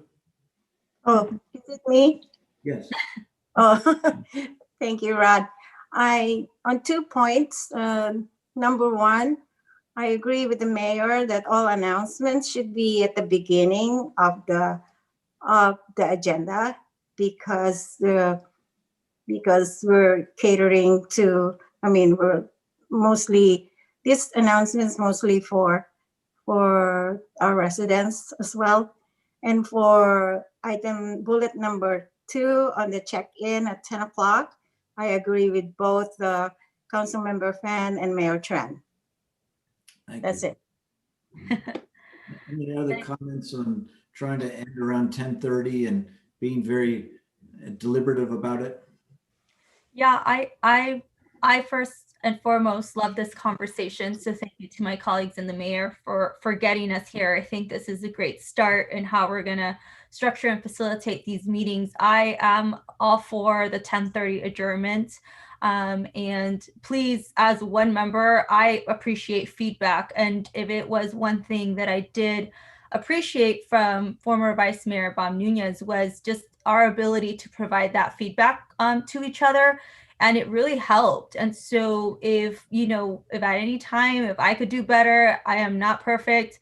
I am here to do what I can to make sure that that 10:30 p.m. adjournment takes time. I hear what the mayor is saying with the announcement, so I do agree with that. And I also agree with Councilmember Fan, where the future agenda items could be placed at the end. Or if we feel that maybe we have a long meeting, we could always write a memo, right, Rod, or in some way, and just turn in that report and have it acknowledged. Just that way it cuts back on the speaking time, but it still allows us to show maybe some of the work that we've been doing or some of those announcements so the public could have access for them. So I think that's another way that I've seen things get done.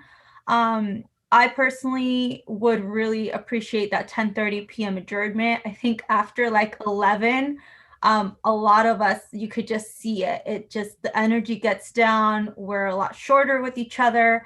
And, you know, going back to, you know, what Vice Mayor Carmen Montano said earlier, right, in terms of respect level, I think this is a great start for us to do a fresh start with each other, do that reset button, and start learning what respect means to each one of us, honoring the work that has been done before us. So I applaud all of us for getting to this conversation. I feel like it's been 2 years in the making. So thank you guys for allowing this to happen. And thank you, Rod, for facilitating, because I think this is going to definitely make us a very powerful council and one team. So thank you. Thank you, Councilmember Dominguez.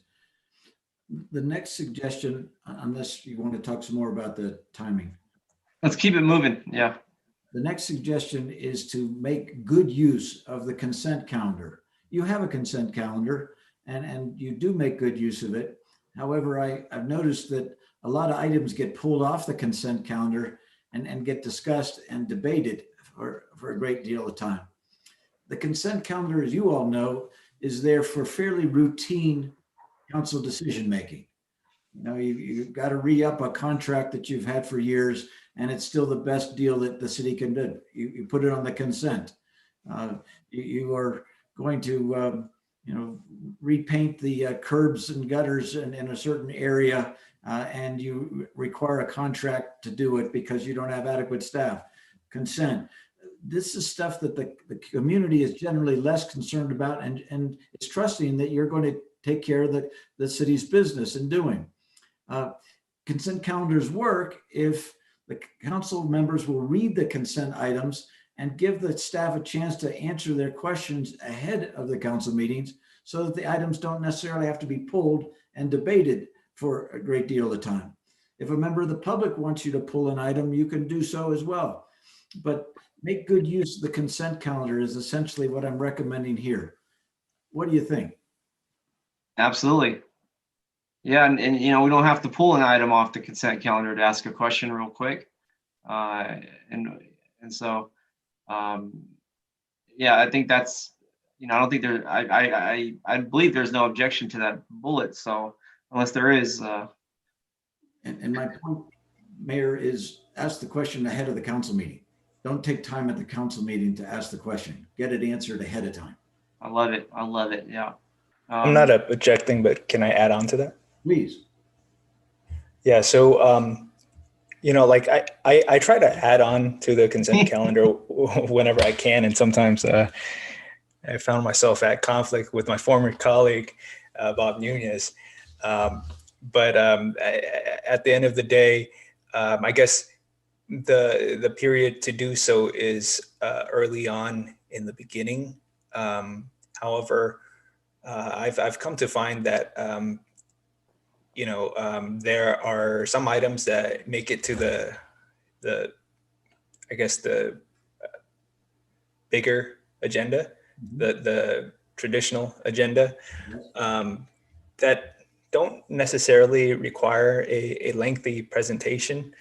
I'm wondering if we can have a process set up so that, like, by a certain time, if we haven't gotten to it yet, we can do like a couple of speed rounds where the discussion is where the presenter doesn't necessarily have to present a formal presentation, but can summarize the major points And the other thing to consider is perhaps for items for in the future that do have a presentation, if staff checks in with council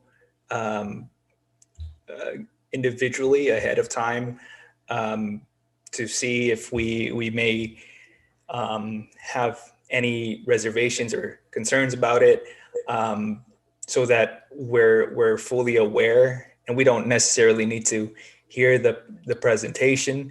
If there are certain elements of that presentation that we might find that would be helpful for the public to hear, then we can indicate so, and so that staff can do their part in still informing the residents and perhaps posting that presentation up, but we don't necessarily need to sit through the entire presentation, because I feel bad going through, or whenever staff is going through the full presentation. In my head, I'd be like, just do 5 sentences and we're good, because it's expected of us to do our part, our due diligence, to sort of review the packet ahead of time. So yeah, that's in regards to, I guess, presentations in general, and adding and doing the speed rounds, if you will. I also think it might be good practice, for executive team to perhaps in your weekly meetings, tell the what do you call it? The what's the term you use for everybody's respective areas? Expertise. CSAs. CSAs, yeah. For the CSAs, hey, you guys check in with the council, or you guys have to present. I know that city manager often checks in with us, but I think it's different when we actually hear from the actual CSAs, so that the info is more. I don't know. It touches on the source material in greater depth, because sometimes, Steve, when you're checking in with me on like a certain policy area, I would be like, okay, that's helpful, but I need more info, and like, Yes. I don't want to ask for more info, because I feel bad asking you. Like, I'd feel comfortable if, for example, if it's I don't know, an engineering question, like I can just ask Steve Erickson on the spot regarding that issue, because I don't want to put you in that position where you're like, oh, I actually don't have the answer to that immediately, even though that's completely fine. Councilmember Finn, what I think you're discussing is the art and science of agenda design and meeting management.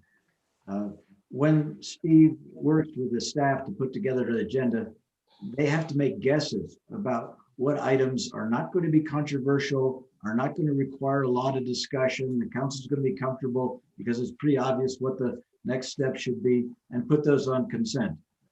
Which items can have an abbreviated staff report with just a few sentences or a few paragraphs, and then wait to see, are there more questions, and which require the full on, all 100 yards report with the PowerPoint and the expert advice.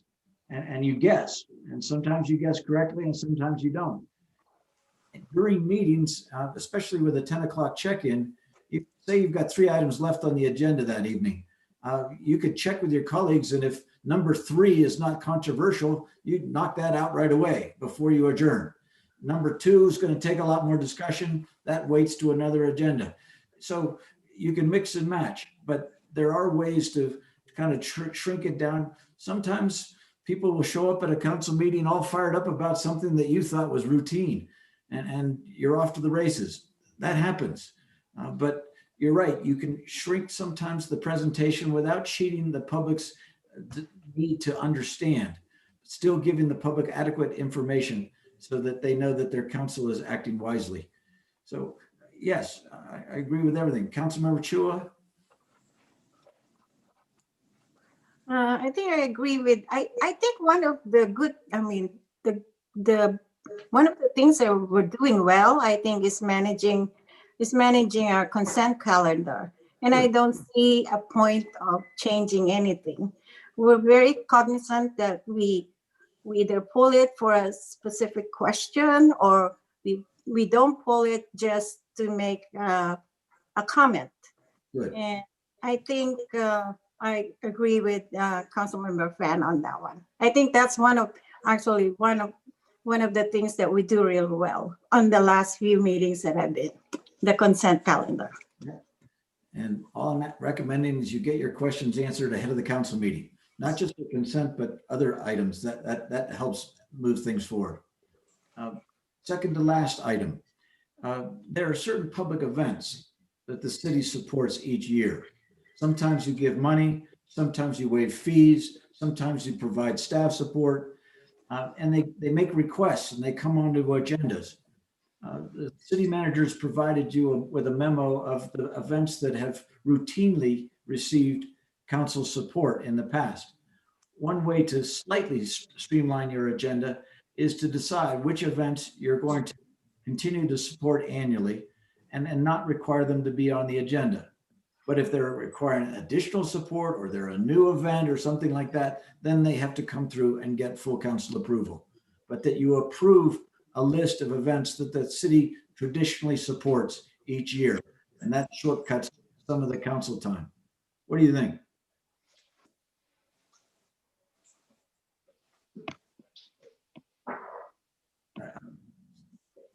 Please speak up. I don't see any hands up yet. Does this make sense? Have a pre-approved list of city council supported events, Councilmember Chua? I think with the budget constraint, I will be more comfortable if this will be part of the budget review, so we can actually look at them beforehand, before they happen, and really have an idea of what we're going to try to do as a council. Precisely. This list It has to be done before it happens. Yes, this list would come to you at budget time before the events were happened. So you would make the decision in the context of your whole budget. Right. With you. Other questions, comments on this idea?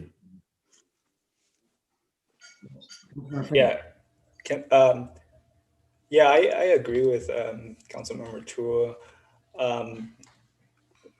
Perhaps it might be a good idea to temporarily suspend this practice for at least this fiscal year, and then we can revisit that after the budget conversation. But we really gotta be pinching pennies here. Are you suggesting that the council just not support any events for a year?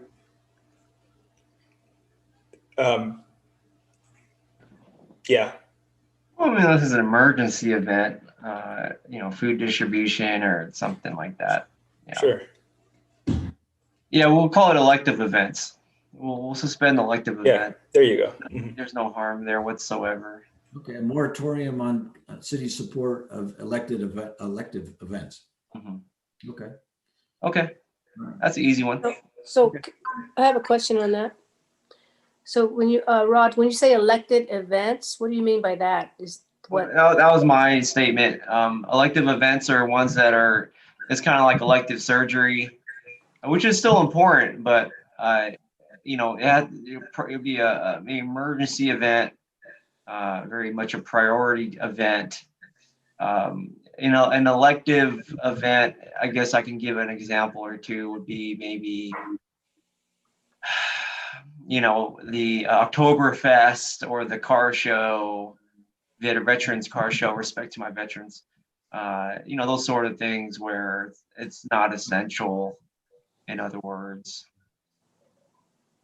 Okay, so you're talking about Easter and Oh, no, we love Easter now.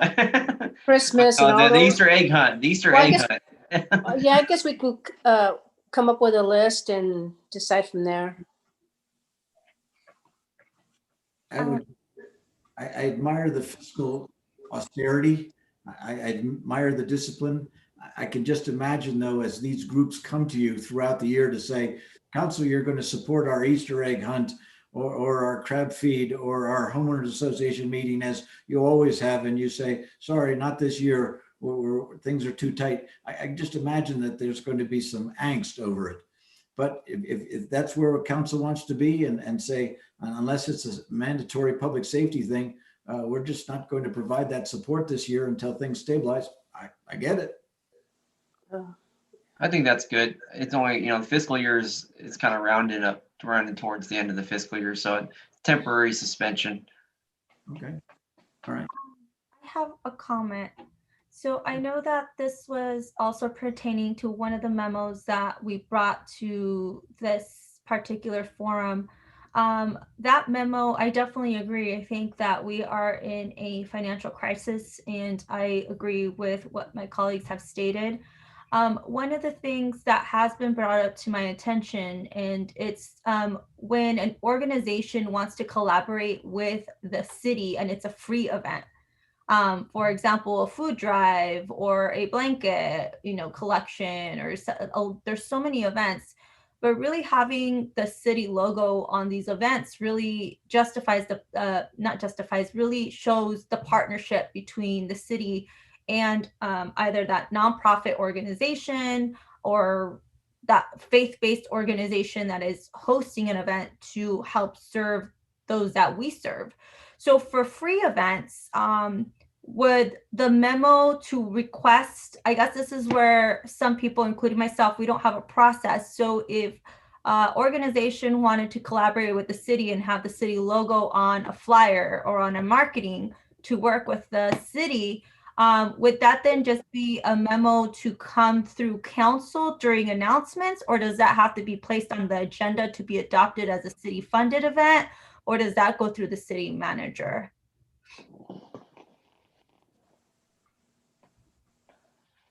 I think if it's asking for city sponsorship, it should just go through the city manager. But the city manager may want to confer with the city attorney too, because when you put your name on it, you assume some liability. It's not free. Right. Correct. Yes. And so that is why it's important to have that conversation. I think it's been a little confusing if it's a city manager, if it's something that has to go through the city council. Rod, I'm sure, I don't know other cities that I've seen, it's just they sponsor them as a city sponsor event. It goes through the district attorney. And then most events, if they have, what is it, an extended liability insurance that covers, they have to cover at least $1.5 million. And they just include the city in that liability of insurance, then that's the traditional way that I've seen other cities go. But I honestly don't know what our city does. So that's where I wanted a little bit more clarification. It's not so much spending the money, it's how do we collaborate with other organizations so they could use the city logo and we could collaborate and partner. Yeah. So I just want to be clear that it goes through the city manager, and then he has the opportunity, he has the ability to say yes or no, or does that have to come through council? Let me see if I can clarify where we are in this conversation. Several council members have endorsed the notion of, during this period of fiscal crisis, that you take a timeout on financial and labor support of public events in Milpitas. And so you would respectfully tell the requesting organization, not this year, not until we're through our fiscal white water.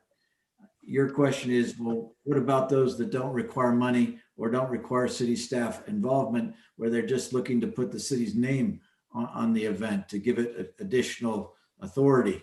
And there, I think that could be done at the staff level through risk management in the city attorney's office to make sure that there's hold harmless language and adequate insurance. I think that's an administrative matter, but I defer to your city manager. Steve, how would you handle it? It may be, and I would definitely need to check our ordinance. I think Chris and I have looked at this in the past, something similar to this. I know the practice has been when we supported events that the city seal is used because we want the acknowledgement. So that has been placed or associated with the event as a sponsor or some kind of level of sponsorship for that event. And that's as far as I could go. I know there's ordinance on the use of the seal and who can use it. I don't know if it speaks further to authorizing, for instance, the city manager to use it for sponsorship based on, I'm guessing, council guidance, which may be a pre-approved council guidance based on a number of events that are either pre-approved or are somehow directed to the city manager. Okay. Well, may I suggest, Steve, that you get back to Councilmember Dominguez and copy the rest of the council on how you might handle that situation, because we don't have time to develop the policy today. Yeah, that's something I could probably send you without even doing necessarily an info memo, probably maybe an email to the council. Great. Okay. Yeah, because I know that was an item on the agenda, and I pulled it thinking that we were going to work on the language for that and adopt what we're going to do with that today. But since we didn't do it, is it okay to put it back on the list then, Steve? And then if we have to bring it through the council to at least work through the language if there's needs to be a modification in policy? I think I'm hearing a little bit of direction, and I think that if we pulled it off the list, it could be on the list because it was on the list. The direction of the council was to touch on this today, but we really didn't set up to take action on items today because it's a retreat format. Okay, so then the amount of discussion is what we're having now, and that's where it ends because we can't decide. All right. Well, let's do some thumb voting here on these suggestions. I didn't hear a lot of support for moving council announcements and future agenda items to the end of the agenda. Did anybody feel differently about that? You want to leave that alone? I thought we were going to split it. I couldn't hear you.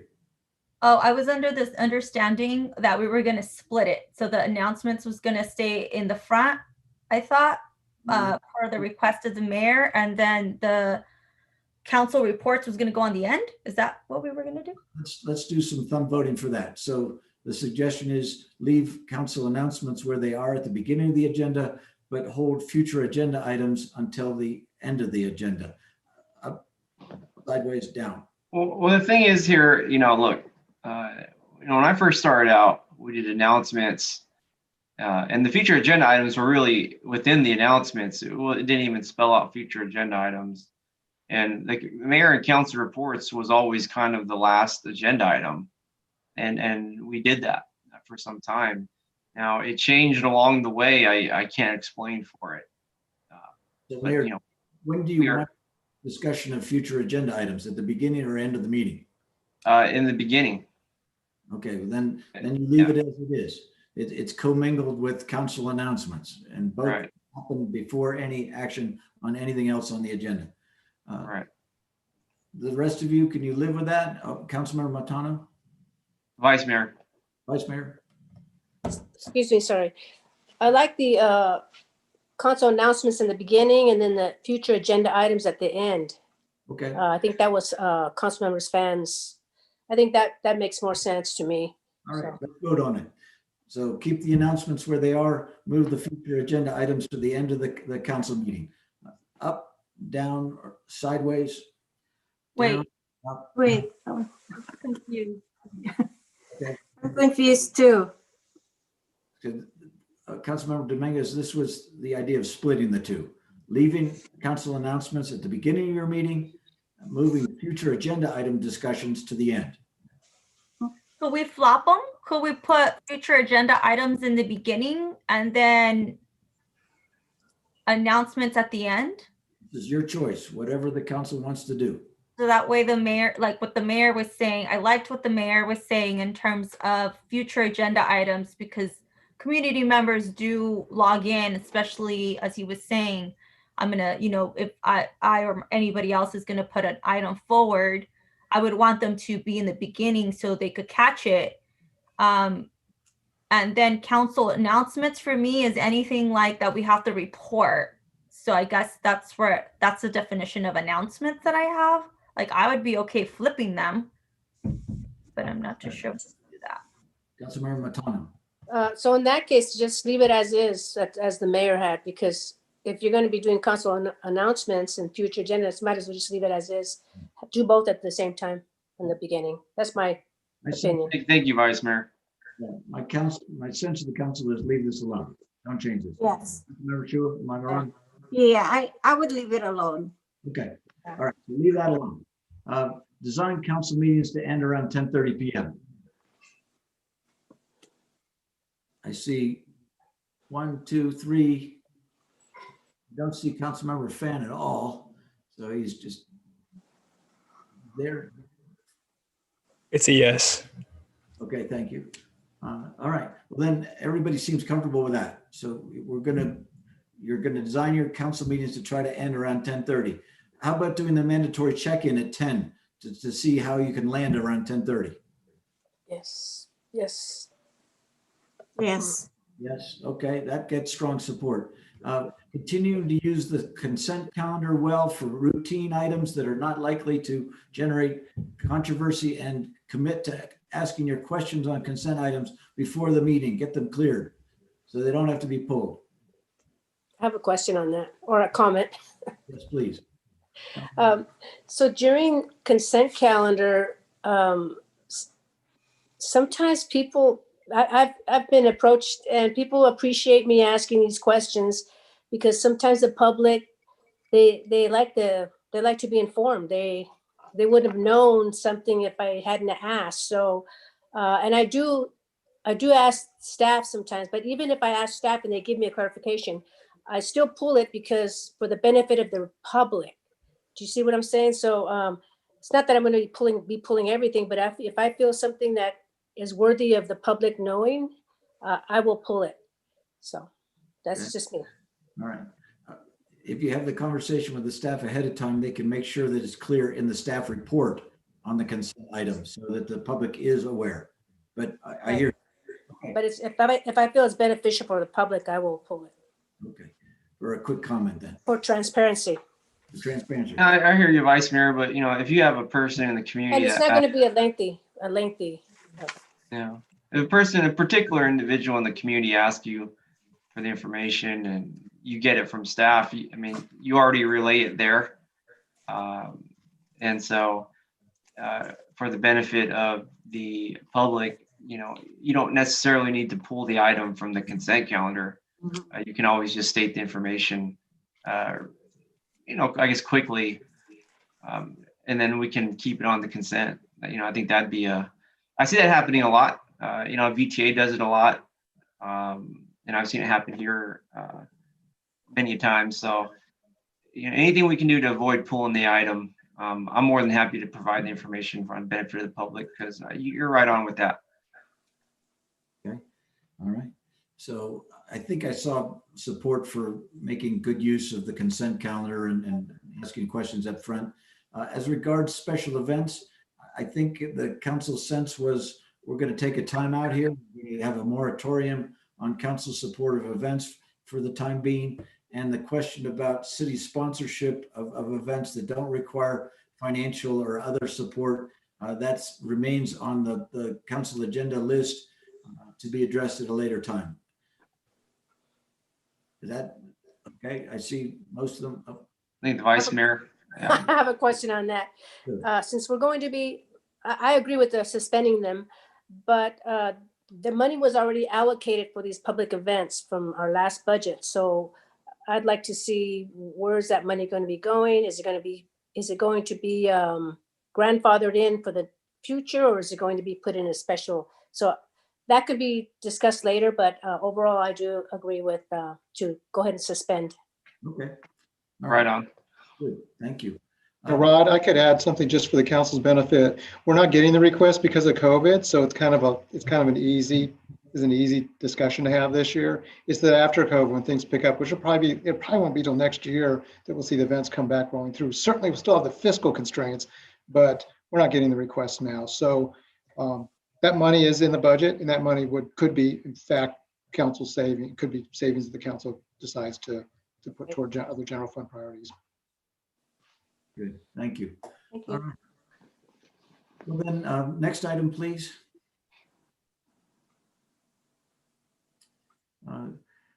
I'd suggest that for these items that the council says, yes, we're willing to experiment, I'm suggesting that sometime this summer, you bring it back at study session and ask whether or not they're working, whether you like ending at 10:30, whether you agree with the way that the consent calendar is being used, whether you are in agreement with the way that you are now very consciously prioritizing agenda items and so forth, and to give direction to the staff of whether you want to keep some of these as your procedures or modify them or drop them because they're not working.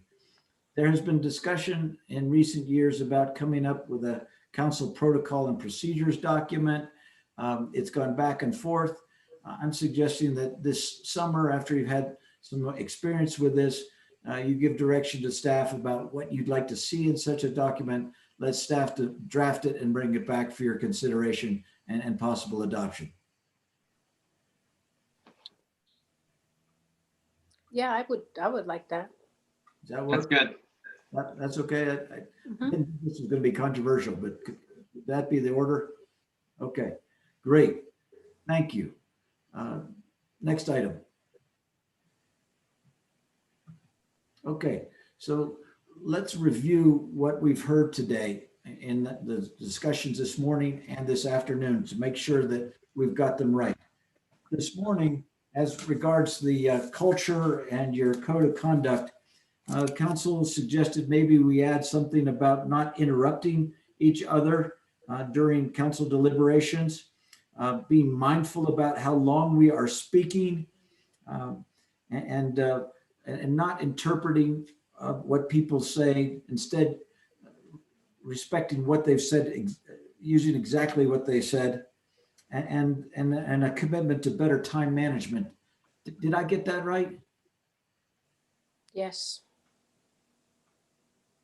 So we might suggest some language for your code of conduct in those areas. Okay, great. And then as regards these procedural practice changes for the council meetings, we're going to continue to use the 4-hour rule and we're going to enforce it. And when, to the extent that you have ideas that can be worked into the budget and the work plan, staff has the ability to go ahead and do them if they're consistent with current council policy. On the other ones, though, that come up under council announcements and future agenda items, they go on the list, and 4 times a year, every 3 months, you will have a meeting to reorder the agenda request list and give direction to staff about what's most important and what will remain on the list and what might drop. Is that correct? Yes. Okay. And then as far as agenda management goes, you're going to ask the manager and staff to design your agendas to properly end around 10:30. You're going to take a timeout at 10 o'clock to just make sure that you can land at 10 o'clock and make adjustments at that point. Is that correct? Yes. Okay. You're going to continue to make good use of the consent calendar and commit to getting your questions to staff ahead of time, just both for consent items and regular items to help streamline the meeting? Yes. Yes. Okay. And that as far as events go, you're going to have a moratorium for the time being on public events, given the COVID crisis and given the financial pressures that the city is currently experiencing. Yes. Yes. Right. And the question about city sponsorship of voluntary events, that remains on the list for some staff analysis and a report back to the council at a future date. Yes. Right. And you're going to experiment with these changes for 6 months, and sometime in the summer or early fall, you're going to have a study session and give direction to staff about what you'd like to see in kind of a policies and procedures manual or a protocols manual about how you run your meetings. Yes. Yeah, that would be good. All right. That's what I got. Okay. Last items, and then you've been doing great, and we're on the schedule, and I'm grateful for that. I think we know what steps are necessary to implement these decisions that you've come to today. Mr. City Manager, are you in concurrence? Is there any further direction you need? This was fantastic. I think we have clear direction. I think your review of everything just now that we just spent hours on is very concise. Okay. And I trust, Rod, that you'll have a clear, concise report back to us Yeah. on these items, but I've certainly taken notes, so I think I understand everything that's been directed so far. I commit to that. And now, a very important thing. Every one of you has said today that you are committed to making the most of this city council in service to Milpitas. Every one of you has said you want to do your part to ensure everyone's success on the council and the staff for the benefit of the whole community. Could I ask each of you to tell us what you're willing to commit personally to do to make this the most successful council in recent history in Milpitas? What is your personal commitment? I guess I'll go first here. It's kind of a broad. It is. Yeah, and so I think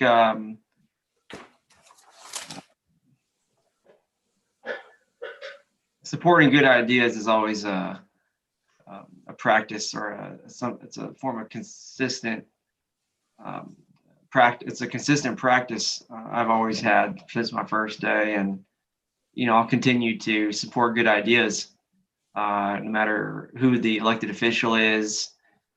And a good idea is really subjective to what I believe as an individual. What I think is a good idea may not be a good idea for another person here, and I totally respect it, very much respect it. But at least for me, I'll respect good ideas, and I've had kind of different positions on different items than other people.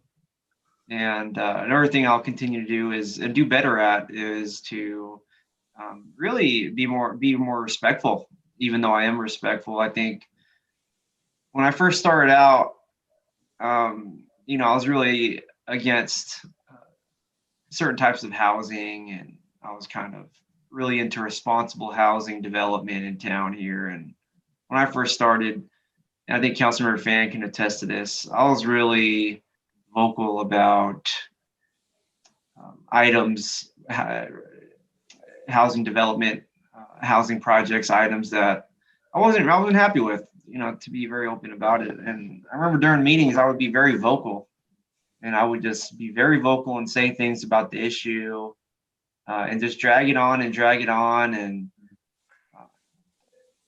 spend a lot of time on it, discussing it and during a meeting. And I think looking back, I've become better and more respectful in terms of having respect for others and the item.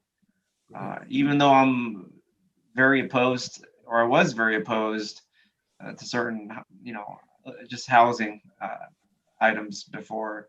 And I look back and I think I was doing a little too much. I think I was saying a little too much. I wasn't going to stop the item from getting approved. I mean, it was going to get approved. Other people were going to vote for it, and it was going to get approved. And I didn't need to be as vocal as I was, because that's really all hot air. And, it's unnecessary as I look back. Not to say that being vocal is not okay. Being vocal is actually one of the reasons why I think we're all here to be a voice for the community. But as a part of this city council space, I'm just more mature now in understanding. As a elected official, I'm more mature to understand that, I'm not going to always get my way. Other members may vote for an item that I just totally know is wrong, but there's nothing I can do about it. And I'm not going to go down any particular item, but there have been items in the past where I almost cried up there. I was so against the item, but I'm at a point now as an elected official where it's like, one thing I'm going to do is accept the results of this democracy. Not that I did it, but you know, if someone's going to vote on a housing project or something about a street or boulevard, I'm not going to, you know, I'm going to say my piece and just keep, you know, just keep respectful and allow the other person to speak. And if I know that the votes are going to go a certain way that night, opposed to how I feel, you know, these days I'm pretty chill about it. I'm pretty relaxed about it. So you're going to be more. And so, yeah. And so those are the things I'm going to commit to. Thank you, Rod. Those are great commitments. Thank you, Mayor. Who would be next?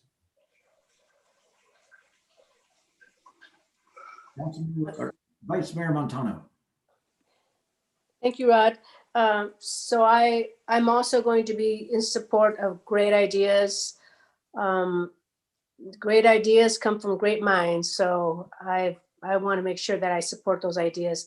I want to make sure that we are fiscally responsible, and that I think we have a fiduciary responsibility to make sure that that happens. Also, transparency, that we are transparent and that the public expects that. And I also would like to hopefully streamline the permit process in the planning department.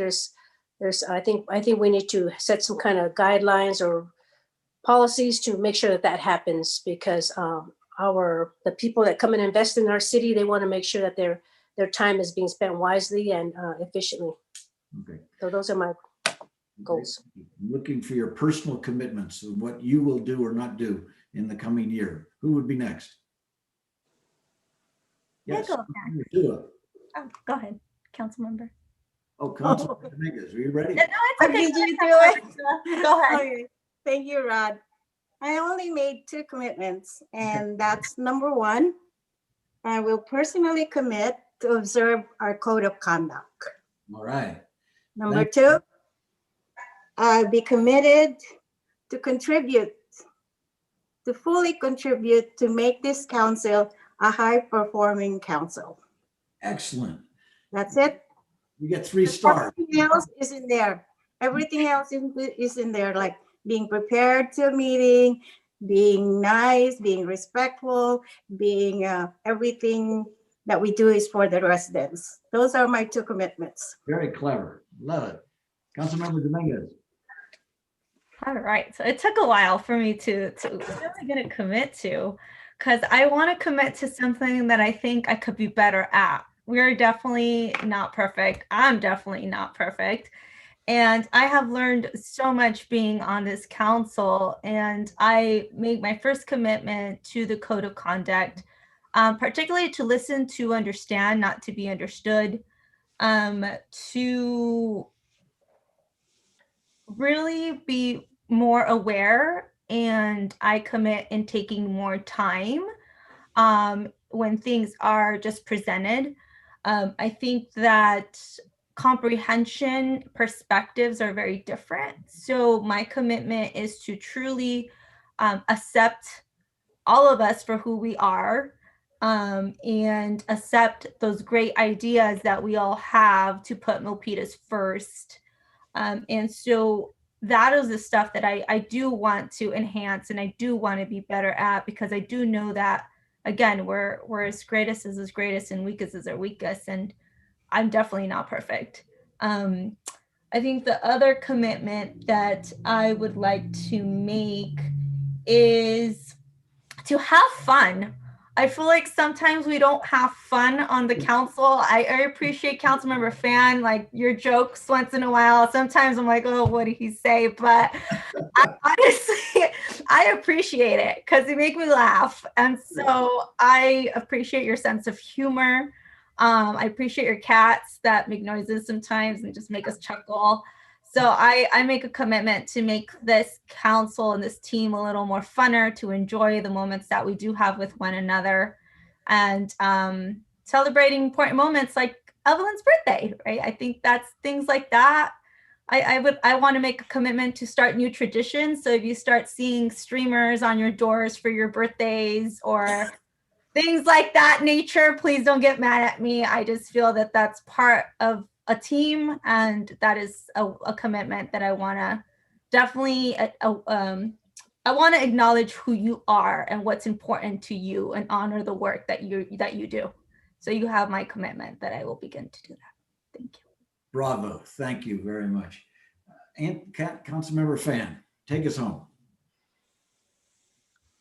I'll commit to doing the right thing. Ultimately, that's going to be my guiding question. Is this the right thing to do? And in homage to folks who came before, I'll commit to always ending the meeting smiling at the end of the day.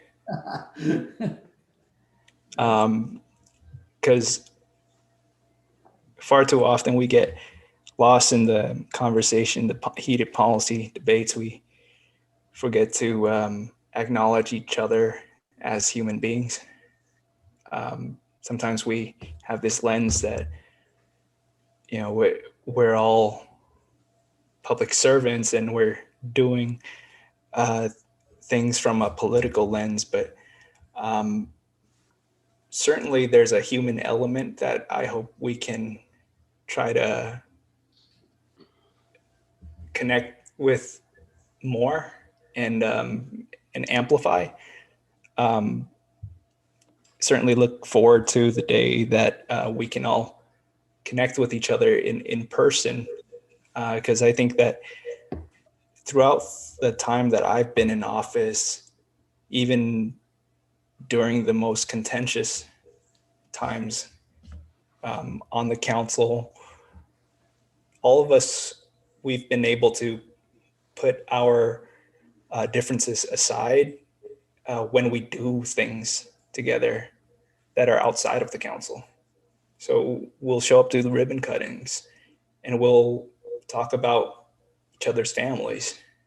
We'll go to crab feeds, have a drink or two, and really share with each other what's going on in our lives.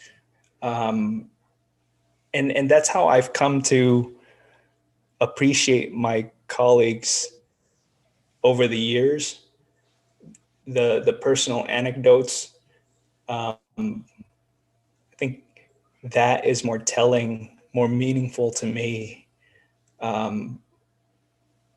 in regards to the strength of a relationship with my colleagues than just political rapport on Tuesday nights every other week. Because building that bond goes a very long way, and it transcends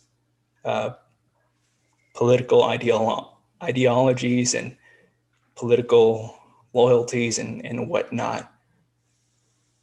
And I think that really defines us as Milpitas as a close-knit community that strives to help out our neighbors, to empower others, uplift others, and do good for each other, not necessarily for any particular reason, but just cause. So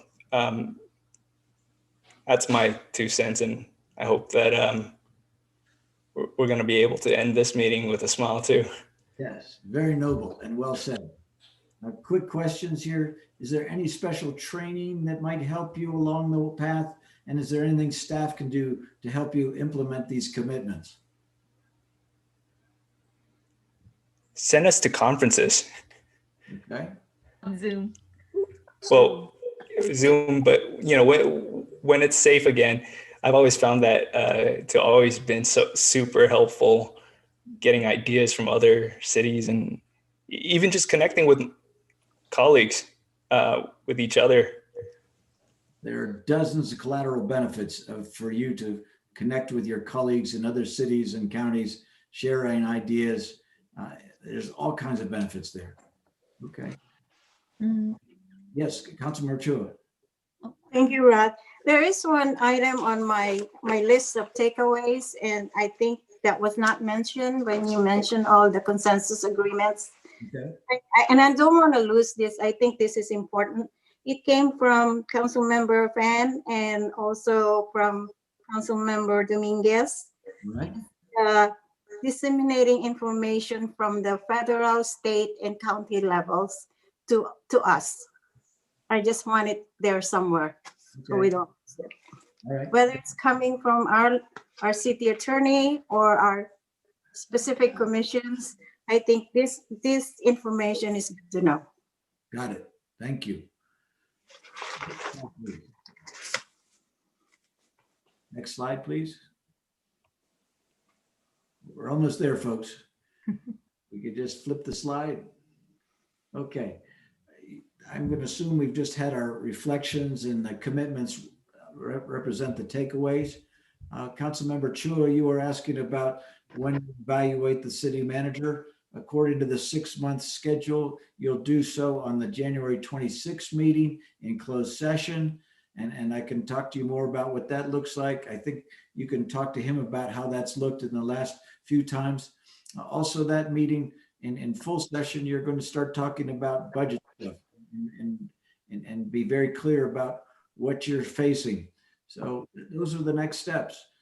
Any concluding comments, please? Rod? Yes. Rod, I'm not really asking to do a performance evaluation of the city manager. I'm asking for the matrix to be reviewed by the council. Okay. You'll see in the report that the city manager provided for the last one and an update that he's going to do for the 26th, what the council's goals have been for him and what he's been able to accomplish since. So you'll see that. And I know that's very important for accountability. All right. Thank you. All right. Any concluding comments, Mayor? Yes, Rod, I was just going to say, I think this is my fifth, or pardon me, at least my third city council retreat. And I do want to say from my heart that this is the best one I've been a part of in all 3 of my terms. This is the best city council retreat. And that's from my heart.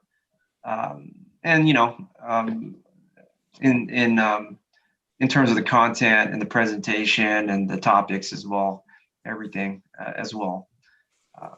I have never had so much faith in a city council I've been on as this one. That's from my heart. Like I've said in public, although we're going through the worst times of our lives in our society, I am so thankful that we have this city council because in the worst of times, we have, I think, one of the best city councils that I've been on, and I'm going to dare say, I think one of the best going back this century thus far. And we're going to do a lot of great things. Folks are going to have a lot of opportunity to be successful here on the council because I'm going to do my part, and I'm going to do my part. And I think that will really also sort of match with city staff as well. I am here to ensure that everybody in the city is successful for themselves, their careers, and their families. And so just to wrap up about today, I want to thank you, Rod. And I'm sure we'll hear from our city council as well here. I want to thank you, Rod. This is a very meaningful day, and I won't forget. My pleasure, sir. Thank you. Other concluding comments, folks? You've been great. This has been a long day. We've covered a lot of territory. Yes, Vice Mayor. Vice Mayor. Thank you, Rod and the mayor. So my takeaway from this is a commitment to be effective and efficient, having our meetings go streamlined. And I also want to thank you, Rod, for facilitating this. This is one of the best workshops that I have attended as well. Thank you so much. Thank you very much, Carmen. Any others, folks? All right.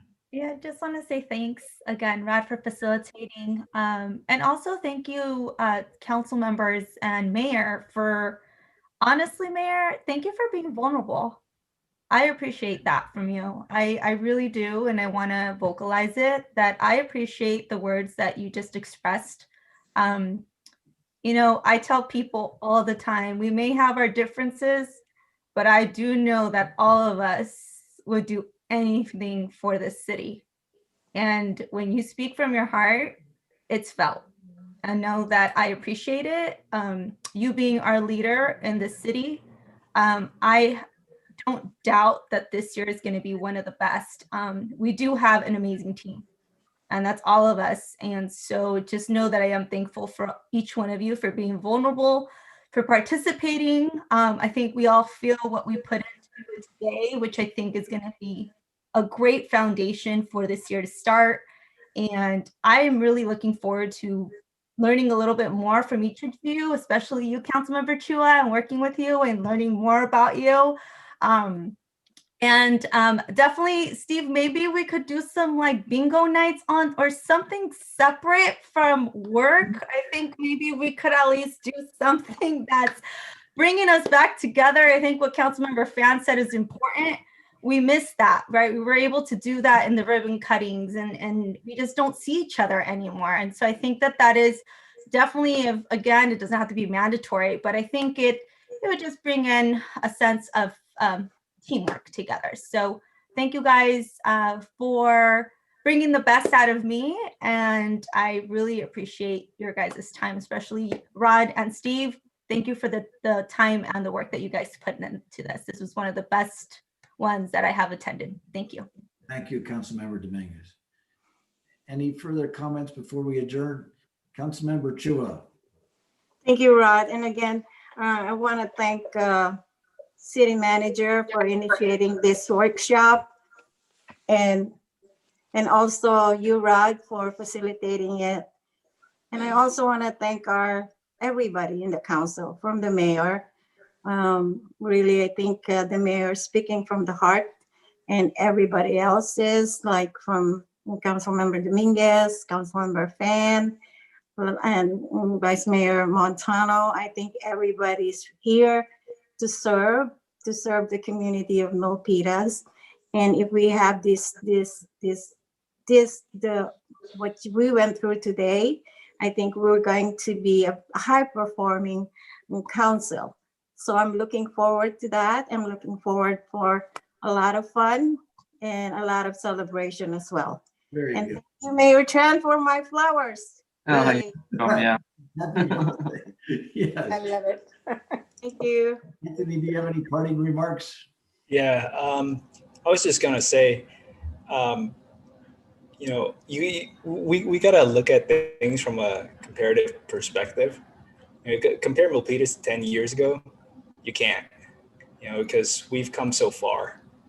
And, you know, as, you know, sometimes things can get in the rough, but it does not compare to how things were with previous councils and administrations. We've come a very long way, and we have so much to be proud of.